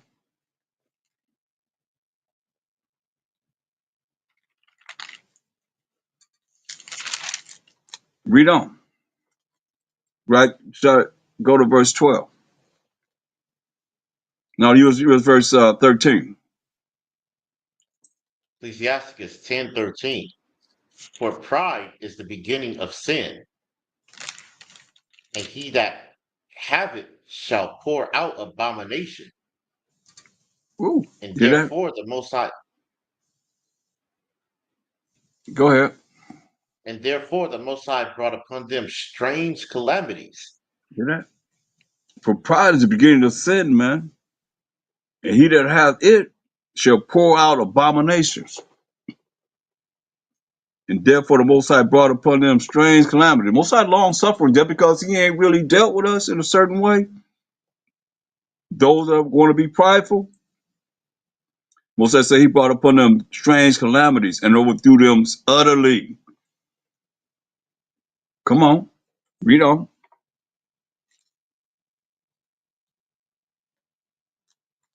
Verse 14. The Most High hath cast down the thrones of proud princes and set up the meek in their stead. See, Most High cast down prideful princes, man, and set up who? The humble. Meek mean the humble person in their place. Hey, somebody find that scripture where it says, he that exalt himself shall be abase, he that humble himself shall be exalted. It's in the Gospels for me.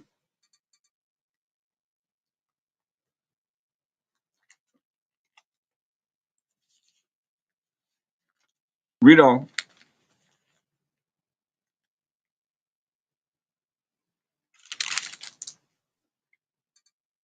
Verse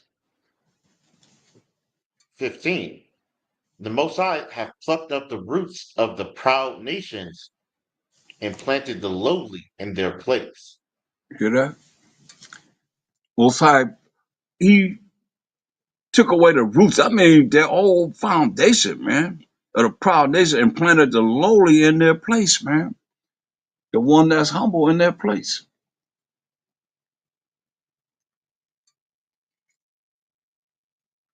Read on.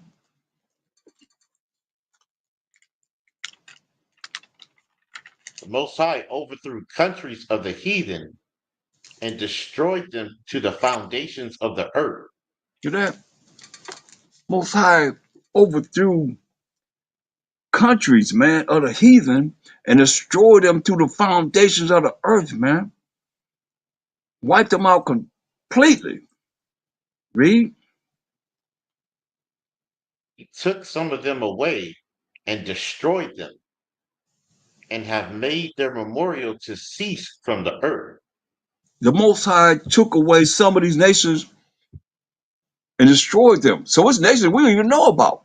You know what he said? The Most High overthrew countries of the heathen and destroyed them to the foundations of the earth. So he took some of them away and destroyed them and have made their memorial, meaning us remembering who they were, to cease from the earth. Come on. That's deep, man. Nations that were on this earth, the Most High say, I destroyed them and took the memory of them away from the earth. To never be remembered that they even existed. That's what we talk about, man. We talk about the Most High, man. Fear of the Most High. Read.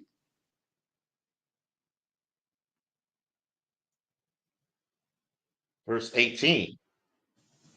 Pride was not made for men, nor furious anger for them that are born of a woman. See? Pride was not made for men, nor furious anger of those of that come from a woman, man. Read on.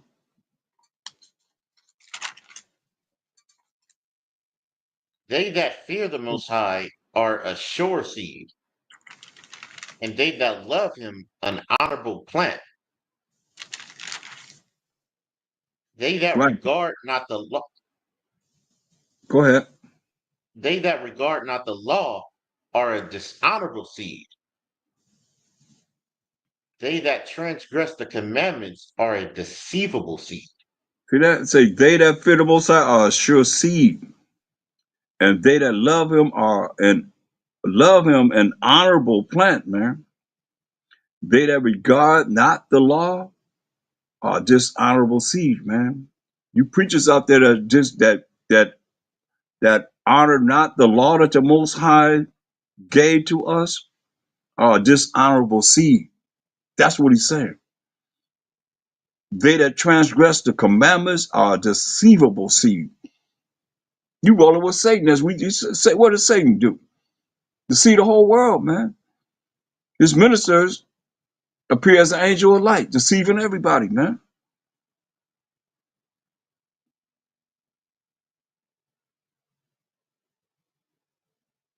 Read on.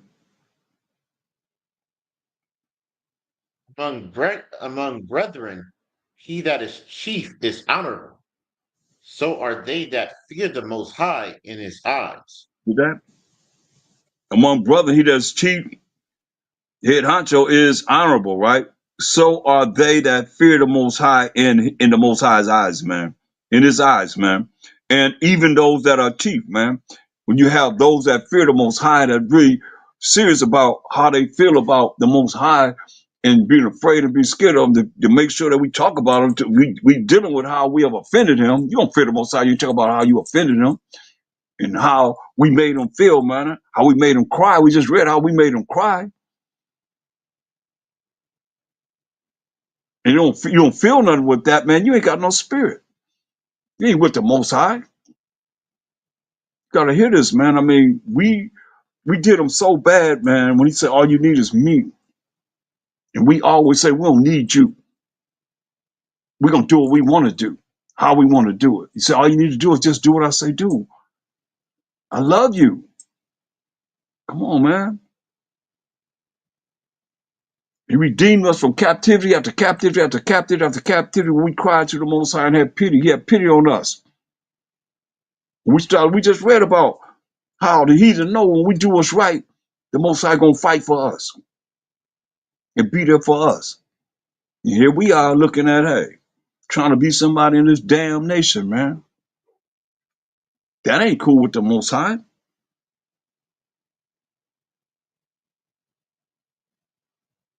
Verse 21.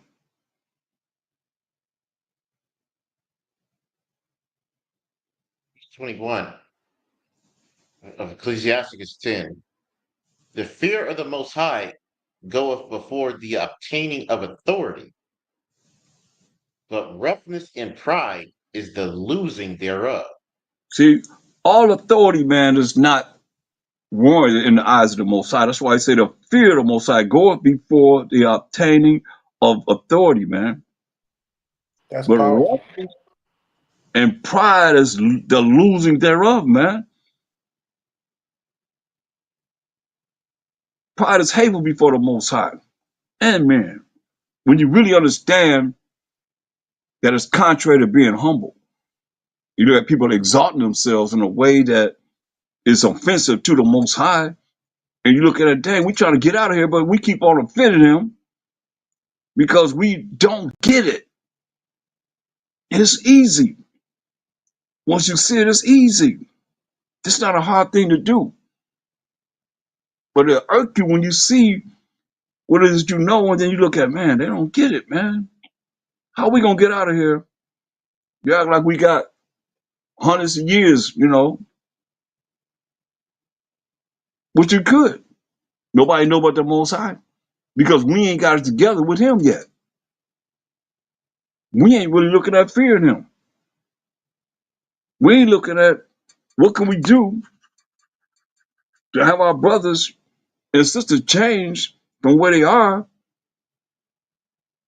that you can look down and say, hey, all right, and smile instead of cry. What do we do to make him smile? What do we do to please him? Rather than all the time, we don't need you. We just need you for whatever we need you for. Do this for me. Do that. So be it. You heard what I said. So be it. What?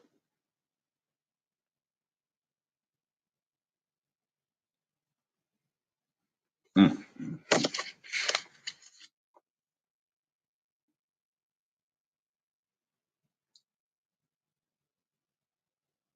Look at verse 24.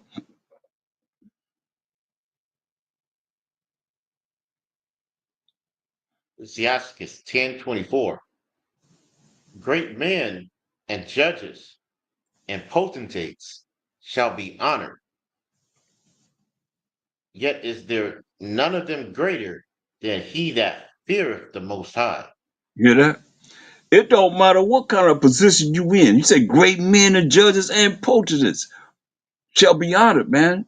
Yet is there none of them greater than he that feareth the Most High, man. Fear the Most High make you greater than all of them, man.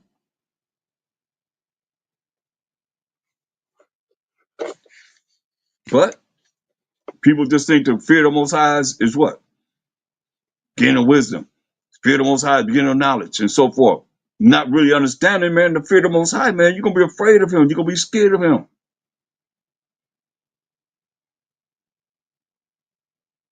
Ecclesiastes 11 and 15.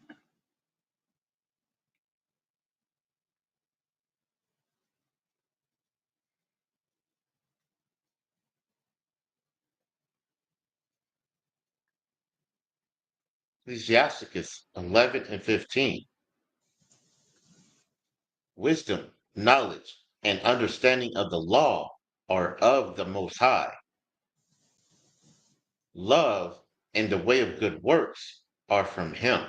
Here it is, man. Wisdom, knowledge, and understanding of the law. The Most High wrote with his finger are the Most Highs, man.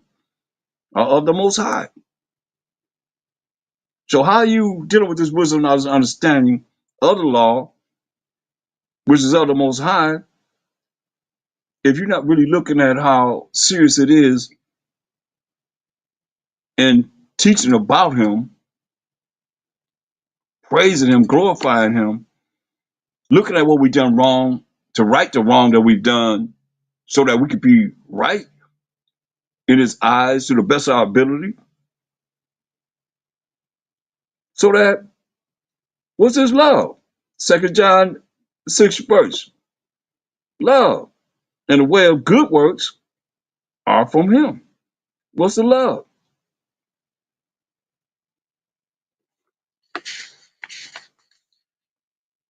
Second John 1 and 6.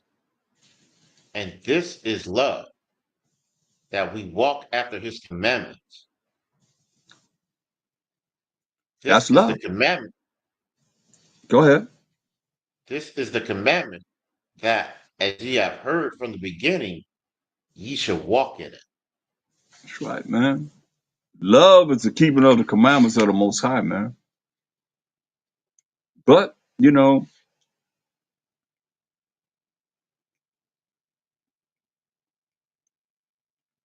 people look at love as just, I love you, compassion toward each other, man. But love is the keeping of the Most High's commandments. That's the ultimate love, man. What love is about. Um,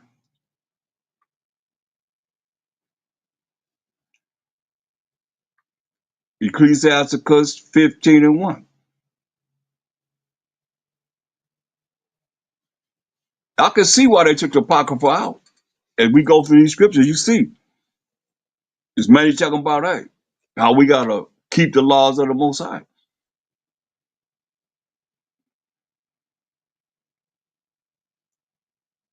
Ecclesiasticus 15 and 1.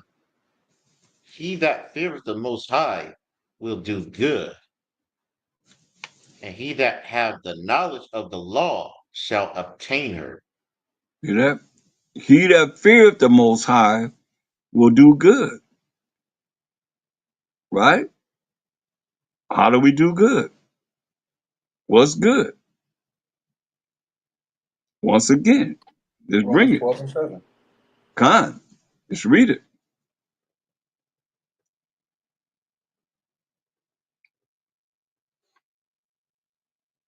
Romans Romans 7 and 12. Romans 7 and 12. Wherefore the law is holy, and the commandment holy, and just and good. They let you know, you fear the Most High, you're going to keep the commandments, you're going to keep the laws of the Most High, because that's just and good. And he that hath the knowledge of the law shall obtain her. How you going to obtain the fear of the Most High and you have the knowledge of the law? Therefore, they can't fear the Most High, those that are in these religions. Can they? They can't. Because they don't keep the laws of the Most High, except they're not under the law of the Most High.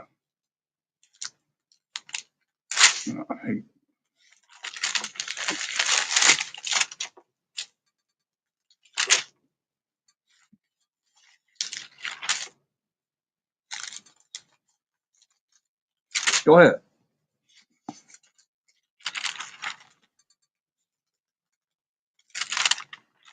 Ecclesiasticus 15. Come. Verse 2. And as a mother shall she meet him, and receive him as a wife married of a virgin. Hear that? And as a mother shall she, the knowledge of the law, man, receive him. Meet him and receive him as a wife married of a virgin, man. Only man she ever been with. How beautiful is that? Go ahead.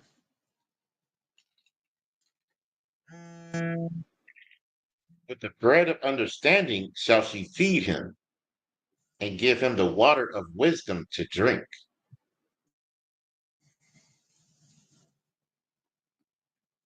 Hold up. Oh, shoot. Uh-oh.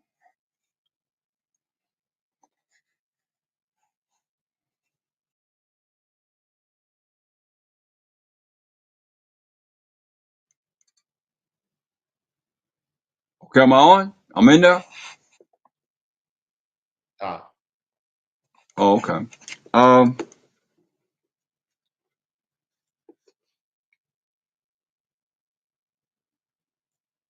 get Ecclesiasticus 15 and 11.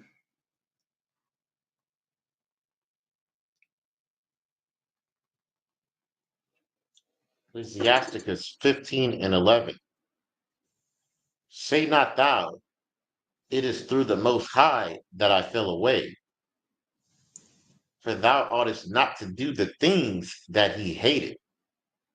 Don't say when you done fell away, man, that it's through the Most High that I fell away, man. But thou oughtest not to do the things that he hated. And that's what he hate. He hate us not keeping his laws, statutes, commandments. So people fall away, man, and they're going to blame the Most High that they fell away. Say, for that you ought not have done the things that he hated, man. Read.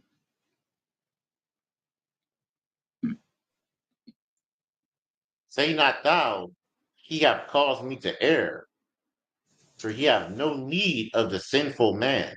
You know, he said, don't blame it on the Most High. You know what he said?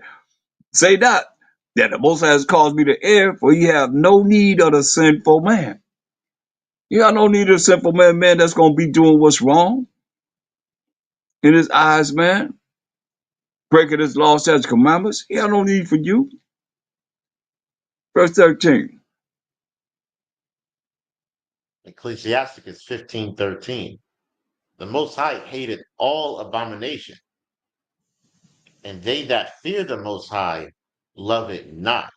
And so that's how we got to be, you know.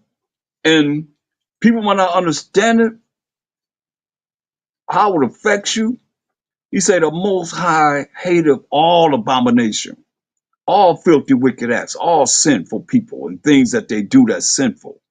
And they that fear the Most High love it not. You don't love the abomination either, man. Come on. He himself made man from the beginning, and left him in the hand of his counsel. You know that? The Most High made us from the beginning and left us in the hand of his counsel. That's why we got to go in this Bible, man, and look at what the prophet said, man.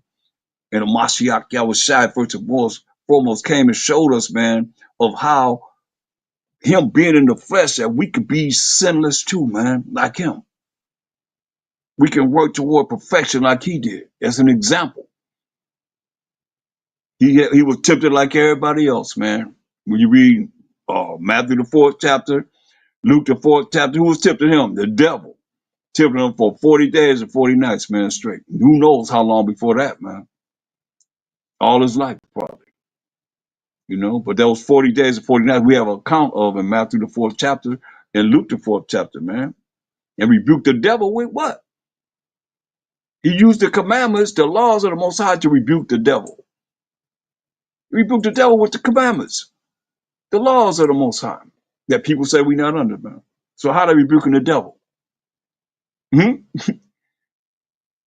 What they're using to rebuke the devil besides saying, I rebuke you, devil? What they really using to rebuke the devil?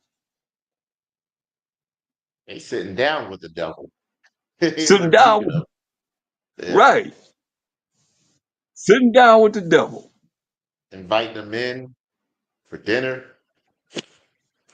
Yeah. Come on Yeah, in and, rebuking them. right. Pan-African Designs and Apparel. Do you have a question you want to ask? Is it along the lines of what we're talking about, or it's going to take us all the way off the subject matter. But you can ask it. I'll see if I can answer it now, or I don't want to break the spirit what I'm bringing in, but if there's something pertaining to what I can answer real quick, no problem.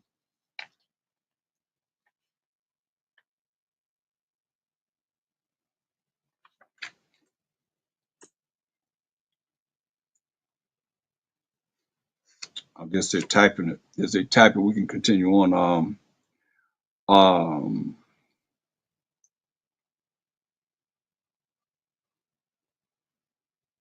15.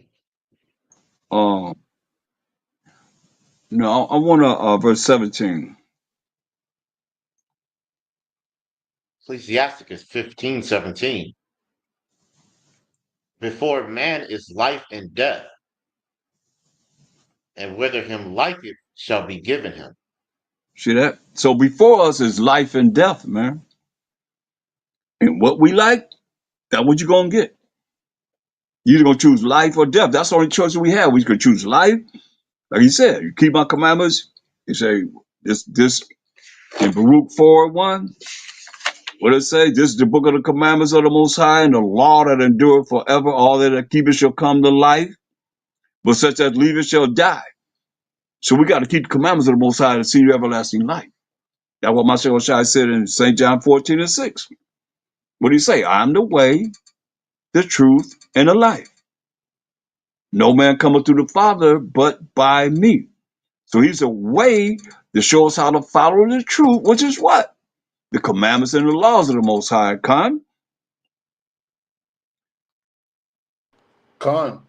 That's going to lead to everlasting life. This is real simple. This ain't hard. I would say you got choice to choose life or death. All the scriptures saying the same thing. Everybody say it a different way because, we got ADHD spiritually. Most I got to speak to you like most I speak once, say twice, man perceive it not. So you got to come different ways, saying the same thing, but in different ways, but at different times through different prophets.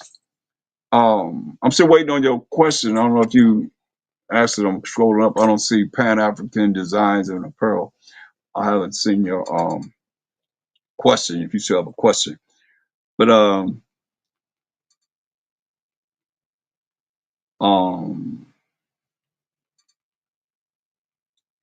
verse verse verse 19. Ecclesiasticus 15:19. And his eyes are upon them that fear him, and he knoweth every work of man. See that? His eyes are upon them that fear him. He's gonna be looking at us, man. It says, and he know every work of man, everything that we do. He know all the work that we do, man. Verse 20. Verse 20. He hath commanded no man to do wickedly, neither hath he given any man license to sin. He ain't commanded no man to do wickedly. Neither have he given any man license to sin, man. Don't blame him. We all have an opportunity, man, to do what's right. Don't be blaming the Most High.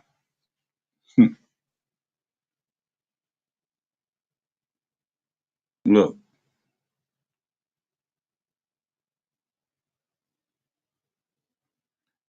Ecclesiastes 17:10.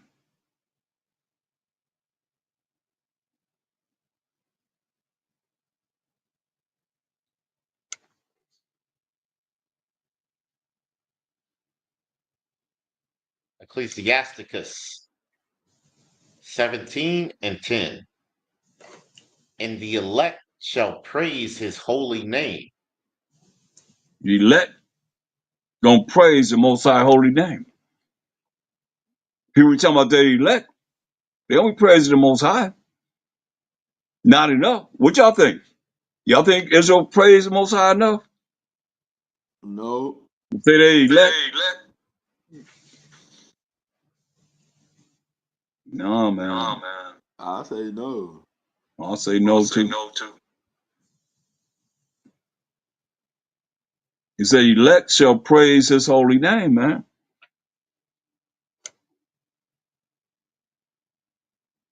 While the Spirit had me at the end of prayer saying, Krum Abanawa Yahweh, Krum Most High,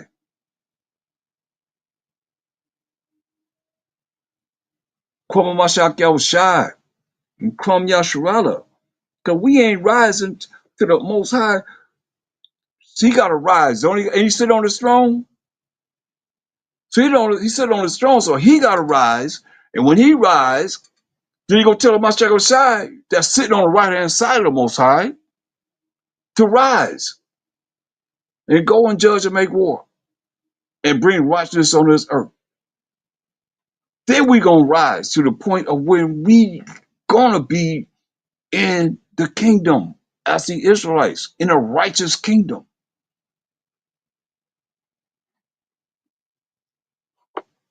Like it, I agree with your guy. I think they don't praise his holy name enough because they do things like APTTMH or MHNCB, or is it, yeah, Most High, that they use the initials.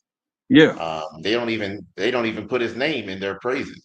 They say all praises, or they use those initials. So definitely not praising his holy name enough.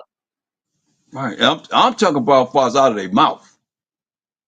All praise to the Most High, more than what it is that we see in writing. You know what I mean? Because that's APTTMH. I mean, that's like you can't even. And they done typed about how many paragraphs before they even say that. Put that down. They didn't say what they had to say, but you can't type out all praise to, because every time I see it, I confront someone concerning that. If they put it in my text, they put that in there, I'll say, you can't even say that. You can't type out all praise to the Most High. There's nothing more important than that, is it? Nothing more important than all praise to the Most High. What is more important than that? What I have to say, what you got to say, what they got to say? Are you serious? But they said a lot of words, you typed a whole lot of words, but when they come to him, it's APTTMH. Is that because they got YWHW in the scriptures? I don't know. That's something new. And then all praises, shoot, the ones that believe in say go say all praises to their entity, whatever entity, this, that, or third, whatever. Everybody can say that. Come on, man.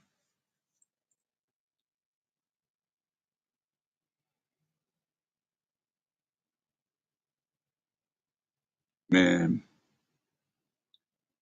Ecclesiastes 19:24. I might fit in here, but I know what the Most High is saying here. Read this. Ecclesiasticus 19:24. He that hath small understanding and feareth the Most High is better than one that hath much wisdom and transgresseth the law of the Most High. You hear that? He that has small understanding and feareth the Most High, sincerely, is better than one that have much wisdom, man, and transgresses the law of the Most High, man. Man, this is really serious, man. Jump up to verse 17.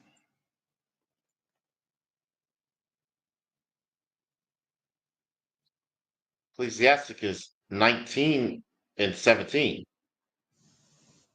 Admonish thy neighbor before thou threaten him, and not being angry, give place to the law of the Most High. Hear that? Say, admonish thy neighbor before thou threaten him. You know? Tell him what's right according to these scriptures, man. According to what you know and learning of the scriptures, right? It says, before you threaten them, man. and not being angry, give place to the law of the Most High. Remember, he said, let the sun go down upon your wrath, man. You say, love thy neighbor. It's just as important as loving the Most High with our heart, mind, and soul and strength. You know, gotta love our people, man. That's why I said, give place to the law of the Most High to say, hey, love thy neighbor as thyself, man. Verse 18. Ecclesiastes 19 and 18. The fear of the Most High is the first step to be accepted of him, and wisdom obtaineth his love. Hear that? To fear the Most High, be afraid, to be scared of the Most High, to highly respect him, to do what he say do is the first step to be accepted of him. And wisdom, which is a proper application of knowledge, obtaineth his love, man. Read.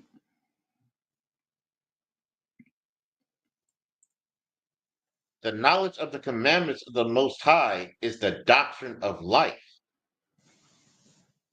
and they that do things that please him shall receive the fruit of the tree of immortality. Amen. The knowledge of the commandments of the Most High is the doctrine of life.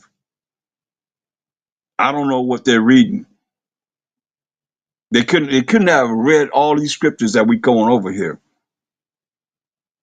and teach the congregation that we don't have to keep the commandments and the laws of the Most High, man.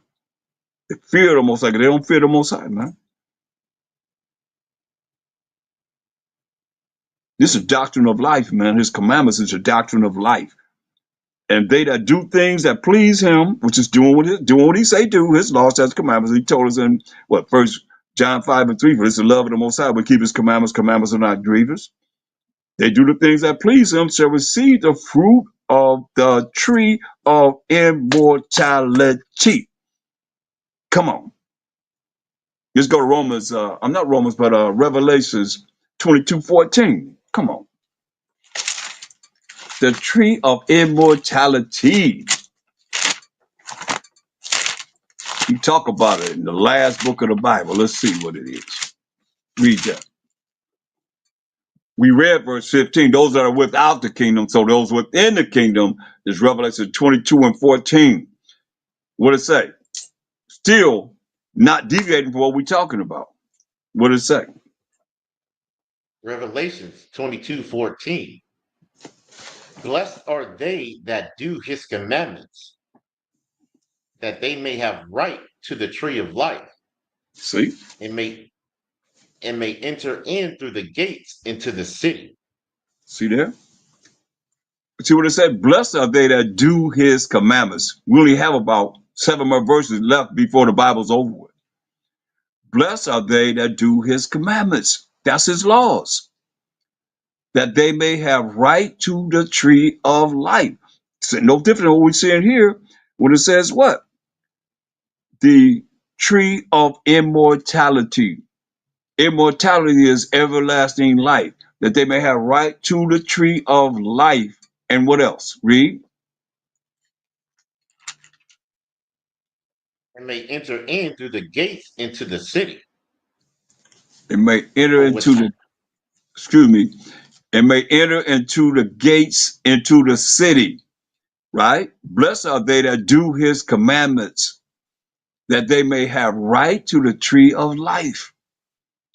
You do the commandments, say, I mean, it's no different than what we read in Baruch 4, 1 and 2. Same thing. Right to the tree of life. And may enter in through the gates into the city, right? So you keep the commandments, you have made right to the tree of life. And he told us, it's already, man, this is already, I mean, it's just waiting on us to get ourselves together, man, period.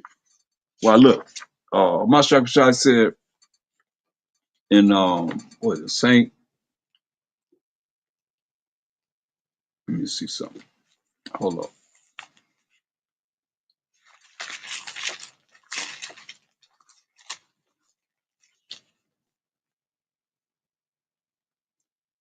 Look at St. John 14, read verse 1 to 3. Show you something.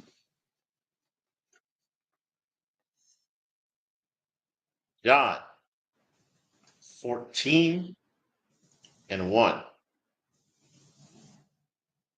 Let not your heart be troubled. Ye believe in the Most High, believe also in me. So he said, don't let your mind be troubled, man. So you believe in the Most High, he said, believe also in me. Read. In my Father's house are many mansions. If it were not so, I would have told you. I go to prepare a place for you. What did he say? He said, I go to prepare a place for you. He said, his Father's house. Why come he ain't saying in my house if he the Father? Hmm? Why he asking you to say you believe in the Most High, believe also in him? Why didn't you just say believe in me and you believe in the Father? Why would he say these things when people say that he's the Father and the Father's him? In my Father's, I can say in my house. Why didn't he say in my house instead of my Father's house? Are many mansions. If it were not so, I would have told you. I go to prepare a place for you. Right? He said, I'm going to prepare a place for you. Verse 3. And if I go and prepare a place for you, I will come again and receive you unto myself, that where I am, there ye may be also. Right. So he said, I'm going to prepare a place for you. Right? He said, I'm going to prepare a place for you. For we, the children of Israel. He said, if I go to prepare a place for you, he said, I will come again and receive you unto himself. And where he is, we're going to be able to be there too. If Most High Ratzazawan, Most High will. If we worthy to be there with him. Hmm. 1 Corinthians 2 and 9. Hmm.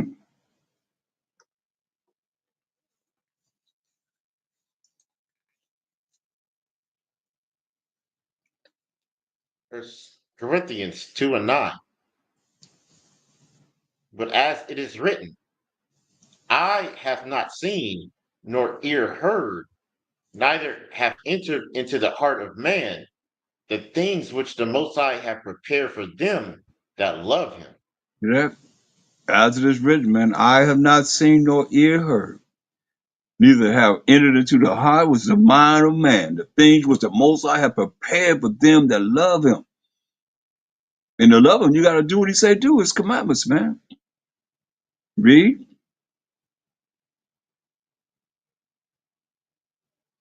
The Most High have revealed them unto us by his Spirit.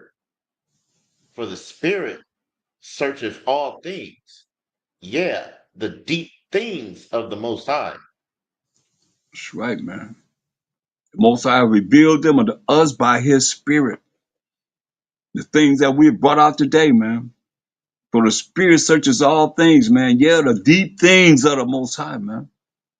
Read on.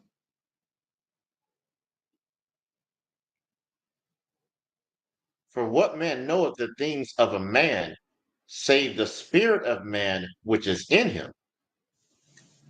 Even so, the things of the Most High knoweth no man, but the Spirit of the Most High. Right. You know, what, you know, does man know concerning another man? Say the spirit of man which is in him. You know, we have a certain spirit of man that we can look at that correlates with everybody, all the men. You're saying, even so, the things of the Most High know of no man, but the Spirit of the Most High reveals it to us, man. If we in order with Him, read. Verse 12. Now we have received not the spirit of the world, but the Spirit which is of the Most High, that we might know the things that are freely given to us of the Most High. See that? We have not, you know, you can't receive. That's why He said you gotta be, you know, not conform to this world, man. This is clear because the spirit of the world is against the spirit of the Most High. Because the spirit of the world, even in these secular churches, I call them, religions, they saying what? You ain't got to follow the Most High. How they saying it? Because they saying you're not under his laws, his commandments that he wrote with his finger. Con? What they saying? So if Con. they saying that and people are following that, they have the spirit of the world. That's not the spirit of the Most High. How are you going to tell you not to do it? Everybody should be doing what he say do. We offended him, man. And still offended him saying that and having that mindset, man.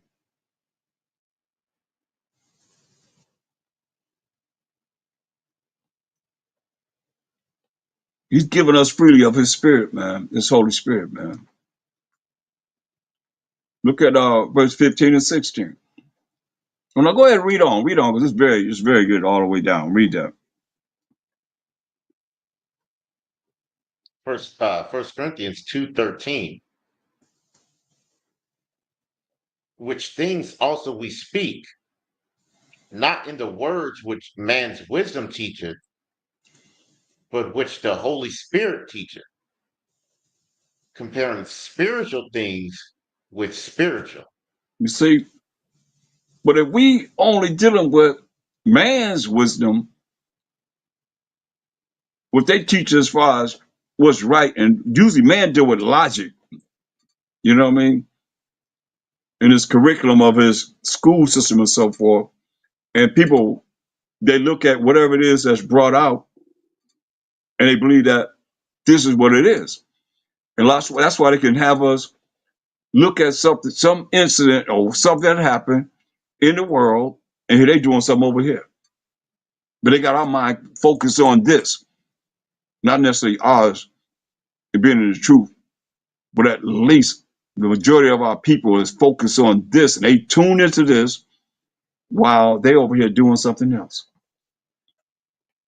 We can't compare spiritual things to spiritual things. We compare this, like in this lesson, we're comparing a lot of things that are spiritual that are unknown to the man that's of the world, the woman that's of the world. This probably is too much for them. They probably have to leave. A lot of people, I'm out of here. They don't understand where we coming from. We're comparing spiritual things to spiritual things. Just like when the Mashiach gave the parable. Some fell on the wayside, some fell among thorns, some fell among stony ground, and some fell among good ground. He was talking to a multitude of people that was on the shoreline. He was out there in the ship talking to everybody. But it was only so many of them that wanted to know and get to understanding what he was talking about. Right? That's why it says, give it to them to know the mysteries that's been hid in the Most High, the kingdom of the Most High. But to the others, he said, hey, all these things done in riddles, parables, that seeing they may see and not perceive, and hearing they might hear and not understand. I don't even know if we finished that. We got to finish that, but go ahead and read this. Read on from here. Verse 14, 1 Corinthians 2:14. But the natural man receiveth not the things of the Spirit of the Most High, for they are foolishness unto him. Neither can he know them, because they are spiritually discerned. So listen at this. Let's make a clear indication. Let's bring an analysis straight up of scripture that we already brought out. And it's really important because a lot of people just goes over their head if it's brought out. But the natural man receiveth not the things of the Spirit of the Most High. So the natural man not going to have the Spirit of the Most High. For they are foolishness unto him. You sure? What we say, they say, oh, we're fools, we're this, that, and the third. They put us down, say we're a cult, we this, that, and the third, whatever. But all we've been doing all day is what? Going through the scriptures. They not going to do this. Go through what all these scriptures and make them mean something different, or just take them and bring forth your understanding of what you believe in that this Bible's talking about. That's contrary to what we're going over here. They're not going to do it because it said the natural man receiveth not the things of the Spirit of the Most High. They don't have the Holy Spirit, Spirit of the Most High. But they are foolishness unto him, you see? Because they're taught religion. They're taught a philosophy of man. It's not of the Most High. Or they will be spiritually discerned. When it tell you that, neither can he know them because they are spiritually discerned. That's why I read Wisdom of Solomon 5 and 7 again. This is what they're going to be following. You are the world. You are the world, and the world is going to tell you what they're really concentrating on and what they don't have. As I said, they're spiritually discerned. The spirit of the Most High, they do not have. I don't give a dang how much you teach them. From now to the time that the Mashiach shall come to judge and make war and bring righteousness on this earth, this is what they're going to say. Let's read it. Wisdom of Solomon 5 and 7. We wearied ourselves in the way of wickedness and destruction. Yeah, we have gone through deserts where there lay no way. But as for the way of the Most High and the Mashiach Yahushai, we have not known it. There it is, man. That's the natural man. That's why all you that's think you're gonna be able to follow the way of this world and you caught up with them, you think it's okay. James 4 and 4, first and foremost. You caught up with them, James 4 and 4.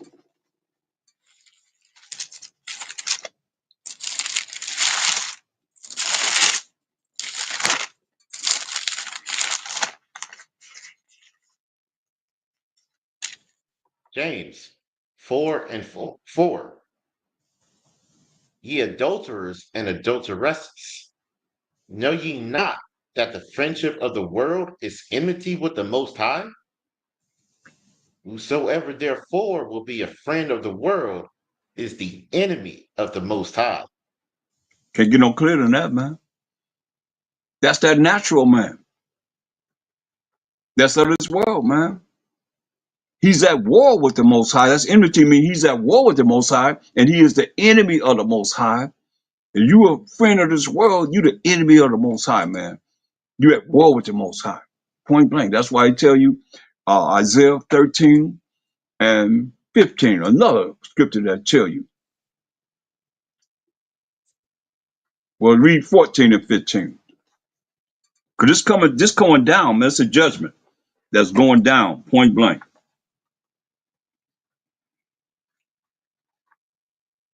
Isaiah 13 and 14.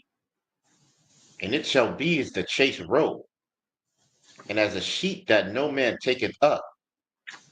They shall every man turn to his own people, and flee every one into his own land. You know, man, they say, it's going to be like a chased deer. It says, as a sheep that no man taketh up, they shall every man turn to his own people and flee every one into his own land. Everybody going to be trying to get away from here and go to their own land, man. Read on.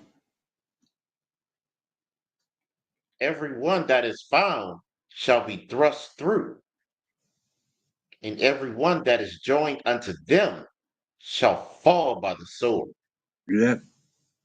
Every one that is found shall be thrust through during the time of these end times, man. And every one of you that's joined into this, unto them shall fall by the sword. You want to be a natural man? You're going to fall by the sword, he's saying. He's going to kill you. If you join into the same mindset, why Revelation 18 and 4, read that, told us, giving us clear indication of what we're supposed to do. So you don't receive this damnation amongst this damnation. Read that. Revelations 18:4. And I heard another voice from heaven saying, come out of her, my people, that ye be not partakers of her sins, and that ye receive not of her plagues. That means we got to come out of that mindset of America and the way that this natural man thinks. Because remember, what did it say? When the end comes, as for the way of the Most High, the Mashiach Yahushua, what they're going to say? We have not what? Known it.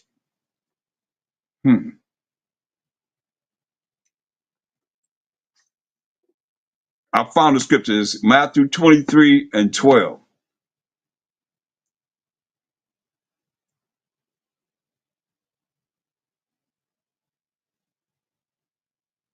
Read that. Matthew 23 and 12. Come. And whosoever shall exalt himself shall be abased, and he that shall humble himself shall be exalted. Mashiach Yahushua said, and whosoever shall exalt himself shall be abased, man. You want to be all that in this damnation, you're going to be brought down, man. But he that humbled himself shall be exalted. That's why humility is very important, man. Most of them being prideful. That's why he said you got to come out of her, come out of the mindset of this place, man. Because there's a judgment that's coming. You just said all them that's you join with this mortal mentality, mortal man, you're going to fall by the sword right with them. That's what it said. That's what he's telling us. Go back to 1 Corinthians, 2nd chapter, verse 14 again. Remember they said, as for the way of the Most High, the Mashiach, we have not known it. We were ourselves the way of wickedness and destruction. Yeah, we're going through desert where there ain't no way. But as for the way of the Most High, the Mashiach, they say, we have not known it. Let's read verse 14.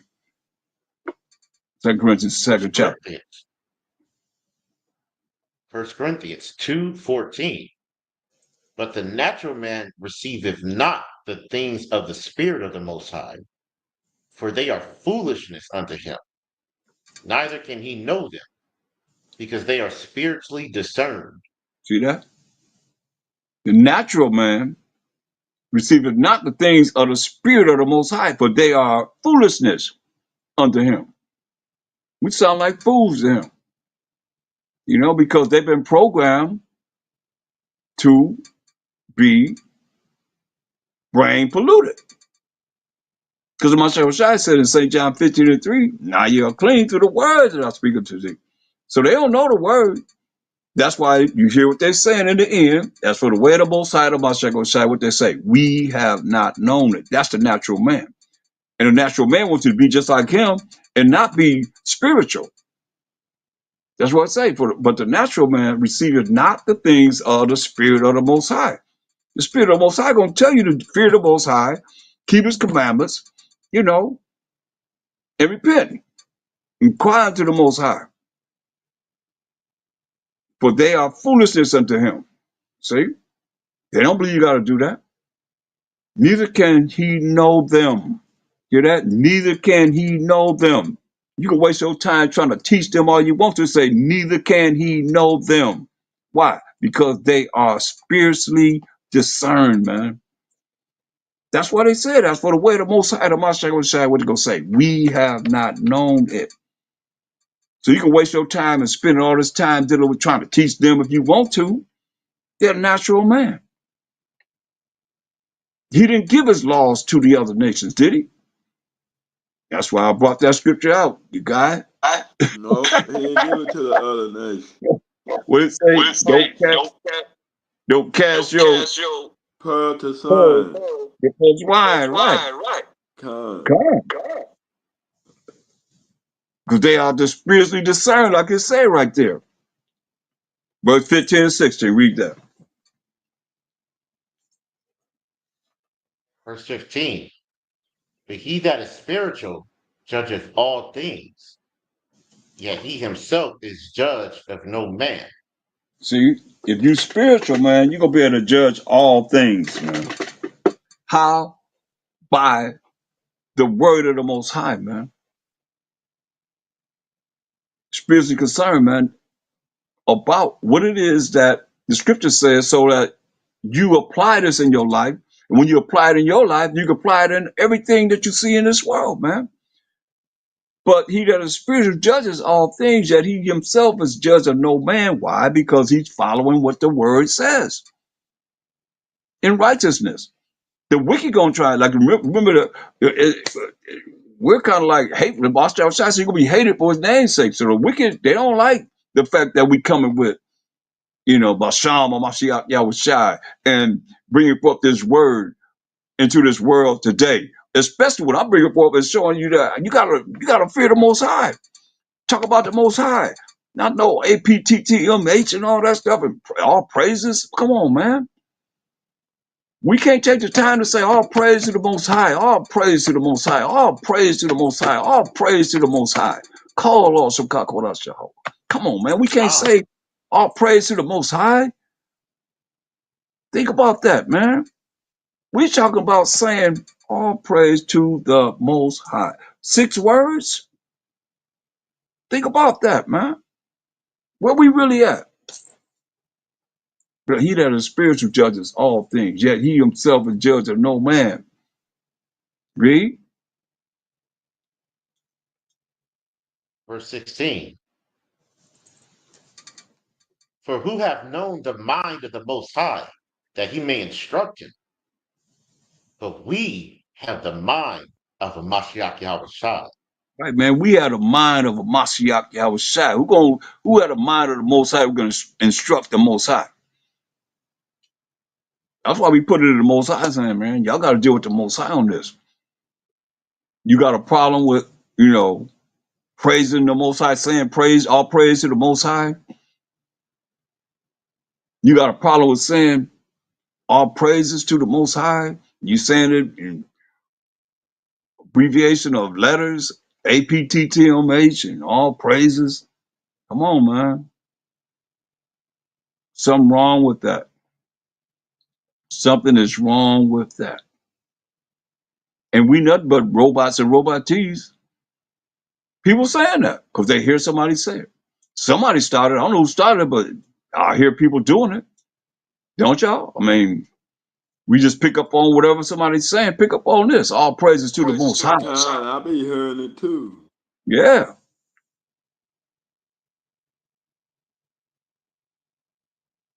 We had a mind of a Mashiach. That's why when you read 1 Corinthians 3:23, read that. We had a mind of a Mashiach.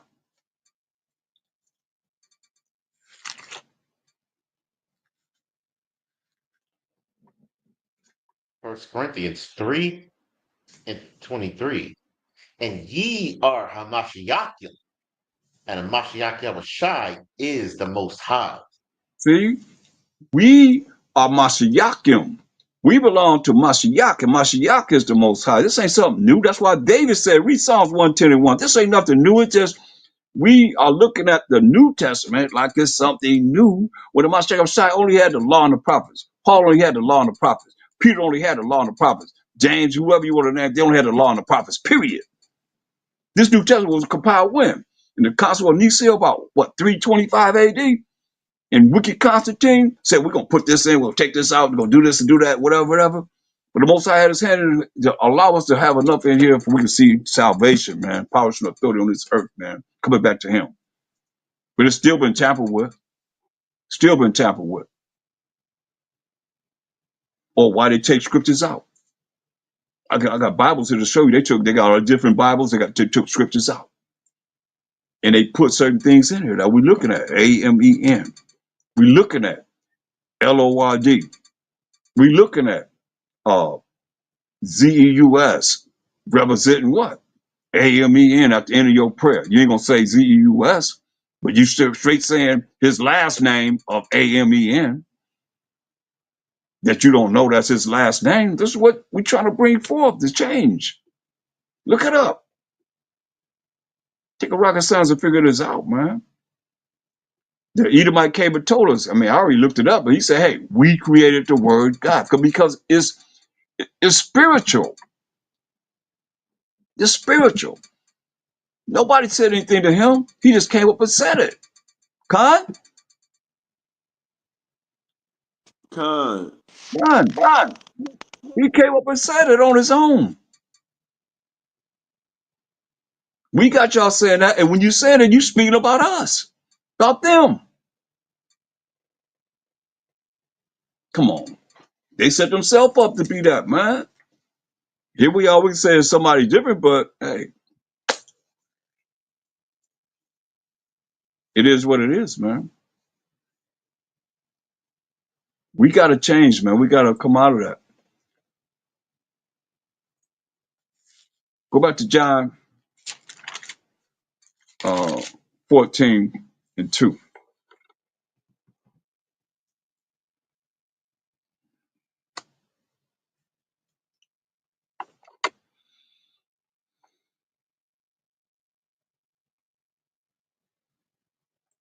In the book of John 14:2. In my Father's house are many mansions.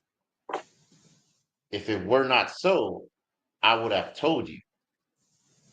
I go to prepare a place for you. So he said, man, in his father's house, many mansions. He said, if it wasn't so, I would have told you, man. You know, mansions like we see on this world. You know, if the streets paved in gold, what kind of mansion we talking about? If the streets gonna be paved in gold and not over asphalt, break it all apart and all that stuff. Now, man, you say, what kind of mansions Most High gonna have? In my father's house are many mansions, he said. If it were not so, I would have told you. He said, I go to prepare a place for you. Verse 3. John 14:3. And if I go and prepare a place for you, I will come again and receive you unto myself, that where I am, there ye may be also. So he said he's going to prepare a place for us, man. He said, and I will come again. He's going to come again to get us. When he come to judge and make war. And receive us, the children of Israel, unto himself. Most High will it be us. That where I am, where he's at, we're going to be able to be there also. Now, Ezra was shown the future. And he said he's going to prepare a place. Now look at 2 Ezra 8 and 52.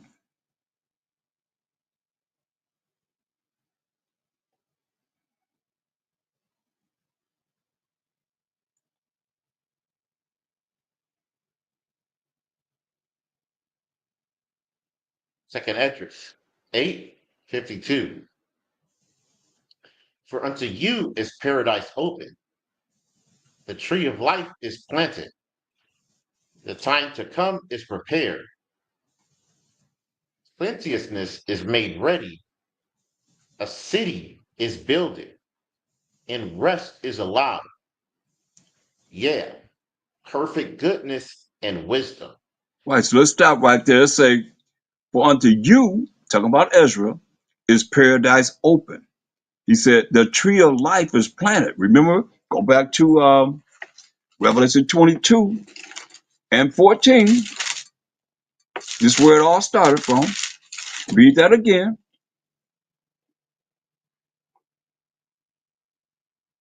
Revelations 22:14.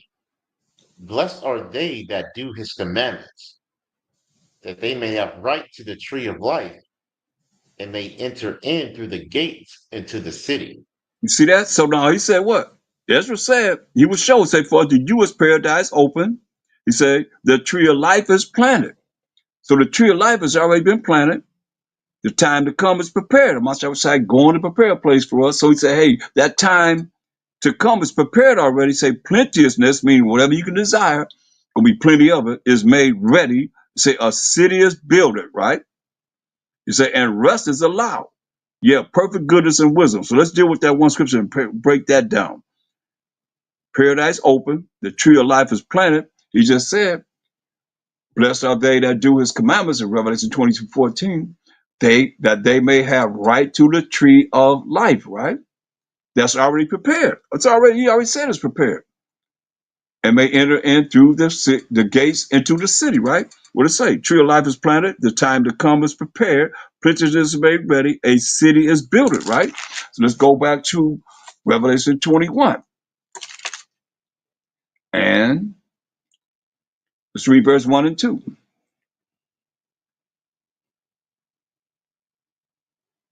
Galatians 21. And I saw a new heaven and a new earth, for the first heaven and the first earth were passed away, and there was no more sea. So he said, hey, you saw a new heaven and a new earth, for the first heaven and the first earth were passed away. This is a new heaven and a new earth, right? He said, and there was no more sea. Come on. And I, John, saw the holy city, New Jerusalem, coming down from the Most High out of heaven, prepared as a bride adorned for her husband. So it's already prepared, man. It was Ezra seeing. And John is seeing it. The preparation of this New Jerusalem that's prepared, man, for us. Read. And I heard a great voice out of heaven saying, Behold, the tabernacle of the Most High is with men, and he will dwell with them, and they shall be his people, and the Most High himself shall be with them, and be their power.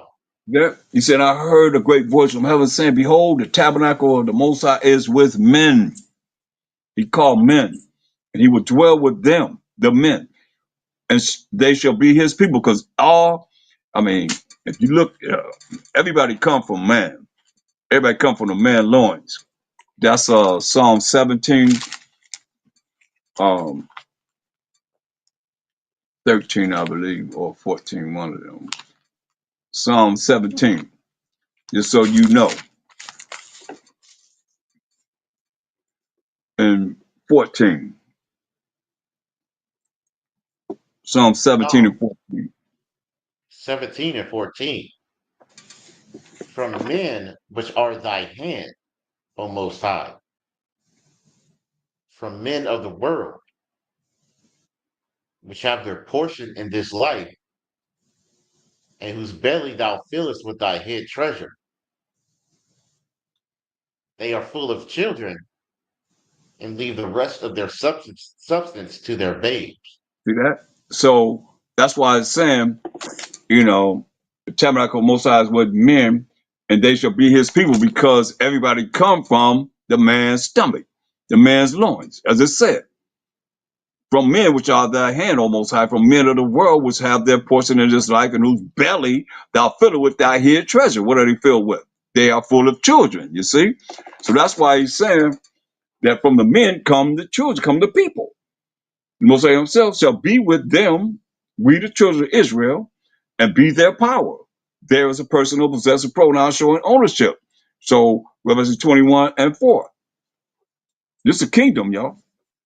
Read this. Revelations 21 and 4. And the Most High shall wipe away all tears from their eyes, and there shall be no more death, neither sorrow, nor crying, neither shall there be any more pain, for the former things are passed away. See? That's beautiful, man. That's worth working toward, isn't it? No more tears, no more death, no sorrow, no crying, no any more pain, for the former things are passed away. Come on.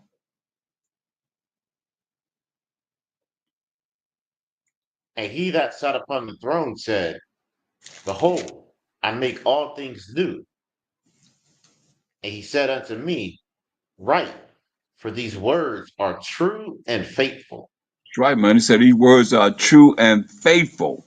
Jump to verse 12, man. Make everything new. That's a kingdom, man. So verse 12, we in the kingdom. Let's see what it says. Remember it said in verse of Revelation 22:14, blessed are they that do his commandments. That's his laws and commandments, that they may have right to the tree of life, right? And we already read that the tree of life is prepared, man. Everything's prepared. And may enter in through the gates into the city. Let's see what it's talking about. Since y'all say Israel been done away with, the 12 tribes been done away with, Revelation 21 and 12. Let's find out. Let's see. We're in the last Revelation, book of the Bible. Revelation 21 and 12. And had a wall great and high, and had 12 gates. and at the gates 12 angels, in names written thereon, which are the names of the 12 tribes of the children of Israel. Hey, come on. How is it that it says got a great wall? It's a city, New Jerusalem. It said it had a great wall, great and high. It had 12 gates. And at the gates, 12 angels, an angel to protect each one of those gates. And names written thereon on these gates, which are the names of the 12 tribes of the children of Israel. Judah, Benjamin, Levi, Simeon, Zebulun, Ephraim, Manasseh, Gad, Reuben, Naphtali, Asher, and Issachar. So how's it that if you're not of the 12 tribes of Israel, always talking about you going into the pearly gates and this, that, and the third, but these gates, each gate have an angel protecting those gates, and each gate has one of the names of the 12 tribes of Israel on these gates. That's who's going through these gates, man. If you're not of the 12 tribes of Israel, you're not going through these gates, point blank. Look what it say, verse 13. Revelations 21:13. On the east 3 gates, on the north 3 gates, on the south 3 gates, and on the west 3 gates. So that's 3 gates on the east, 3 gates on the north, 3 gates on the south, and 3 gates on the west. So 3 times 4 is 12. So 3 tribes going into the north gate, 3 tribes going to the south gate, 3 tribes going into the west gate, 3 tribes going to the east gate, representing the 12 tribes of Israel, point blank. Khan? That's it, man. Con. Yeah. So the tree of life is for the 12 tribes of Israel. That's why I go back to Ezra 8 and 51, 52. Second Esdras 8 and 52. Remember my sacrifice said, I go to prepare a place for you. So Ezra is seeing in the future that it's already prepared. Here it is, verse 52. For unto you is paradise open. Mm-hmm. The tree of life is planted. The time to come is prepared. Plenteousness is made ready. A city is builded, and rest is allowed. Yeah, perfect goodness and wisdom. So now we're going to look at where it says, and rest is allowed. When is rest allowed? Isaiah 14 and 1. When is rest allowed? Let's find out. So far we've been where? Have we been in this wicked world we in now? Where we just came from?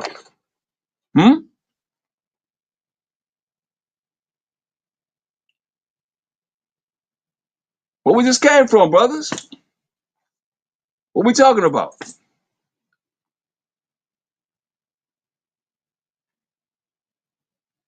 New Jerusalem. We just came from the gates. 3 gates on the north, 3 gates on the south, 3 gates on the west, 3 gates on the east. Con. Angel on each gate. What we talking about? Where we at? The kingdom. The kingdom. Kind. Isaiah 40 say rest is allowed, right? Let's try and find out when that rest gonna be allowed. Let's read. Isaiah 14 and 1. 14 and 1. For the Most High will have mercy on Jacob, and will yet choose Israel, and set them in their own land. And the strangers shall be joined with them, and they shall cleave to the house of Jacob. Yeah. So we're looking for when we're gonna get this rest. It says, for the Most High will have mercy, which is not getting something you do deserve to get, on Jacob, who is the forefather of the 12 tribes of Israel, and will yet choose Israel. That's the Israelites, the 12 tribes of Israel, and set them in their own land. You see, He gonna set us in our own land. That's what the Most High gonna do. That's why I tell you, man. Isaiah 60 and 10. Go to Isaiah 60th chapter. Come on. And verse 21. Come on. That what Most High say He gonna do. Isaiah 60 and 21. Isaiah 60 and 21. Thy people also shall be all righteous. They shall inherit the land forever, the branch of my planting, the work of my hands, that I may be glorified. You that?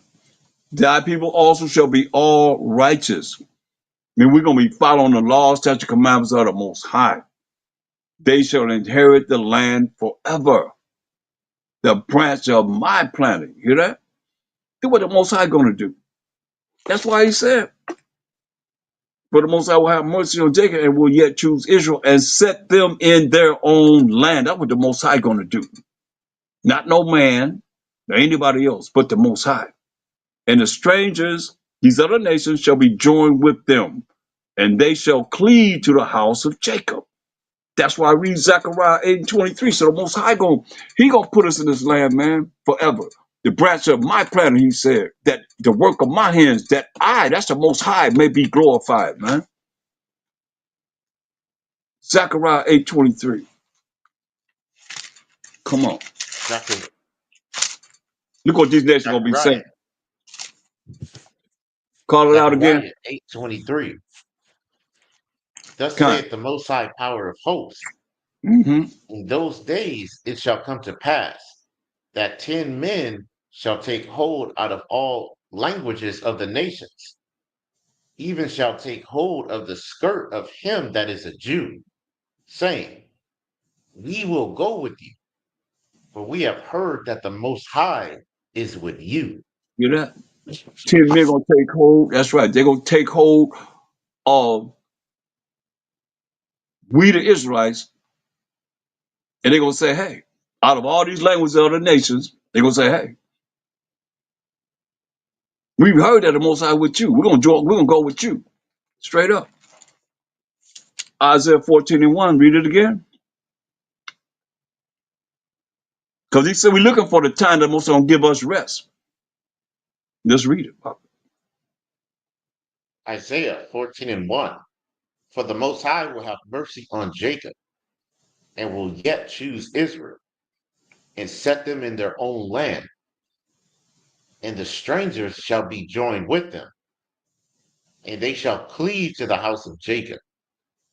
See, Most High gonna set us in our land that he may be glorified, as we just read in Isaiah 60:21, man. The strangers, these other nations, are gonna be joined with us, and they're gonna cleave to the house of Jacob. Remember what they just said? Hey, 10 men gonna take hold of the skirt of him that is an Israelite and say, we're gonna go with you because we know that the Most High with you. Ain't gonna be no more Army, Navy, Marines, Air Forces, no superpowers on the earth, man. Masha Shai setting all that down. It's only them looking at, wow, Most High with y'all. They're gonna want to be cleaving to us then. Verse 2. Isaiah 14:2. And the people shall take them, and bring them to their place, and the house of Israel shall possess them in the land of the Most High, for servants and handmaids. And they shall take them captives, whose captives they were, and they shall rule over their oppressors. So you see this? So the people shall take these other nations, and we're gonna bring them to their place, the place where they're gonna be at. You see? And the house of Israel shall possess them in the land of the Most High for servants and handmaids. Servants, men slaves, and handmaids, women slaves, in a righteous kingdom. And they shall take them captives, whose captives they were. Whose captives were we? Don't see all these nations were against us, man, and had us in captivity. A part of it, you see, whose captives they were. And they shall rule over their oppressors. Come on. Jeremiah 30:16.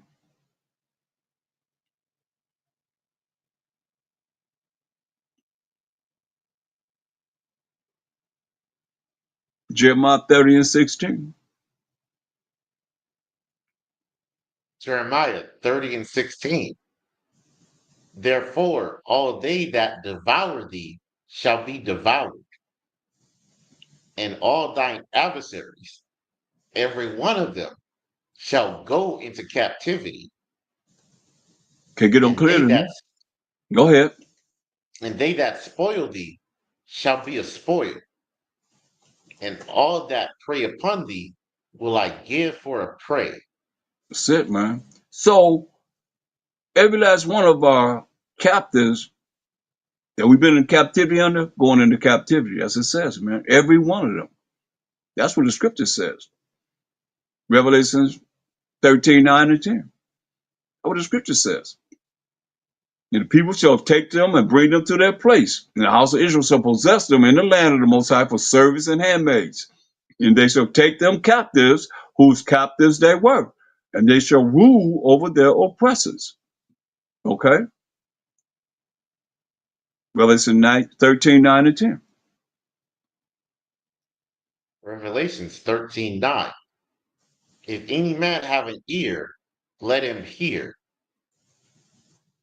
He that leadeth into captivity shall go into captivity.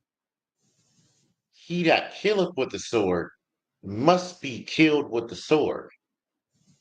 Here is the patience and the faith of the saints. Right. So that's the judgment.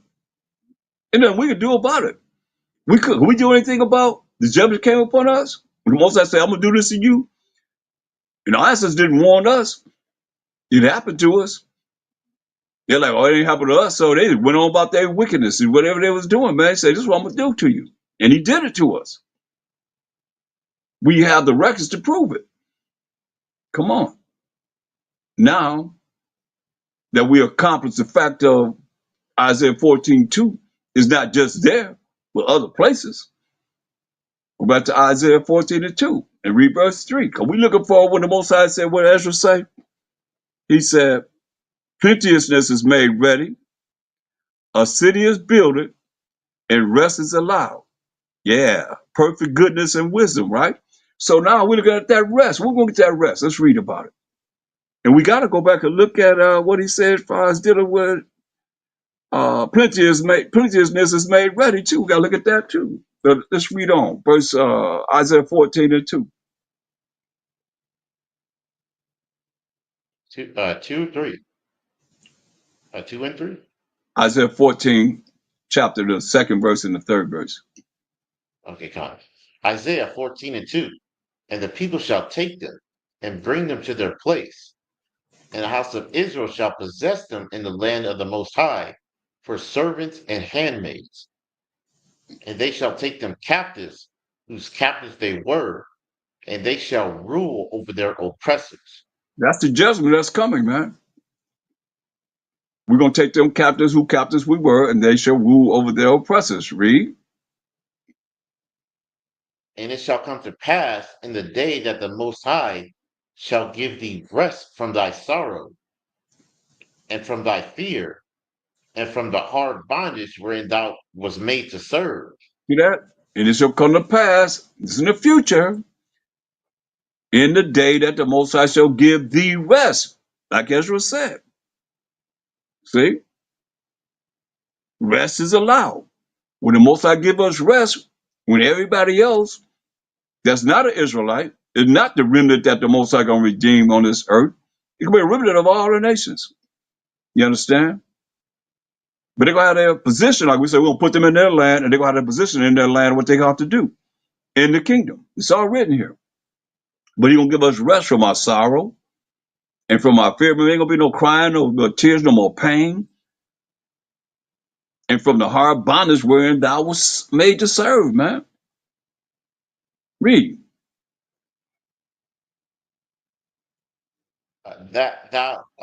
Verse number 4. That thou shalt take up this proverb against the king of Babylon and say, how hath the oppressor ceased? The golden city ceased. That's right.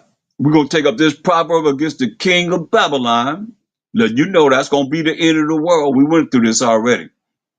Virgin daughter of Babylon, Babylon representing the Edomites. Esau is the end of the world. Jacob is the beginning of that follows. Shall say, how has the oppressor ceased? The golden city of America ceased. What have you done? Read. Verse 5. Isaiah 14:5. The Most High have broken the staff of the wicked and the scepter of the rulers. That the Most High have broken the staff of the wicked, the powers and authority of the wicked, the scepter, the powers and authority of the rulers. Who is he? Read on. He who smote the people in wrath with a continual stroke. He that ruled the nations in anger is persecuted, and none hindered. That he who smote the people, killed the people in wrath with a continual stroke, man, non-stop, man. He that ruled the nations in anger, man, is persecuted, and none hindered. Nobody gonna stop this, man. But once he go down, what it say? Verse 7. The whole earth is at rest and is quiet. They break forth into singing. The whole earth gonna be at rest, man. See that? It is quiet. Ain't gonna be no more war. Ain't gonna be no more hate. Ain't gonna be no more criminals. Ain't gonna be no more violent people. No more. Even the beast gonna be at peace with us, man. Isn't that worth it? To know this gonna happen, man, and work toward this? Come on. Better ask somebody. Or you wicked and you're gonna be thrown in the lake of fire, point blank. But let's go back to Ezra, the 8th chapter, verse 52. Second Esdras 8 and 52. For unto you is paradise open. The tree of life is planted. The time to come is prepared. That's right. Plenteousness is made ready. A city is builded, and rest is allowed. Yeah, perfect goodness and wisdom. See that? So it says what? To you, that's the Israelites, is paradise open, man. The tree of life is planted. We already read about it. The time to come is prepared. We already read about how the time to come is prepared. Plenty is made ready. Let's deal with that. Isaiah 60 and 10. We still in the kingdom, y'all. Isaiah 60 and 10. Read that. Isaiah 60 and 10. And the sons of strangers shall build up thy walls, and their king shall minister unto thee. For in my wrath I smote thee, but in my favor have I had mercy on thee. We just read in Isaiah 14 and 1, man. Most I have mercy on Jacob and yet choose Israel, set them in his land, in our own land. It said the sons of strangers, these same strangers, there could be servants and handmaids in the kingdom, shall build up our walls, man. We're going to have rest. They're going to build up our walls, and their king shall minister unto thee. For in my wrath, Most I said, he smote us, but in his favor have he had mercy on us, man. Verse 11. Remember it said plenteousness is made ready. Read verse 11. Verse 11. Therefore thy gates shall be open continually. They shall not be shut day nor night. Why? That men may bring unto thee the forces of the Gentiles, and that See their that? kings may be brought. Our gates shall be open continually. They shall not be shut day nor night. But he said plenteousness is made ready. Our gates will be open continually. They shall not be shut day nor night. Why? That men may bring unto thee the forces of the Gentiles, and that their kings may be brought, right? So now let's look at Revelations, the 21st chapter. Let's start at verse 24.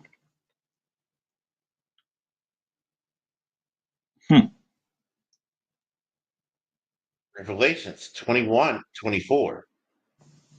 And the nations of them which are saved shall walk in the light of it, and the kings of the earth do bring their glory and honor into it.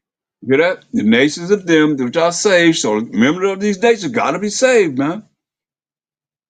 To bring forth the prophecy of what's being written here. Has been written, I might say.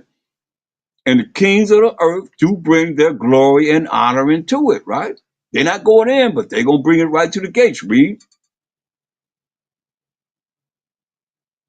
And the gates of it shall not be shut at all by day, for there shall be no night there.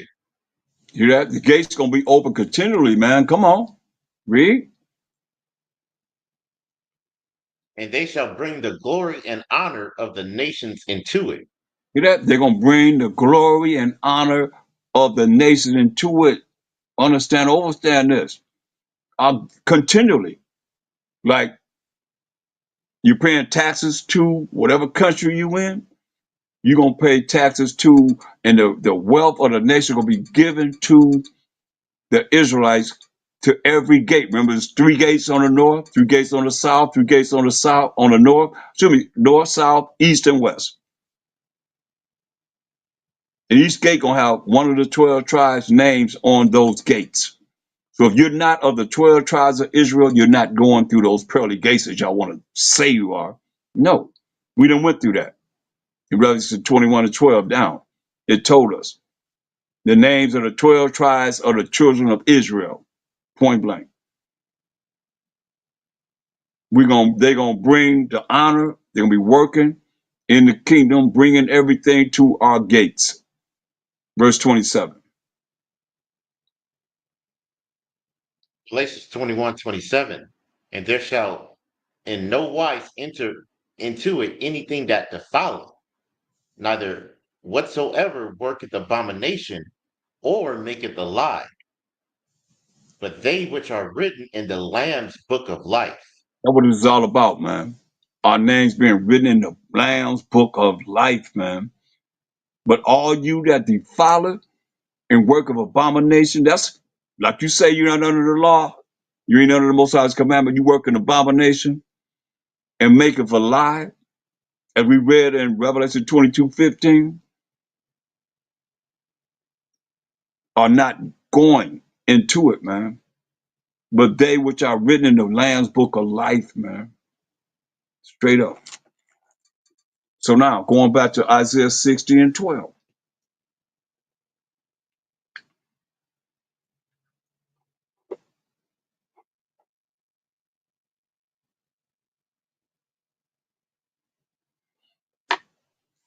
Isaiah 60:12.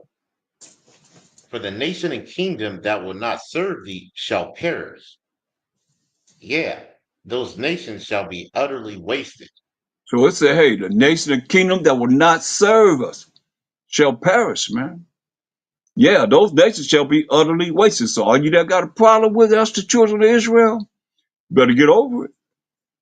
You ain't gonna be part of this kingdom that we're talking about. It say for the nation and kingdom that will not serve thee shall perish. Yeah, those nations shall be utterly wasted. Verse 14.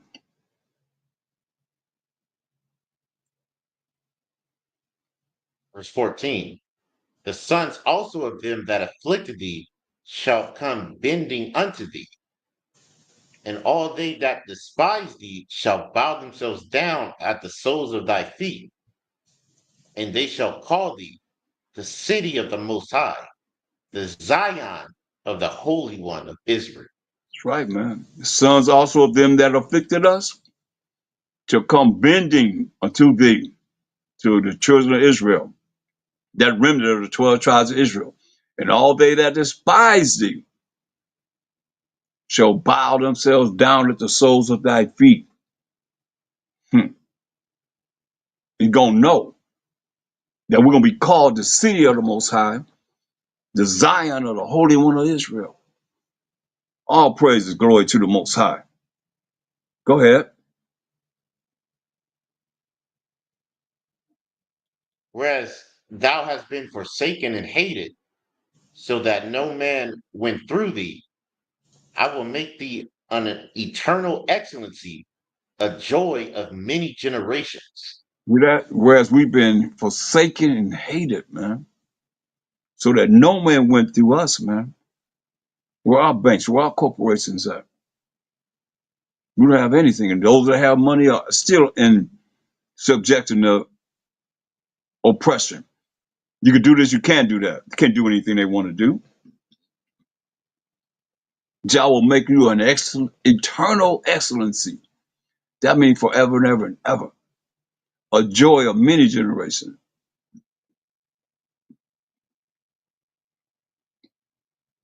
This is why we know that the people that's in the land of Israel are not the people that this Bible is talking about.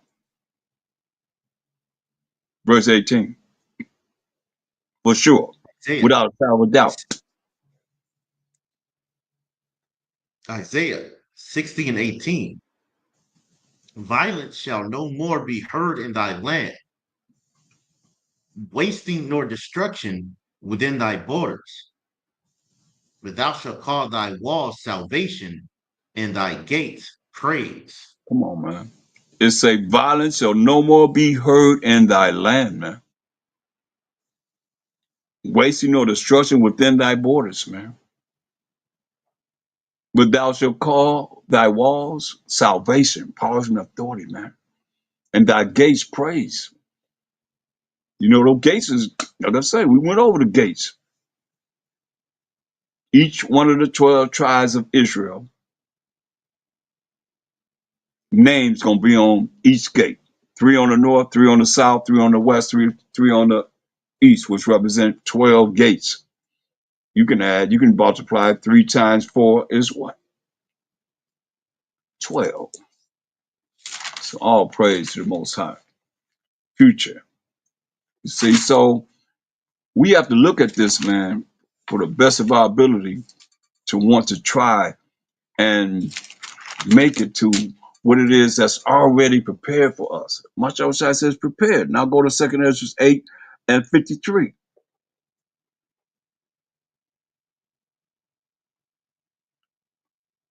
Second Esdras 8 and 53.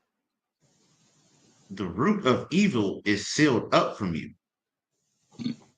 Weakness and the moth is hid from you, and corruption is fled into damnation to be forgotten.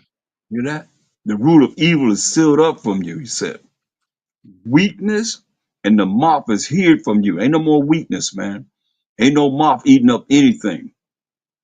And corruption is fled into damnation to be forgotten, right? So this is what we're reading about, you know? Go ahead. Sorrows are past, and in the end it showed the treasure of immortality. That's all we read. Ain't no more crying, man. No more pain, no more suffering, none of that. Sorrows are past, and in the end is to show the treasure of immortality, man. What you're gonna tell Israel after this? Read. Verse 55. And therefore ask thou no more questions concerning the multitude of them that perish. That's right, man.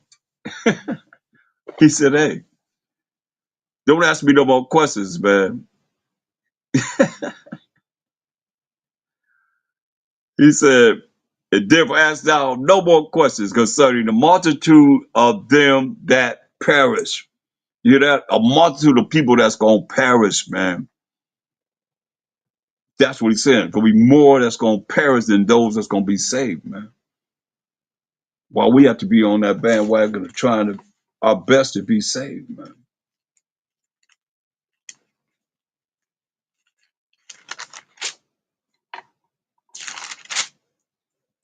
What's going on in this conference text?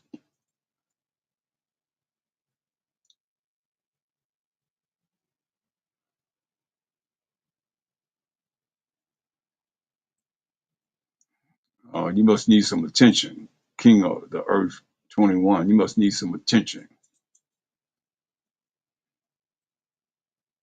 Wow. Why you choose this room to come in?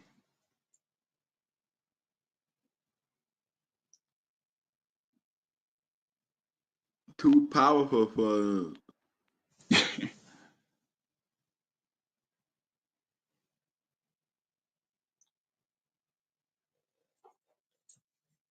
Man, it's cold. Any questions besides those that's looking for some attention? Like Aishan Oriah already been cutting them. Oh yeah. Okay.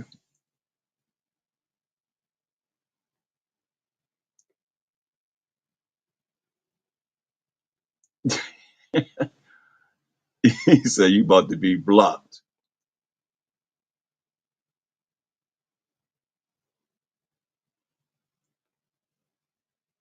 Bam.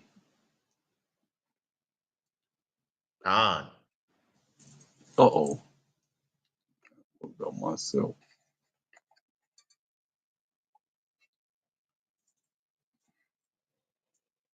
Hey, that's right on time.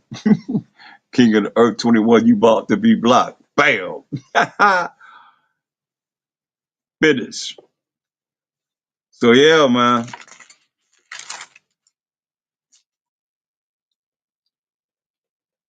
That's a lot that we covered. And I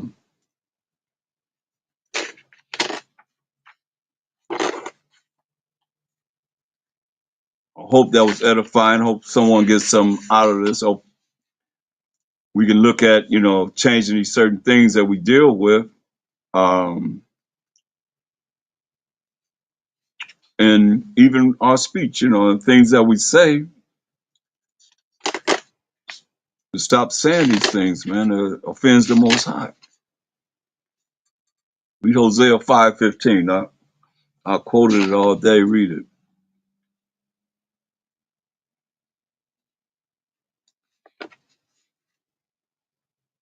Hosea 5:15.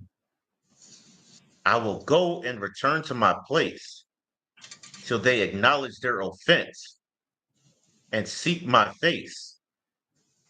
In their affliction, they will seek me early. See, Most High said He going to His place until we acknowledge our offense, man. How we offended the Most High, and seek His face. And remember, the heathen know that we're in the captivity for our iniquity, and the Most High hid His face from us. They know this. So what they want us to do, they want us to keep on doing the things that they have created to have us say and do that's offensive to Him. And we could change, you know.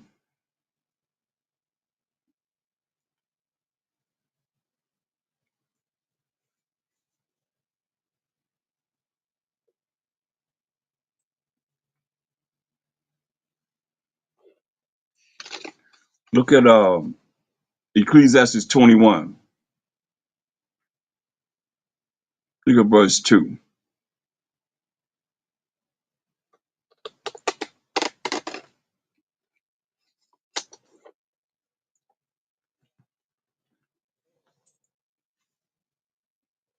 This is the book of Ecclesiasticus 21:2. Flee from sin as from the face of a serpent. For if thou comest too near it, it will bite thee. That's right, man. The teeth, Go ahead. the teeth thereof are as the teeth of a lion, slaying the souls of men. So I say, flee from sin as from the face of a serpent, a poisonous snake, man. For if thou comest too near to the snake, what are you going to do? It will bite thee. It's going to bite you. The teeth thereof are as the teeth of a lion, slaying the souls of men. That's why he's telling us, man, we got to look at this spiritually and understand what he's saying, man. Go to Ecclesiastes 12:10, man. Ecclesiastes 12:10.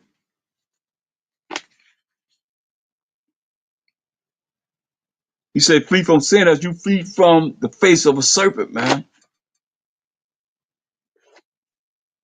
Ecclesiasticus 12:10. Never trust thine enemy, for like as iron rusteth, so is his wickedness. He said, never trust thine enemy, man. Don't trust this snake. The bite of the snake is just like teeth of lions, is saying. For like as iron rusts, take a long time for iron to rust. So is his wickedness. Meaning, eventually you're going to see his wickedness. It take a long time for iron to rust, right? So you're looking at, it might not be immediately. It's going to take some time sometime. But you got to remember what it says here. Never trust thine enemy. Remember what it said? Flee from sin. Flee from breaking the Most High's laws, statutes, commandments as from the face of a serpent. For if thou comest too near it, you come too near this poisonous snake, it will bite thee. The teeth thereof are as the teeth of a lion slaying the souls of men. Now you know this is beyond just poisonous snake, man. Like y'all think it was a poisonous snake in the garden dealing with Eve and Adam? I don't think so. I would say never trust thine enemy, for like as iron rusters take a long time for iron to rust, so is his wickedness. I mean, it's going to be there. It's going to expose itself eventually. That's what he's saying. Verse 11. Ecclesiasticus 12 and 11. Though he humble himself and go crouching, yet take good heed and beware of him. See, though he humbled himself and go crouching, like I like black people. I have black friends. You know, I'm not racist. I'm not prejudiced. What you gonna say? Yet take good heed and beware of him. And thou shalt be unto him as if thou hast wiped a looking glass. And thou shalt know that his rust have not been altogether wiped away. That's right. He said, hey, you're gonna be as him as you wipe the looking glass. You're gonna understand that his wickedness have not been all wiped away. That's what it's saying. Read on. Set him not by thee, lest when he hath overthrown thee, he stand up in thy place. Neither let him sit at thy right hand, lest he seek to take thy seat. And thou at the last remember my words, and be pricked therewith. See that? So now what it say? Set him not by you. That's when he have overthrown thee. He gonna overthrow. He working to overthrow you. He stand up in thy place. Neither let him sit at thy right hand, lest he seek to take thy seat. And thou at the last remember my words and be pricked therewith. When you realize, hey, he done brought you down. Now he's sitting in your seat. This is what it says, verse 13. Verse 13. Who will pity a charmer that is bitten with a serpent, or any such as come nigh wild beasts? See that? Who will pity a charmer that is bitten with a serpent, right? You bitten by a serpent, right? Or any such as come nigh wild beasts. See, you can't do this because that's why it's saying, go back to where we was at. It was telling you about, you know, Ecclesiasticus 21 and 2. That you know, you get near a serpent, you ain't recognize that he's a serpent, you done forgot about it. Mashal Shai said what?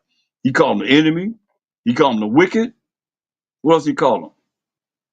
The devil. In Matthew the 13th chapter concerning the tares. Call him the enemy 3 times. But see, most people are not gonna bring that out because they think Jesus is our love. He bringing it, man. It's just that, you know, a lot of things go over people's heads because they're looking for certain things that they want to look in the scriptures. They don't really look at it for what it is, man. It's real. Read this. Ecclesiasticus 21 and 2. Flee from sin as from the face of a serpent. For if thou comest too near it, it will bite thee. The teeth thereof are as the teeth of a lion, slaying the souls of men. You hear that? That's what we just read about. Why he said, never trust thine enemy. He letting you know, man. As iron rusted, so is his wickedness. Might take a little time and plot how he gonna get you, but he gonna get you. He gonna bite you just like that serpent gonna bite you. And say that the serpent teeth is just like a lion, man. That slave that killed the souls of men. Read. All iniquity is as a two-edged sword. The wounds whereof cannot be healed. See, all iniquity, man, is like a two-edged sword, man. It cuts you one way, you get healed. You think you're gonna get healed that way, it cuts you another way. It goes back and forth, man, cutting you up, man. You say the wounds thereof cannot be healed, man. Jump down to verse 11. Ecclesiasticus 21:11. He that keepeth the law of the Most High getteth the understanding thereof, and the perfection of the fear of the Most High is wisdom. See that? If you keep the laws of the Most High, you're gonna get understanding, man. You're gonna be holy, and to be holy, you're gonna keep the laws and commandments of the Most High to get the understanding, man. Thereof. We went through this earlier. And the perfection of the fear of the Most High is wisdom, man. Perfecting fearing the Most High, which is being afraid, being scared of him, highly respecting him to do what he say do, is wisdom, man. Verse 12. Verse 12. He that is not wise will not be taught, but there is a wisdom which multiplieth bitterness. Hear that? He that is not wise will not be taught, man. See, if you don't have the humility to be able to listen, this is our responsibility to be taught, man. You're not going to change. You're going to remain the same, and you're going to be stiff-hearted, stiff-necked, part of the head like an adamant stone and all that. The Most High said, hey, and rebellious. He that is not wise will not be taught, man. You're going to learn all your life, man. I guarantee there's something I can ask you that you don't know. There's something you can ask me that I don't know. You can ask anybody something that they don't know how to do. They can be taught. You know, look at YouTube. You know how to do something, you go on YouTube, okay, they show you how to do this, how to do that. You ain't know before you looked at it. You got to be taught, man. And you got to be taught these scriptures, man, and what it's really talking about, what it's really about. If you're really about it, you got to care, first and foremost, about the Most High. The fear of the Most High, man. If angels tremble before him, who are we as mortal men? And the angel came down to us and we fainted. Come on, you better ask somebody, man. He that is not wise will not be taught. But there's a wisdom which multiplieth bitterness, you see? And a lot of us can get angry behind a brother that know more than them, or that's really tight in these scriptures, man. Man, I love that, man. I love seeing the brothers, these young brothers be on them scriptures, man. Bam, bam, bam, bam, bam, bam, bam. That's powerful, man. How you gonna be a bitterness? You know, like what I say, the wisdom which multiplieth bitterness, man. How you gonna be not liking a brother that's really strong in this word, dealing with this in this truth, man? We know in part and prophesy in part. Come on, man. See these young brothers, man, drop it, man. Where the brothers of old? They ain't even around no more, man. Come on. Y'all sitting around here, y'all, that's why I say the young generation, man, y'all get old, off this bitterness, man. And you that's of old, you gotta, like I say, you ain't going to the kingdom. You hate your brother, you ain't going to the kingdom. Ain't no murder, you just like a murder. We done went over this. You ain't going to the kingdom. You don't love your brother, man. Come on.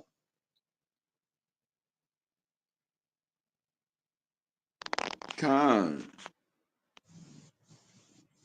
Walk around hating on your brother, man, because he knows something, or this, that, or third, whatever. We know in part and prophesy in part, man. We all have something to bring to the table. Most High ain't calling no ignorant people, man. He calling us, man. Conform and confound those that call themselves wise in this world, man. What do they know? You hand it to them. What does Scripture say? Hand it to them. Say, I don't know. I'm not learned. They got their doctorate degree, triple doctorate degree, quadruple doctorate degree. Hand it to them. They don't understand what's going on, man. They what? They that man of the world, man, that we read about. He know about that, but he don't know about the spiritual part of how we gotta be before the Most High, man. He that carnal man.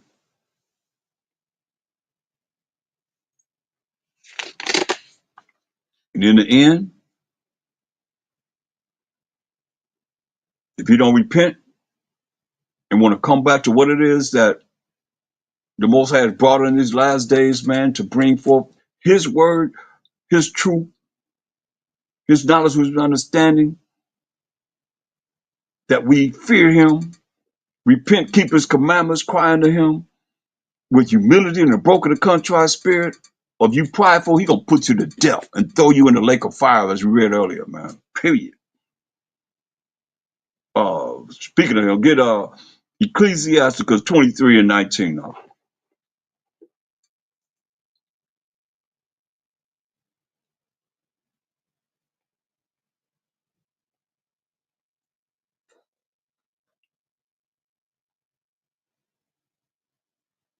Ecclesiasticus 23:19.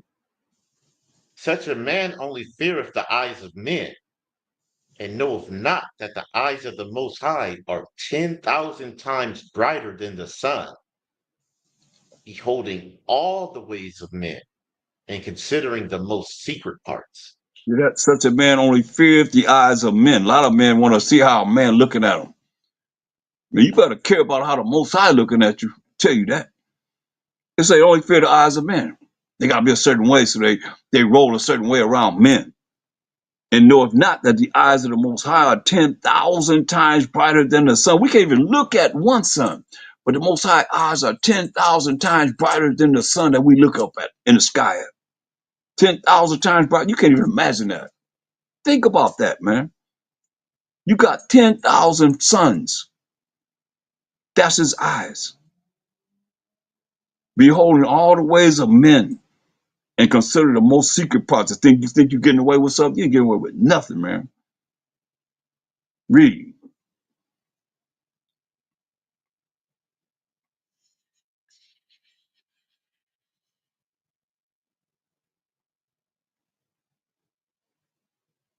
Verse 20. He knew all things ere ever they were created. So also after they were perfected, he looked upon them all. Now He see everything, man. So He knew it even before we did it. He knew it was going to mess up and do what we did, man. Go to Ecclesiastes 17,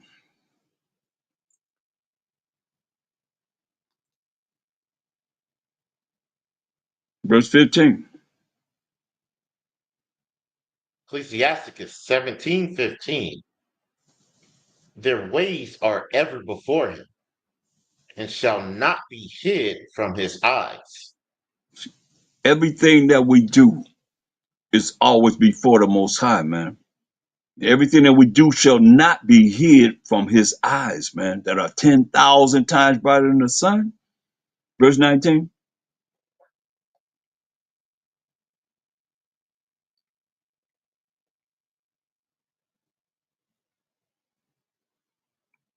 Ecclesiasticus 21. 17 and 19. Ecclesiasticus 17:19. Therefore, all their works are as the sun before him, and his eyes are continually upon their ways. Look at that, man. He say, therefore, all our works that we do, whatever we do in these mortal bodies, man, are as one sun before the Most High. But mind you, how many suns is His eyes? 10,000. 10,000. 10. His eyes are as, what did it say? The eyes of the Most High are 10,000 times brighter than the sun. But everything that we do is like one sun. So you got 9,999 more suns that His eyes is dealing with and looking at everything. Come on, man.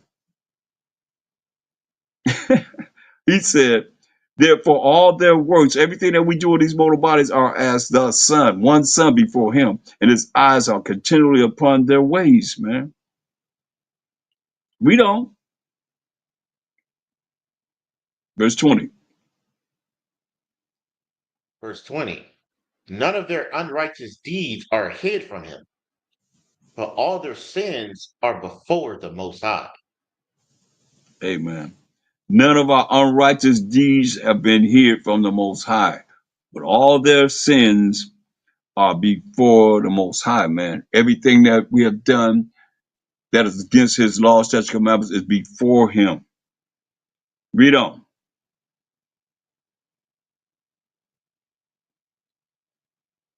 But the Most High, being gracious and knowing his workmanship, neither left nor forsook them, but spared them.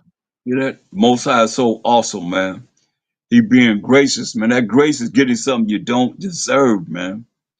Something that we do not deserve to get, and knowing their workmanship. Like he said, he knew everything before it happened, man. Right? He knew what he made. Neither left nor forsook us, man. But he spared us, man. Hallelujah, man. He spared us, man. Like he's sparing us right. You see? Look at Ecclesiastes 19 and verse 18.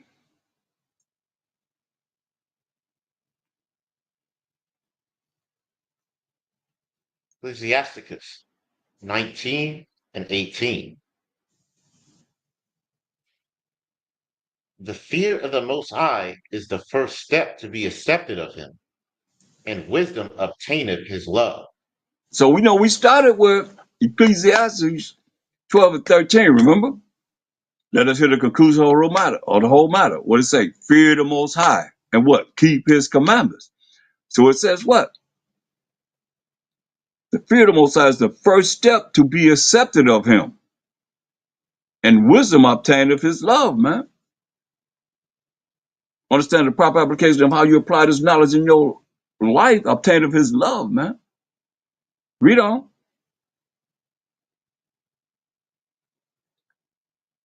Verse 19. The knowledge of the commandments of the Most High is the doctrine of life, and they that do things that please him shall receive the fruit of the tree of immortality. Can't get no clearer than that, man. Over and over again. The knowledge of the commandments of the Most High is the doctrine of life. And they that do things that please him, what things do you do to please the Most High? Keep his commandments, keep his laws. Those that do things to please him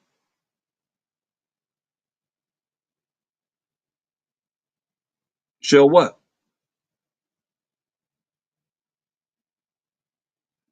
Shall receive the fruit of the tree of immortality. Going to receive the fruit of the tree of immortality that we've been talking about. You want immortality? You got to do what he say do. If you don't, you're going to be thrown in the lake of fire, man.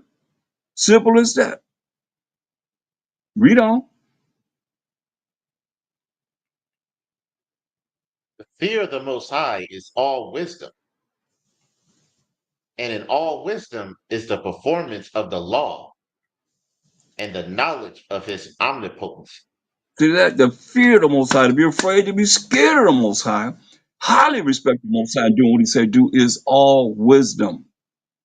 It's all wisdom. And in all wisdom is the performance of the law. Come on. What you preachers got to say about that? That's probably why y'all took the Apocrypha out, right? That's why I'm just going in on it.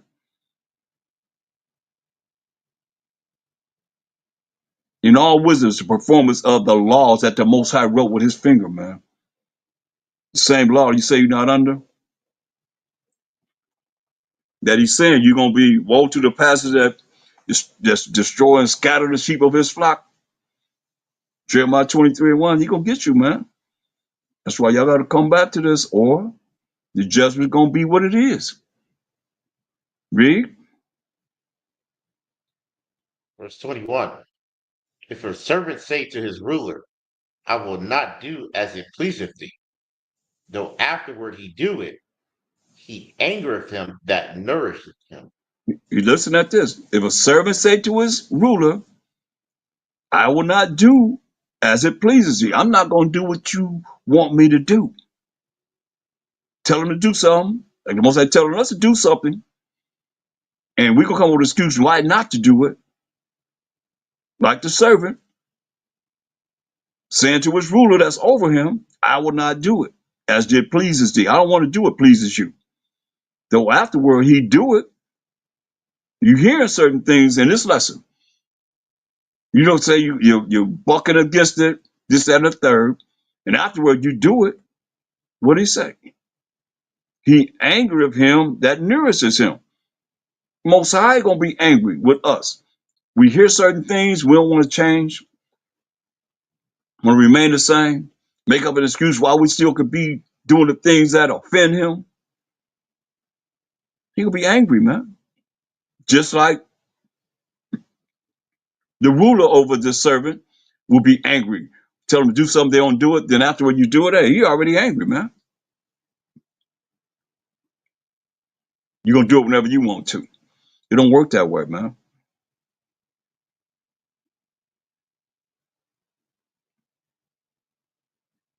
We don't.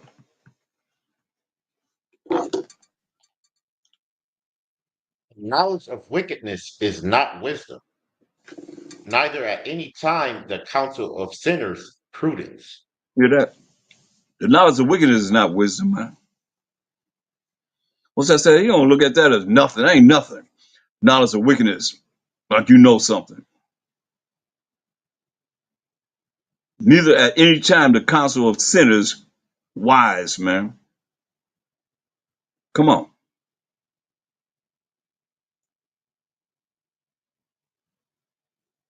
There is a wickedness and the same an abomination, and there is a fool wanting in wisdom. See? That's why, man, we have to look at this, man. Ecclesiastes 21 and 11.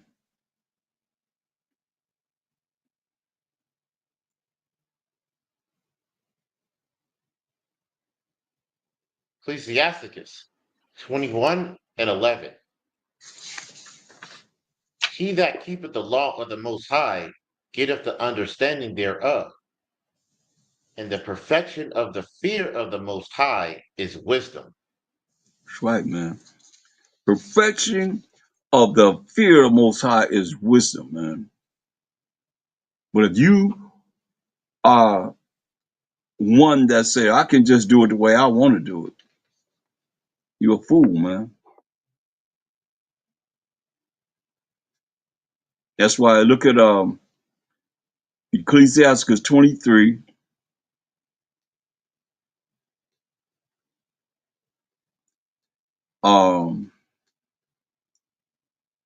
verse 27 and 28.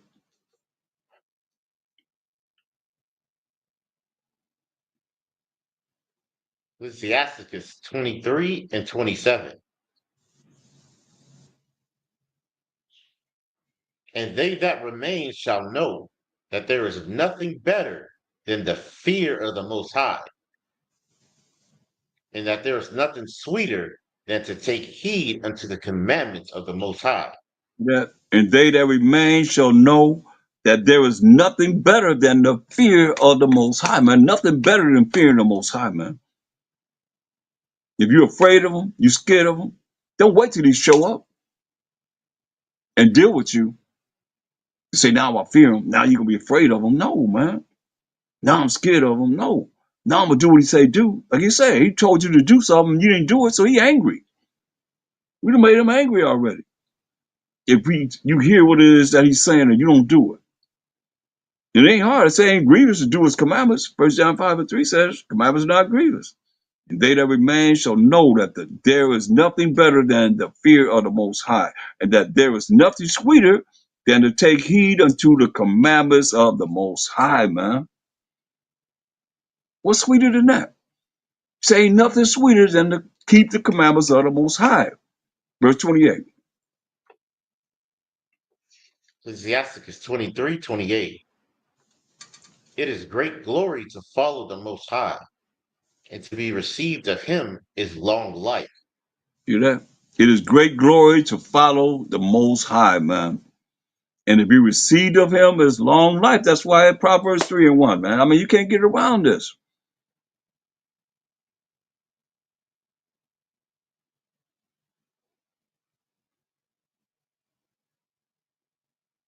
Proverbs 3:1. My son, forget not my law, but let thine heart keep my commandments. See? He said, hey, my son, forget not my law, but let your mind keep his commandments over and over again. When you keep his commandments, like he said, you just said, it is great in Ecclesiastes 23:28. It is great glory to follow the Most High, and to be received of him is long life, right? So if you're received of him, you got to be doing what he said in verse 1. My son, forget not my law, but let thine heart, let your mind keep my commandments, right? So the law and the commandments are the same. Now what he say? When you keep the commandments, you keep the laws of the Most High, what is going to bring forth? Verse 2. Verse 2. For length of days and long life and peace shall they add to thee. There it is, man. You keep the commandments and the laws of the Most High, you're going to bring length of days, you're going to live a long time, and a long life. It says peace, will give you peace. So they added to thee, man. That's why, man, this is very, very simple. If you just look at how many times you're hearing the same thing over and over again in different ways, but saying the same thing, man.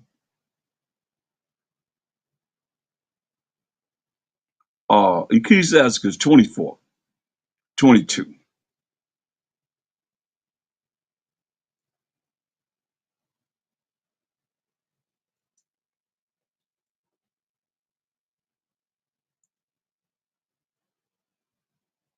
Ecclesiasticus 24:22. He that obeyeth me shall never be confounded, and they that work by me shall not do amiss. That he that obeyeth me shall never be confounded. You're gonna never be confused, man. And they that work by me shall not do amiss. You ain't gonna go astray, man. And doing the things that's will displease the Most High. Read. All these things are the book of the covenant of the Most High power, even the law which Moses commanded for an heritage unto the congregations of Jacob. That's right, man. All these things are the book of the covenant. That's a contract agreement of the Most High power of Abraham, Isaac, and Jacob. Jacob being the forefather of the 12 tribes of Israel. Even the law which Moses commanded for inheritance, man, unto the congregations of Jacob. Not everybody, but to the congregation of Jacob, our forefather. Come on, man, read. Think not to be strong in the Most High, that he may confirm you. Cleave unto him. For the Most High is power alone, and beside him there is no other Savior. Then you know, man, you can't faint, man, to be strong in the Most High, man. Hashem, Yahweh, you know, that he may confirm you. Cleave unto him, man. You don't faint in the time of trouble, man. For the Most High Almighty is the power alone. And beside him there is no Savior, no other Savior. Understand this, man. He the one that's got to rise. He the one got to tell him, I say, to rise. And he coming to judge under the power of who? The Most High, who is our Savior. Who tell him, to come and do what he need to do to represent him in saving us, man. It's in the Most High's hand. And what Mashiach look, Matthew 24:21. Man, y'all better understand, overstand, this is real. What we are looking at and what we have been disenfranchised from knowing. And now you're hearing this, you should be able to change. Read. Matthew 24:21.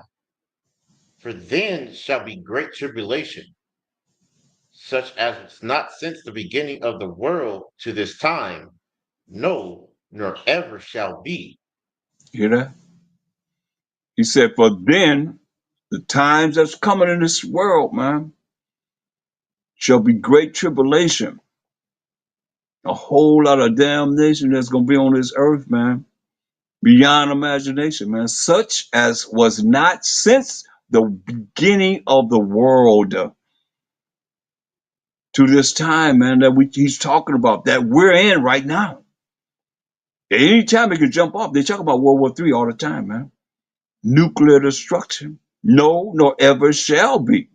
Remember, ain't gonna be no violence in our land. And the kingdom, we went to the kingdom. Ain't gonna be no more violence in our land, y'all. But he told us in verse 22 what he said.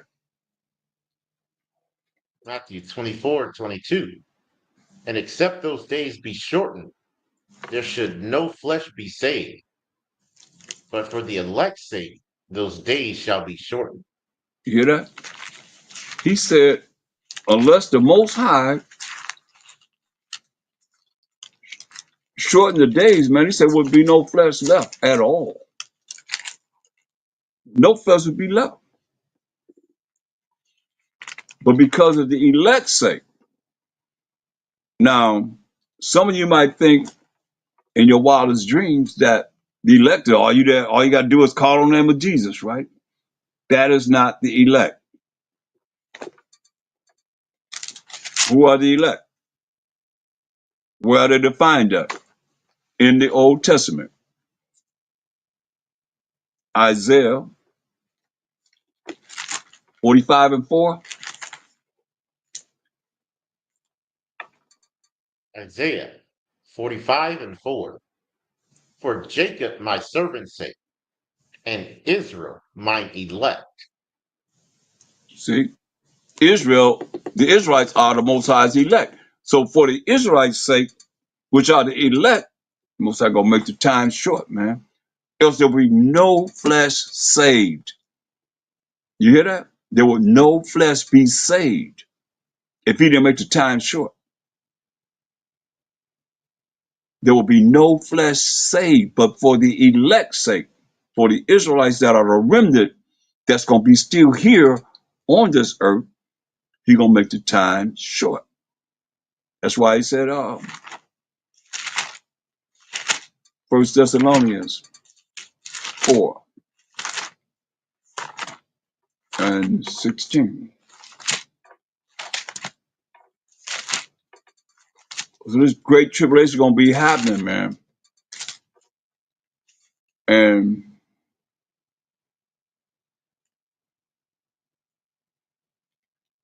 start at verse 13. Let's go back a little bit. Start at verse 13.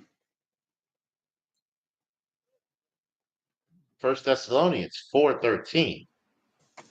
But I would not have you to be ignorant, brethren, concerning them which are asleep, that ye sorrow not, even as others which have no hope.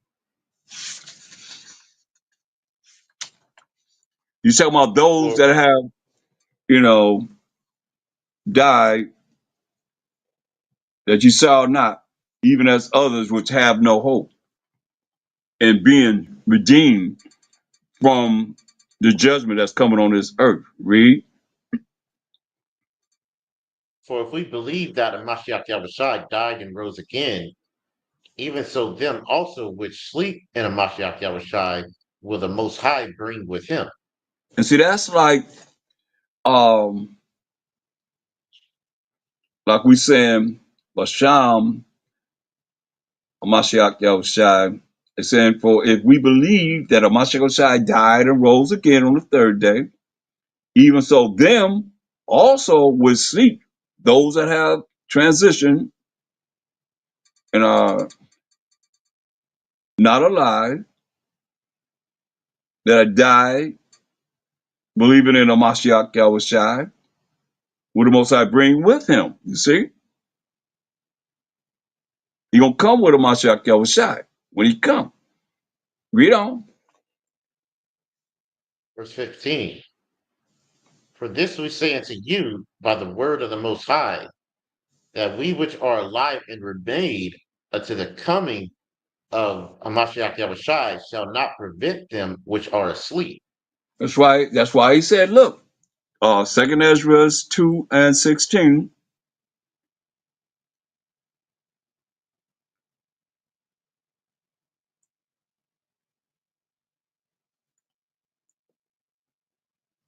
Second Esdras 2:16.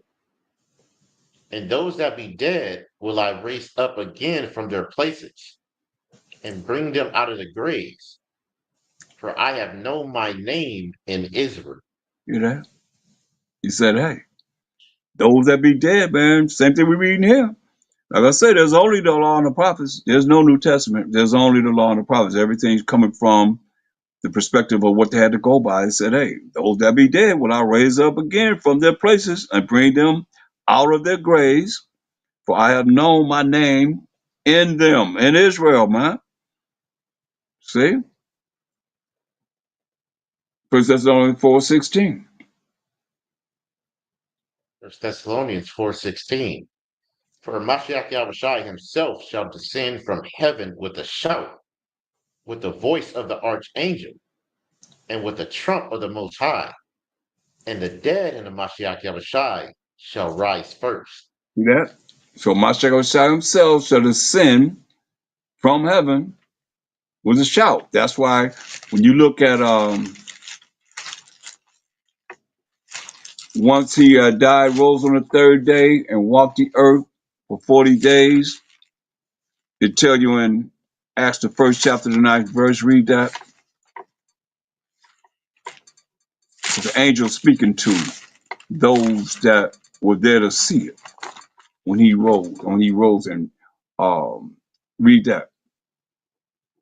Acts 1:9. And when he had spoken these things, while they beheld, he was taken up, and a cloud received him out of their sight.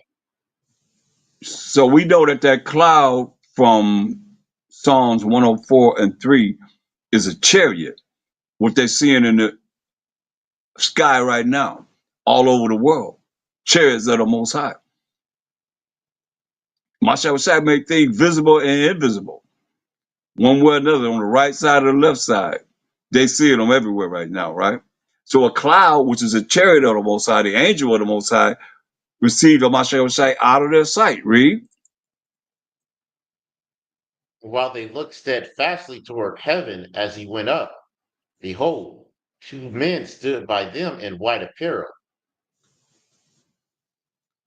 which also said, Ye men of Galilee, why stand ye gazing up into heaven? This same Hamashiach Yahushai, which is taken up from you into heaven, shall so come in like manner as ye have seen him go into heaven. See that? So now it says, hey, these are two angels that speaking to him.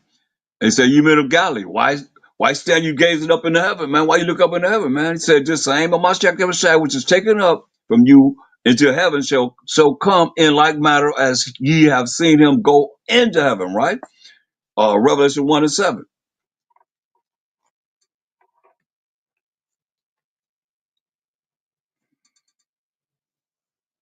Revelations 1:7. Behold, he cometh with clouds, and every eye shall see him, and they also which pierced him, and all kindreds of the earth shall wail because of him. Hear that? So he coming with the clouds, man. These are the chairs of the Most High. Get that out so we can, so just as I quoted, I want to make sure that they have it. In Psalms 103 and 3, and then Psalms 68 and 17. Just a moment.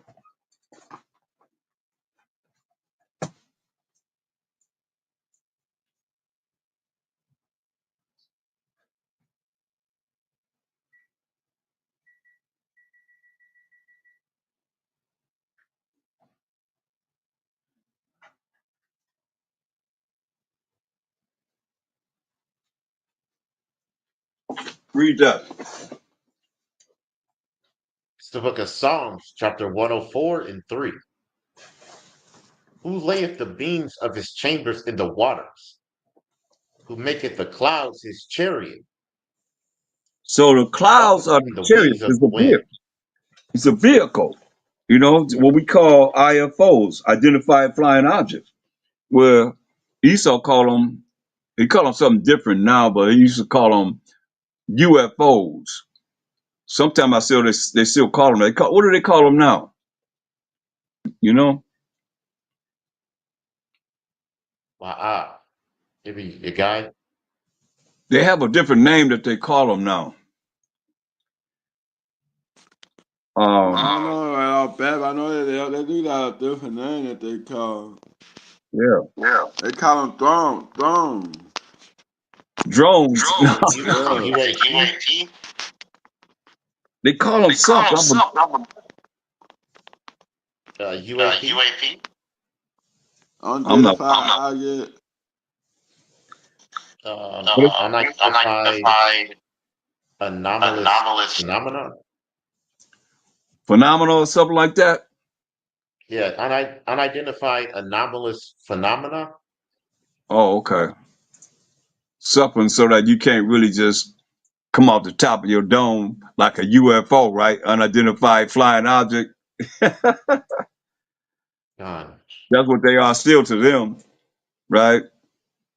But they are the chariots of the Most High. The clouds are the chariot. Like he went up in the clouds of chariot, you know. But if you don't know that cloud from the Old Testament representing what we just read in Psalms 104 and 3 represent the chariots of the Most High, then Psalm 68:17 show you who drives these chariots of the Most High. That's why they can't figure them out. They go in the directions, they go in the speeds, they don't have nothing that go that fast. You know what I mean? Well, it's gonna be a galactical battle in the sky, man. Be powerful. Read this. Psalms 68:17. The chariots of the Most High are 20,000, even thousands of angels. The Most High is among them. That's right. See? The chariots of the Most High are thousands of angels. See? They're the ones that's driving these chariots, man. Operating, doing things to mess their minds up, speeds and different directions they can't even figure out. You know, I've seen a lot of footage. I think I put it in the text. Some footage of the chariots. They got them mesmerized. They don't know what's up. Remember, AI said on the 3rd of this month they was going to appear, and they did appear on the 3rd of this month. Let's go back to 1 Thessalonians 4 and 16. Con. They showed up, didn't they? Con, they showed up. Yep. 1 Thessalonians 4:16. Where Mashiach Yahushua himself shall descend from heaven with a shout, with the voice of the archangel, and with the trump of the Most High. And the dead in a Mashiach Yahushua shall rise first. Over and over again, he's letting us know, man, those that have died, rolling by Shama Mashiach Yahushua, gonna rise first, man. He said he gonna descend from heaven with a shout, with the voice of the archangel, and with the trumpet of the Most High, man. And those that have died, rolling by Shama Mashiach Yahushua shall rise first. Read. Verse 17. Then we which are alive and remain shall be caught up together with them in the clouds to meet a Mashiach Yahushua in the air, and so shall we ever be with a Mashiach Yahushua. That's right, man. Say, some of us that are alive and remain shall be caught up together with them, those that have already died in a Mashiach Yahushua, in the clouds, with the angels, in the chariots, to meet a Mashiach Yahushua in the air, And so shall we ever be with Mashiach Yahushai, man. What'd he say? Wherefore comfort one another with these words. They comfort one another with these words, man. Knowing that this is our future. That's why it said the same thing in Romans 11 and 12.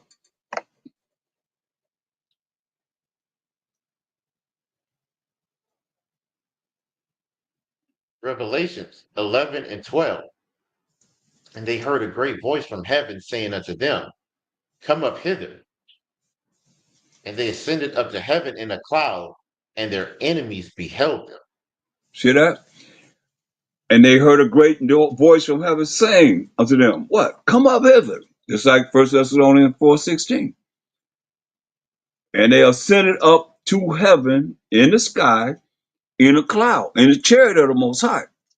And their enemies beheld them, right? So once they beheld us, then go back to Wisdom of Solomon 5 and 2. Let's see what they're going to say. Let's see what our enemies are going to be saying once they see the Israelites going up in these chariots. See what they're going to say. Wisdom of Solomon 5 and 2.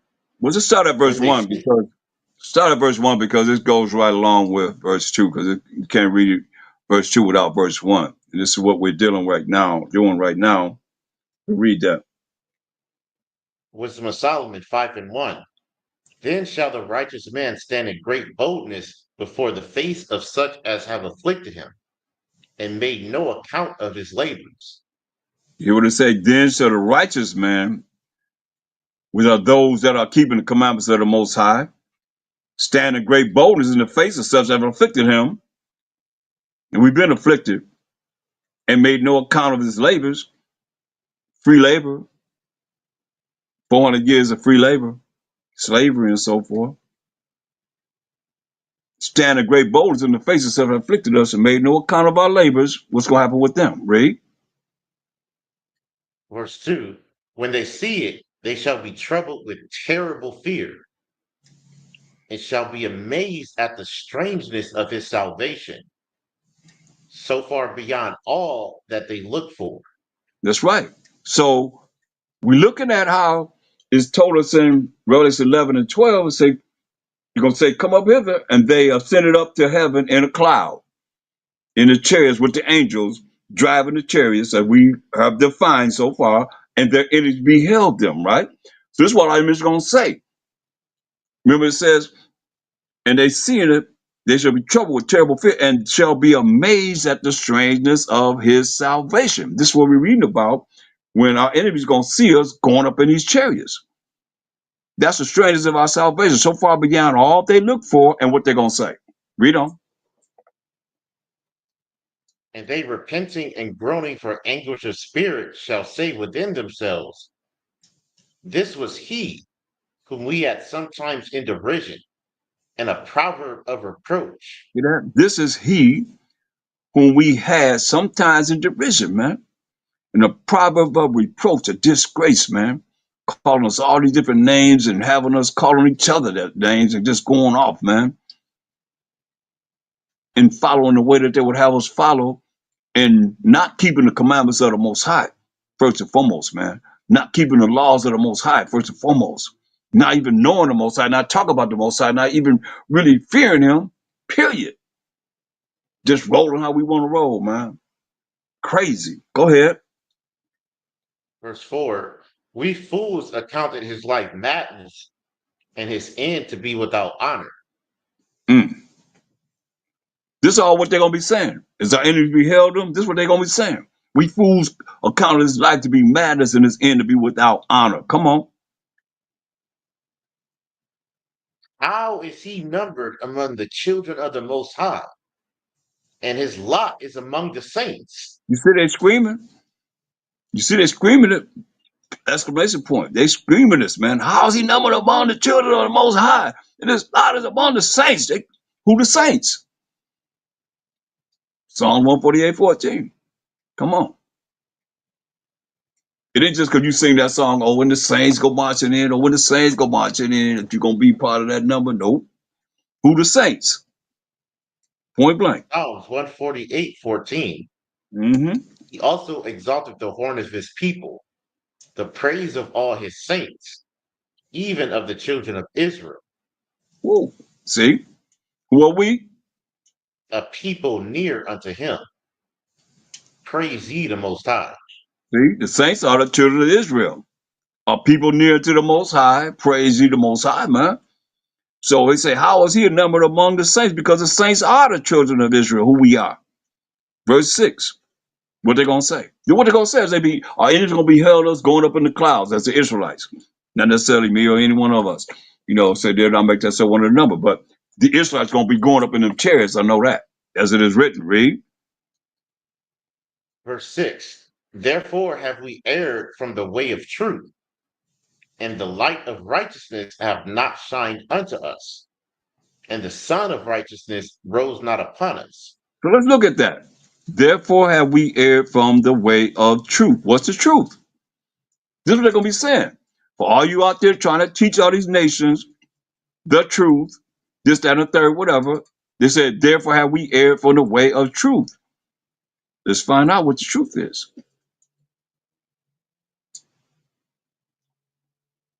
Psalms 119, 142.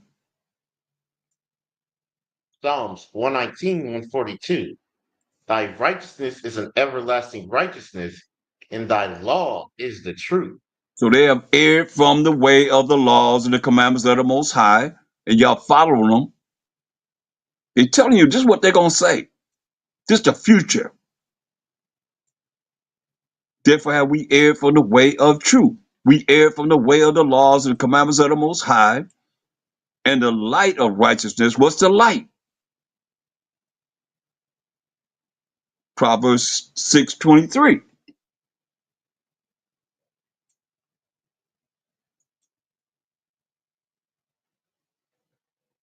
Proverbs 6:23. For the commandment is a lamp, and the law is light, and reproofs of instruction are the way of life. See that? So it's telling you that the commandments and the laws of the Most High is that light. Why? What they're going to say? The light of righteousness. What's righteousness? You can go to the one that's near Psalms if you want. Psalms 119, 172.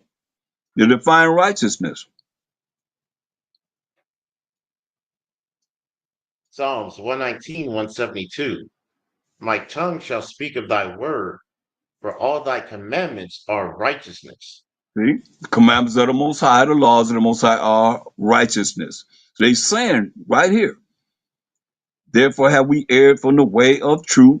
They erred from the way of the laws and the commandments of the Most High, and the light, which is the commandments of the Most High, the laws of the Most High, are righteousness, which is the commandments of the Most High, have not shined unto us. You hear that? Have not been given unto them. And the sun of righteousness rose not upon us, man. The light of righteousness, the sun bring forth the light? No, have not shined upon them, man. Verse 7. 7. We wearied ourselves in the way of wickedness and destruction. Yeah, we have gone through deserts where there lay no way. But as for the way of the Most High and Mashiach Yahushai, we have not known it. So no matter how much teaching that's going to be done from the time that we live in now to the time that the Most High decide to bring righteousness on this earth, they're going to say, as for the way of the Most High and the Mashiach, we have known it. We have not known it because we wearied ourselves in the way of wickedness and destruction. You would have said, we wearied ourselves in the way of wickedness and destruction. That's their job. That's what they're doing and going to continue to do. Yeah, we have gone through deserts where there lay no way. Mashiach Shai said in St. John 14:6, I am the way. They don't know him like this. But as for the way of the Most High of Mashiach Shai, we have not known it. Come on, read on. We just showing you what our enemy's gonna be saying as they looking up in the chariots of the Israelites going up into these chariots that Amashah is coming back. Remember 200 million angels gathering us from all four corners of the earth, the Israelites? Read. Verse 8. What hath pride profited us? Or what good have riches with our vaunting brought us? Hey, he said, what has pride profited us? This is what they're gonna say in the end. What has pride profited us? What kind of profit we have now of being prideful?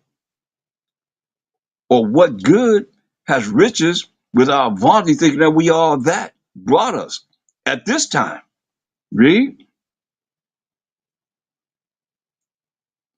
All those things are passed away like a shadow, and as a post that hasted by. Say all those things, our riches, our bragging, our pride, pass away like a shadow, man. Bam. They are no more. Read.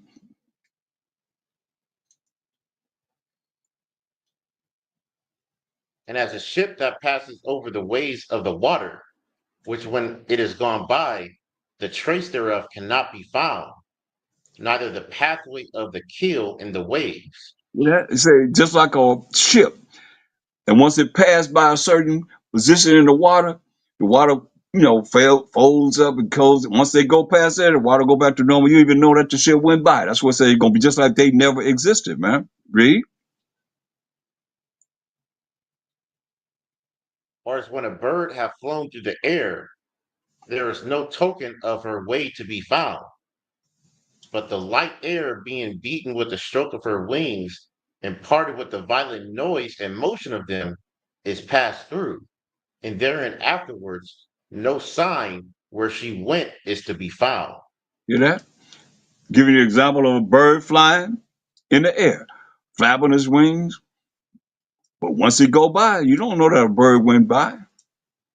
You don't even know that the air is even, have anything considering a bird went through the air or the atmosphere. That's what he said, like they never existed. Read. Or like as when an arrow is shot at a mark, it parteth the air, which immediately cometh together again, so that a man cannot know where it went through. See, like a man shoot an arrow, and it goes through the atmosphere, it goes through the air, and you don't know where that arrow that went in that air went through. That's what it says. That it's just like they existed, but now they existed no more. Read.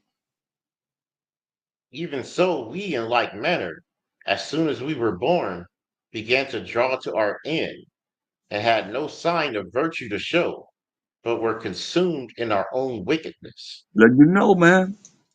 Say even them, in like manner, as soon as they were born, began to draw to their end, and had no sign of virtue to show, but were consumed in their own wickedness, man, to the end.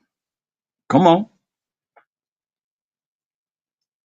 For the hope of the unrighteous is like dust that is blown away with the wind, like a thin froth that is driven away with a storm, like as the smoke which is dispersed here and there with the tempest, and passes away as the remembrance of a guest that tarrieth but a day. Wow, man. Come on. But the righteous live forevermore. Their reward also is with the Most High, and the care of them is with the Most High. You know, the righteous live forevermore, man. Those that keep the commandments of the Most High, the laws of the Most High, gonna live forever and ever and ever. Everlasting life is promised to them. Their reward also is with the Most High, and the care of them is with the Most High, man. Read. Therefore shall they receive a glorious kingdom and a beautiful crown from the Most High's hand. For with his right hand shall he cover them, and with his arm shall he protect them. There it is, man. He gonna cover us with his right hand as a Mashiach Yahushua, man. We're gonna receive a glorious crown, man, as the Israelites, man. A beautiful crown from the Most High's hand, for which his right hand shall he cover us, man. With his arms shall he protect us, man. Now let's go. Now we see what the wicked going to say. Also in it tell you about go to Job 18:4.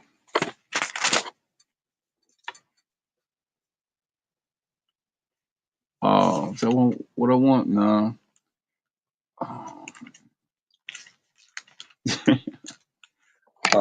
Let me see.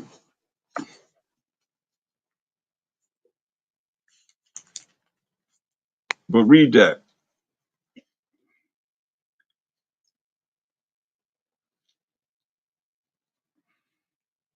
Job 18:4. Come. Job 18:4. He teareth himself in his anger. Shall the earth be forsaken for thee? And shall the rock be removed out of his place? Go ahead. Yeah, the light of the wicked shall be put out, and the spark of his fire shall not shine. Hear that? There it is. It's telling you. Go ahead. The light shall be dark in his tabernacle, and his candle shall be put out with him. Right. So now go to Job 20:5. Now what's Job 20:4? Select. Job 20:4. Knowest thou not this of old, since man was placed upon the earth, that the triumphing of the wicked is short, and the joy of the hypocrite but for a moment? Hey, this triumphing of the wicked is short, man. And the joy of the hypocrite, but for a moment. Go ahead. Though his excellency mount up to the heavens, and his head reach unto the clouds. Though it's actually mount up to the heavens, you got a space station out there, jets flying and so forth, and his head reach into the clouds, read.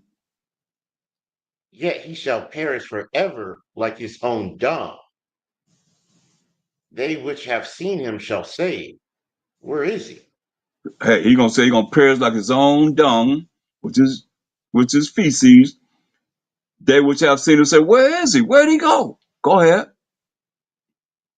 He shall fly away as a dream, and shall not be found. Yeah, he shall be chased away as a vision of the night. The eye also which saw him shall see him no more, neither shall his place any more behold him. Then man, hey, the eye which have seen him shall see him no more, neither shall his place any more behold him. Read.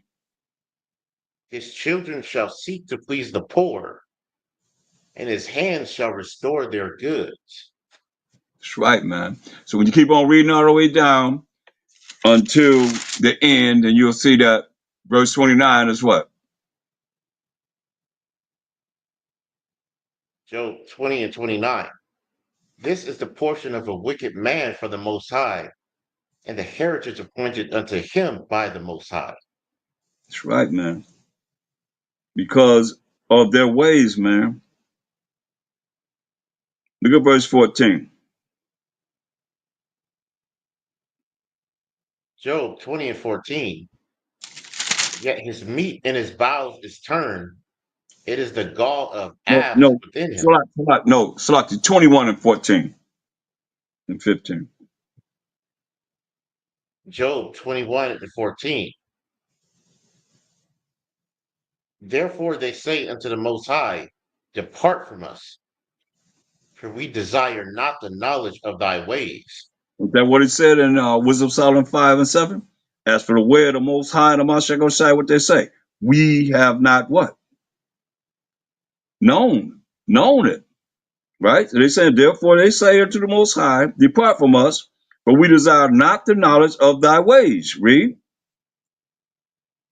What is the Almighty that we should serve him?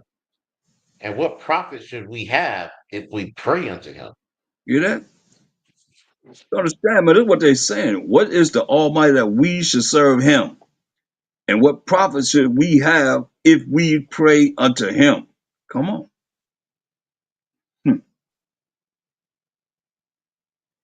Verse 17. Job 21:17. How oft is the candle of the wicked put out? And how oft cometh their destruction upon them? The Most High distributeth sorrows in his anger. They Go are ahead. as stubble before the wind, and as chaff that the storm carrieth away. The Most High layeth up his iniquity for his children. He rewardeth him, and he shall know it. Go ahead.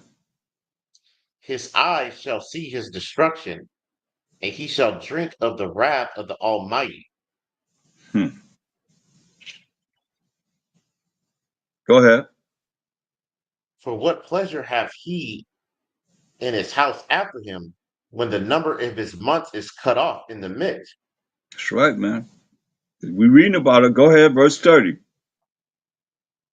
Job 21:30.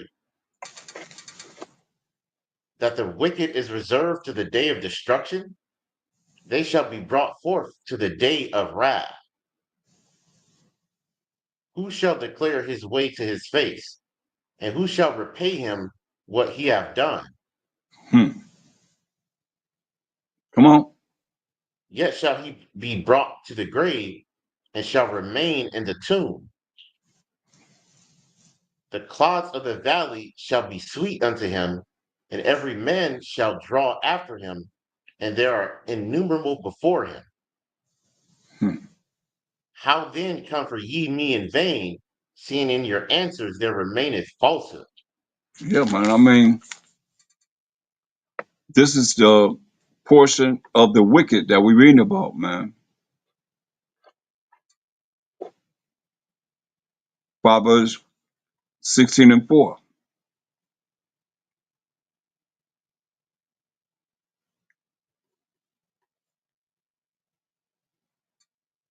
Proverbs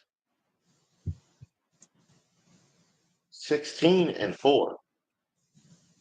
The Most High hath made all things for himself, yea, even the wicked for the day of evil. See? Most High made all things for himself. Yeah, even the wicked for the day of evil. Job 27:13.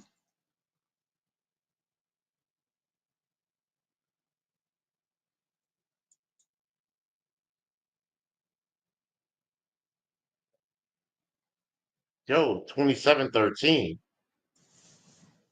This is the portion of a wicked man with the Most High, and the heritage of oppressors, which they shall receive of the Almighty. This is the portion of the wicked man with the Most High, and the heritage of oppressors, which they shall receive of the Almighty, Most High. What does it say?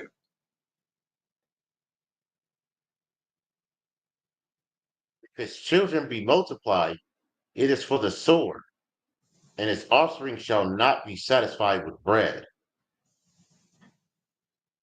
That's why. Those that remain of him, That's why.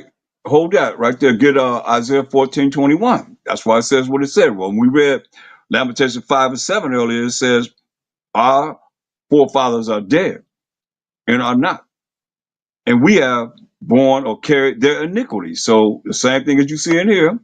If his children be multiplied, it is for the sword, and his offspring shall not be satisfied with bread, no matter what you give them, whatever they're dealing with.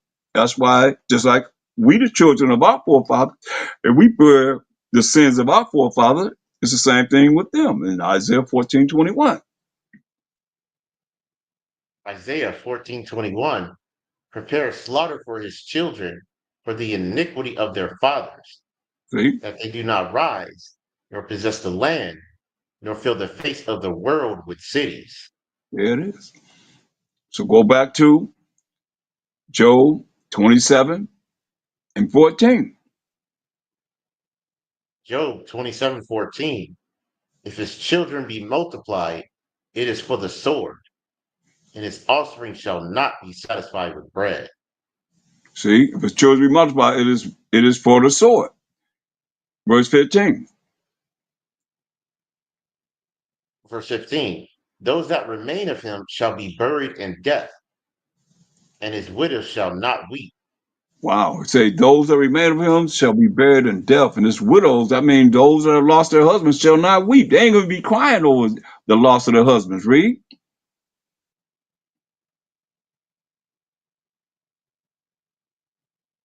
Though he heap up silver as the dust and prepare raiment as the day, That's as clay. the socket. Though he heap up silver as the dust and prepare raiment as the clay, he may prepare it, but the just shall put it on, and the innocent shall divide the silver. See that? And that's what he's talking about when you read Obadiah 17. Read Obadiah 17. Talk about Edom. Read that. Obadiah 1:17. But upon Mount Zion shall be deliverance, and there shall be holiness, and the house of Jacob shall possess their possessions. See? The house of Jacob, family of Jacob, the 12 tribes of Israel shall possess their possession. That's why you see what it says. He may prepare it, but the just shall put it on, and the innocent shall divide the silver. That's the money. Verse 18. Verse 18. He builded his house as a moth and as a booth that the keeper maketh. The rich man shall lie down, but he shall not be gathered. He openeth his eyes, and he is not. Terrors take Come on. hold of him as waters. As a tempest stealeth him away in the night. The east Come on. wind carrieth him away, and he departed. And as a storm hurleth him out of his place. For the Most High shall cast upon him, and not spare.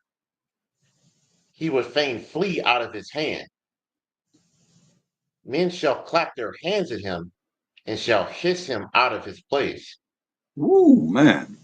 Now I want you to go to, since we on the roll, go to Job 18:11.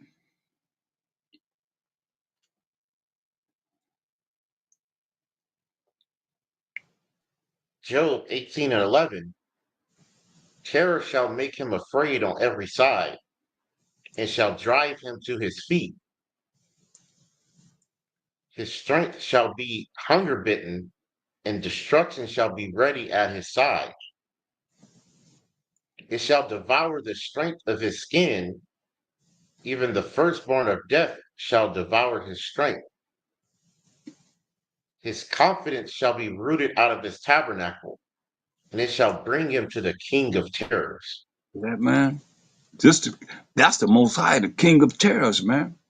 His confidence shall be rooted out of his tabernacle, and it shall bring him to the King of terrors, man. You talking about the terror, the Most High, the King of terrors, read. Shall dwell in his tabernacle, because it is none of his. Brimstone shall be scattered upon his habitation. That's fire everywhere he's at. Go ahead. His roots shall be dried up beneath, and above shall his branch be cut off. That's why his roots shall be dried up from beneath, and above, wherever he's at, his branch will be cut off. Go ahead. His remembrance shall perish from the earth, and he shall have no name in the street. He shall be driven from light into darkness, and chased out of the world. That's enough. Do that need any explanation? Huh? We know Wow. the wicked Psalm 5 and 7 say, hey, they weary themselves in the way of wickedness and destruction. Yeah, they gone through death, well, there ain't no way. But as for the way of the Most High, the Mashiach will say, we have not known it. Period. So now, well, maybe so. Maybe I don't want to forget. Maybe go to um, one more Job 22, and let's read 15 to 18. Job 22:15. Hast thou marked the old way which wicked men have trodden, which were cut down out of time, whose foundation was overflown with the flood, which said unto the Most High, depart from us. And what can the Almighty do for them? Mm, right. Yet What he can filled their houses. what can the Most High do for them? What? Go ahead. Yet he filled their houses with good things, but the counsel of the wicked is far from me. Yeah, he filled the house with good things, man. But the counsel of the wicked is far from him, man. Go ahead. The righteous see it and are glad, and the innocent laugh them to scorn. That's right, man. So now that we see that going back to Revelations 11 and 8, 11 and 12, Salakia. When the Most High, Revelation, to what Mashiach was gonna say, come up hither, as we read in 1 Thessalonians 4:16, when I went through all the characteristics of the wicked. Now, gonna see we see what they're gonna say and all that. And the judgment that's coming upon the wicked. Now, this is what they're gonna let's roll with this. Read. Revelations 11 and 12. And they heard a great voice from heaven saying unto them, come up hither. And they ascended up to heaven in a cloud, and their enemies beheld them. That's right, man. We're gonna send as the Israelites into a cloud, that's the chariots that the angels are operating. We already went to Revelation 9 and 16. You go back, you'll see, right? So we're going to sit up in these chariots where the angels are driving, 200 million are going to gather us from all four corners of the earth. And we see, read on. You say our enemies beheld us. You read that yet? Huh. And our enemies going to behold us. What's going to happen? We already know what they're going to say. You go back and you look at, we just went through what they're going to say and reason why the judgment is coming. We read all that. Verse 13. Verse 13. In the same hour was there a great earthquake, and the 10th part of the city fell, and in the earthquake were slain of men 7,000, and the remnant were affrighted, and gave glory to the power of heaven. That in the same hour was there a great earthquake, and the 10th part of the city fell, man. And in the earthquake was slain of men 7,000, seven number of completion. Complete number of men gonna be slain, 7,000. Plus, however, the Most High say the complete number is. Because you got 7 plus 0 plus 0 plus 0 plus 0 is 7, which is a complete number of men gonna be destroyed, killed. And the remnant, which are the remnant of the 12 tribes of Israel, were fighting, gonna be scared, man. And what? And gave glory to the Most High power of heaven. How you gonna give glory to the Most High power of heaven? You ain't used to giving him glory.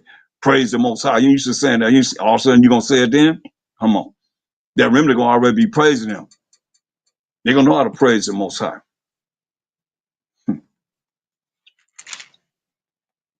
That's why it's very important to want to be right here in 2nd Ezra, 2nd chapter, verse 26. I'm just about finished, man. I know y'all tired. I don't work y'all all day long. 2nd Ezra 2 and 26. This is what the Most High say. Hear the word of the Most High. All you that oppress the 12 tribes of Israel. What do he say? 2nd Ezra 2:26. As for the servants who I have given thee, there shall not one of them perish, for I will require them from among thy number. You know, they say, are the servants? Who the servants? Let's see who the servants are. You know how to prove that? Con. Go ahead, let's prove it.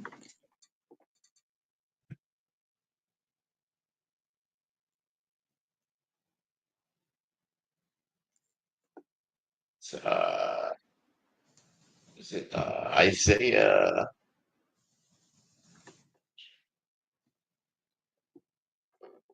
48? No, yes, I don't know.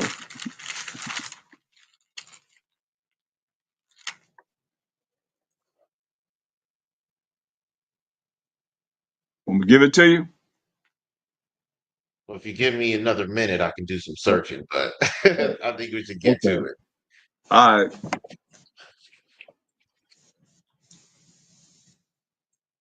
Maybe I would have got it 7 hours ago.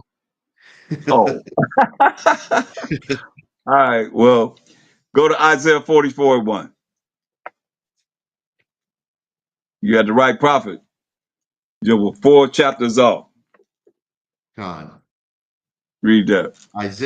Isaiah 44:1. Yet now hear, O Jacob, my servant, and Israel, whom I have chosen. Right. So the Israelites are the servants of the Most High. Point blank. So when you see 2 Ezra 2:26, read that again. 2 Esdras 2:26. As for the servants whom I have given thee, there shall not one of them perish, for I will require them from among thy number. That's what he's telling you, man. So as for the servants who are the 12 tribes of Israel, which are that remnant, whom I have given thee, there shall not one of them perish, man. For I will require them from among thy number. You hear what he's saying? Read. Be not weary, for when the day of trouble and heaviness cometh, others shall weep and be sorrowful, but thou shalt be merry and have abundance. See that? He said, be not weary, for when the day of trouble and heaviness cometh, others shall weep and be sorrowful, because they ain't ready. They're not listening. They ain't trying to find out how we offend the Most High. They ain't trying to praise the Most High. They ain't trying to come back to Him. The only one that's going to deliver us. He said, hey, be not weary, for when the day of trouble, that's Jacob's trouble, and heaviness cometh upon us, the children of Israel, others shall weep and be sorrowful. He said, but thou shalt be merry and have abundance. Verse 28. Verse 28. The heathen shall envy thee, but they shall be able to do nothing against thee, saith Hear the that? Most High. Woo, he said, the heathen shall envy us, but they shall be not able to do anything against us, said the Most High. Why? Read. My hand shall cover thee, so that thy children shall not see damnation. That's right, man. He said he gonna cover us, man, so that our children don't see the damnation that's coming on this earth to those that are not trying to do what's right, offending the Most High. This is what they're doing, and not doing what he say do, and changing, man, to become a new man, a new woman, a new creature, be born again. It's change. Psalms 91st chapter. Psalms the 91st chapter.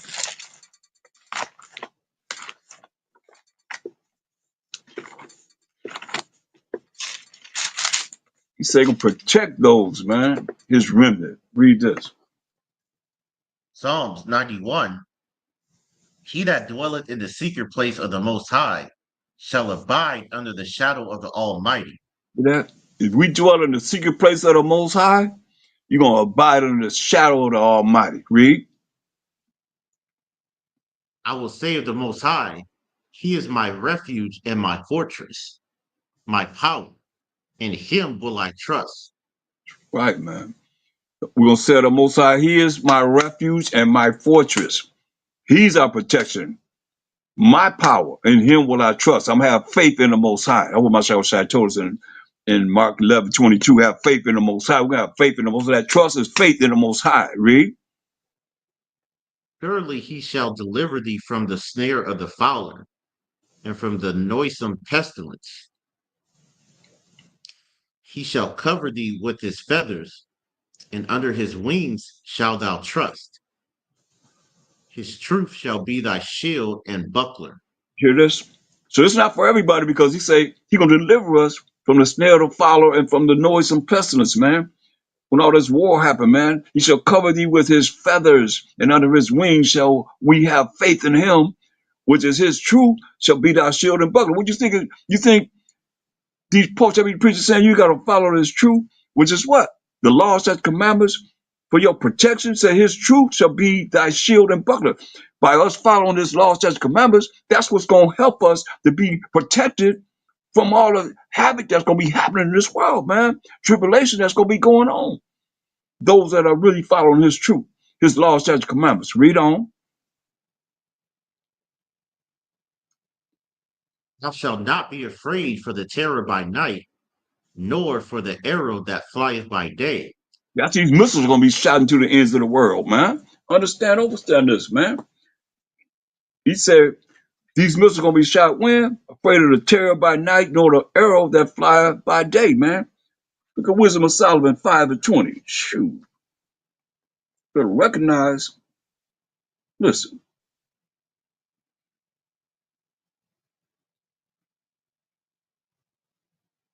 Wisdom of Solomon 5:20. His severe wrath shall be sharpened for a sword, and the world shall fight with him against the unwise. Then shall the right aiming thunderbolts go abroad, and from the clouds, as from a well-drawn bow, shall they fly to the mark. That's it, man. That's these arrows, these missiles, man. It says, hey, thou shalt not be afraid for the terror by night, nor the arrows. That's these missiles that fly by day. These missiles that's gonna be shot into the ends of the world. Read. Verse 22. Verse 22. And hailstones full of wrath shall be cast as out of a stone bow. And hailstones full of wrath shall be cast as out of a stone bow, and the water of the sea shall rage against them, and the flood shall cruelly drown them. Hear that, man? He already said these missiles are gonna be shot as from a well-drawn bow, so they fly to the mark. Then he says, and hailstones full of wrath coming from the clouds, from the sky, shall be cast as out of a stone bow, and the water of the sea shall rage against them. He's gonna use the water of the sea to drown people, and the flood shall cruelly drown them, he said. Read. Not only that, verse 23. Yeah, a mighty wind shall stand up against them, and like a storm shall blow them away. Thus iniquity shall lay waste the whole earth, and ill dealing shall overthrow the thrones of the mighty. There it is, man. A mighty wind, like a tornado, like a hurricane, shall stand up against them. Like I say, you thinking about war of man, or what man can do. This is who you gotta fight. You gotta fight the Most High with these elements that He's bringing forth through the spirits of the angels. That's created for vengeance. That's right here on the earth, waiting for the commandment of the Most High. That's what we're reading about. Here we are. Hopefully, Most High will keeping His truth. His truth shall be our shield and buckler. His truth, keeping the laws of the Most High, gonna be our protection, as it says in verse 4 in Psalms 91, verse 5.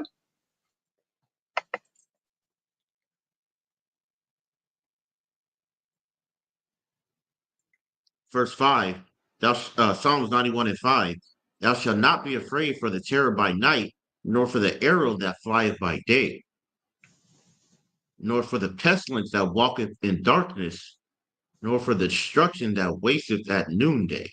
You hear that, man? It says the pestilence that walketh in darkness, all these diseases that they have on this earth, man, walking in the darkness. When Esau was told to get in the darkness, in Isaiah 47:5, when he went in the darkness, and Isaiah 60:2, he put the people in gross ignorance, gross darkness. So that's why I say the pestilence that walketh in darkness, man. They got all these different medications, man, that you take, man. They got all these side effects, man. You walking in darkness, ignorance, man. Nor for the destruction that wastes at noonday. Then you know at noonday, man, destruction is coming. You better be ready. It said, what did it say? Verse 7. Verse 7, 1,000 shall fall at thy side, and 10,000 at thy right hand, but it shall not come nigh thee. Hear that? 1,000 shall fall at your side, and 10,000 at that right hand, man. He said, but it shall not come near you. Verse 8. Verse 8, only with thine eyes shalt thou behold and see the reward of the wicked. Hear that? He said, only with our eyes, man.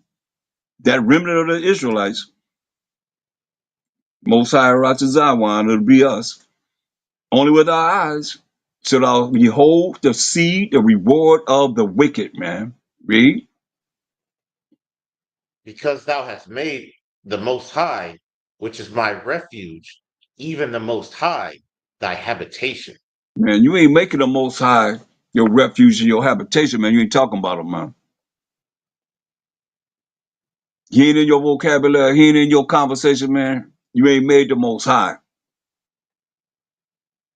your refuge. You ain't made the Most High your habitation. You ain't dwelling with him if you ain't talking about him, man. Take the time to learn of the Most High, man. Talk about the Most High. His name is jealous. He said, I'm going to melt you. Believe this, man. Fear the Most High.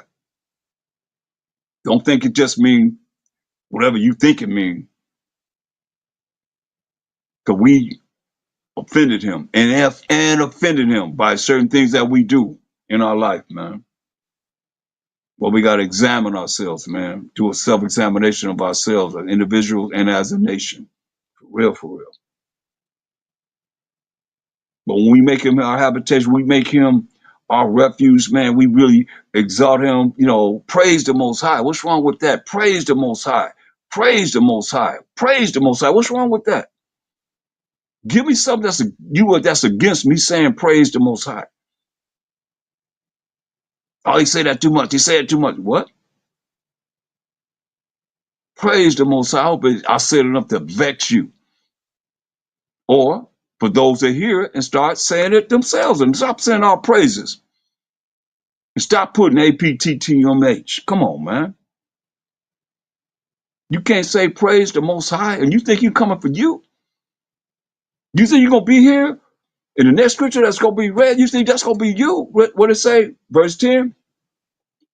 Psalms 91:10. There shall no evil befall thee, neither shall any plague come nigh thy dwelling. Hey, man, it says, there shall no evil befall thee, neither shall any plagues come near your dwelling, man. And I ain't guaranteed that they won't deal with me any kind of way, too. Just praising them, man. But I know I'm going to do that. At least I'm going to be talking about them. I got scriptures and I got breakdowns. I'm talking about the Most High, the Most High, the Most High, the Most High. Period. Mashiach Yahushua covered the volume of the book from Genesis all the way everywhere you can think of till Revelations, man. And we as the Israelites, man. I got all that. All praise to the Most High, man. All praise to Mashiach Yahushua. Basham Mashiach Yahushua, man. I mean, he says, there shall no evil befall thee, neither shall any plague come near your dwelling, man. Where you living at? Read. This what the devil tried to give up Mashiach Yahushua when he took him on a high pinnacle. When you read Matthew the 4th chapter and Luke the 4th chapter and say, cast yourself down. This way, when he can't go to the law, Mashiach Yahushua rebuked him every time with the law. The same law that y'all say that we ain't under. So you ain't rebuking no devil. You ain't rebuking Satan. All you doing is just got something coming from your mouth, man. That's it. Rebuke you. You ain't got no power in that. Mashiach Shai showed you how to do it. He said you got to go to the law of the Most High because he can't deal with the law. This way he went. Read it. Psalms 91:11. For he shall give his angels charge over thee to keep thee in all thy ways. You can't tempt the Most High, man. We don't tempt the Most High. That's why I say, Most High Ratha Zion, Most High will, I'll be part of it, but I can't make myself one of the number. You see? Now it says, I talk about Satan, now it says some of your destinations have errors. Whatever that means. There shall no evil befall thee, neither shall any plague come nigh thy dwelling. Say, for he shall give his angels charge over thee to keep thee in all thy ways. Read. They shall bear thee up in their hands, lest thou dash thy foot against a stone. See there? That's what Satan had to come to what Mashiach was shy with. He couldn't come with the law because the Mashiach kept coming with the law and he had to leave him alone. That's how you rebuke the devil, man, with the law, the same laws that you are taught that you're not under. So you can't rebuke the devil because you don't know where to go to rebuke the devil. That the Mashiach showed us where to go. Same thing he did, you can do the same thing. But you can't do it because you don't believe in the law. You don't believe the Most High's. When he rolled his finger, you don't believe that. So you can't rebuke the devil. But this is where he went, this is where the devil went, tempting the Most High. Mashiach said, you can't tempt the Most High, man. Come on. Job 5. Job, the 5th chapter. This is where we want to be, man. And 17. Job 5:17. Behold, happy is the man who the Most High corrected. Therefore despise not thou the chastening of the Almighty. See that? Happy is the man who the Most High corrected. Therefore despise not the chastening of the Almighty, man. Don't despise the correcting of the Most High, man. Go ahead. For he maketh sore and bindeth up. He woundeth, and his hands make whole. Most High does all this, man. This is what the Most High do. He maketh sore and bindeth up. He wounded, and his hands make whole, man. He the one that heals. Go ahead. He shall deliver thee in 6 troubles. Yea, in 7 there shall no evil touch thee. This is what we want to be, man. He said he delivereth thee in 6 troubles, man. Yeah, in 7 troubles. See, there shall no evil touch thee. Read. In famine he shall redeem thee from death, and in war from the power of the sword. Thou shalt be hid from the scourge of the tongue, neither shalt thou be afraid of destruction when it cometh. It's coming, y'all. Famine. He said, will redeem us from death when there's a food shortage. In the war, he said, from the power of the sword. He said, thou shalt be hid from the scourge of the tongue, what they saying about us. Neither shall thou be afraid of destruction when it cometh. Come on, man. This is where you want to be. Read. Verse 22. At destruction and famine thou shalt laugh, neither shalt thou be afraid of the beasts of the earth. Let you know, man. He said, at destruction and famine, food shortages, it says, we're going to be able to laugh if we are part of this, man. Working to be a part of these scriptures here. Neither shall I be afraid of the beasts of the earth, because the beasts of the earth going to be hungry. They're going to be eating people up and killing people too. Read. For thou shalt be in league with the stones of the field, and the beasts of the field shall be at peace with thee. Man, that's where we want to be, man. They said we're going to be lead with the stones of the field, man. And the beasts of the field shall be at peace with us. They're going to look at us, oh yeah, they're going to wag their tail. They're going to be happy to see us, man. They're going to be in peace with us, man. Read. Verse 24. And thou shalt know that thy tabernacle shall be in peace, and thou shalt visit thy habitation, and shall not sin. There it is, man. So what is sin? The transgression of the Most High's law. So if you are a sinner, this is not talking about you, man. You that don't keep the laws, statute, commandments of the Most High, you're not going to be able to be delivered in 6 troubles. And 7, there shall no evil touch thee. This don't apply to you. All you that say, hey, the Most High love the sinner and you hate the sin, you ain't gonna be here, man. Most High say he hate the sinner, man. And he laying for you, waiting for the time, man. What I went right there. All praise to the Most High, man. He done did this all day long, boy. Turn the pages and go right there. Ecclesiastes 12:6. For the Most High hateth sinners, and will repay vengeance unto the unrighteous, and keepeth them against the mighty day of their punishment, man. Come on. You've been taught wrong. The Bible not talking about that. That's why he said, hey, and thou shalt know that thy tabernacle, our body shall be in peace. Thou shalt visit thy habitation and shall not sin. Shall not sin. That's why I said we're going to be all righteous. Now, Daniel 7:18. I digress. Daniel 7:18. Daniel 7 and 18. But the saints of the Most High shall take the kingdom and possess the kingdom forever, even forever and ever. Hear that? The saints of the Most High. We defined the saints earlier in Psalms 148:14. Are the children of Israel. We are people near to the Most High. Praise you, the Most High. It said, but the saints of the Most High shall take the kingdom and possess the kingdom. How long? Forever, even forever and ever. Verse 27. Verse 27.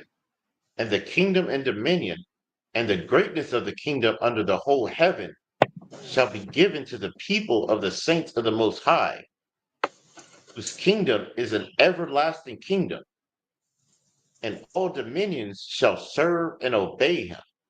Hear that? It says, and the kingdom and the dominion and the greatness of the kingdom under the whole heaven shall be given to the people of the saints of the Most High. That's the kingdom, y'all. It will be given to the 12 tribes of Israel. We are the people of the saints of the Most High, whose kingdom is an everlasting kingdom. I mean, it's going to last forever and ever and never. We got next forever and ever and ever. And all dominions shall serve and obey him. Come on.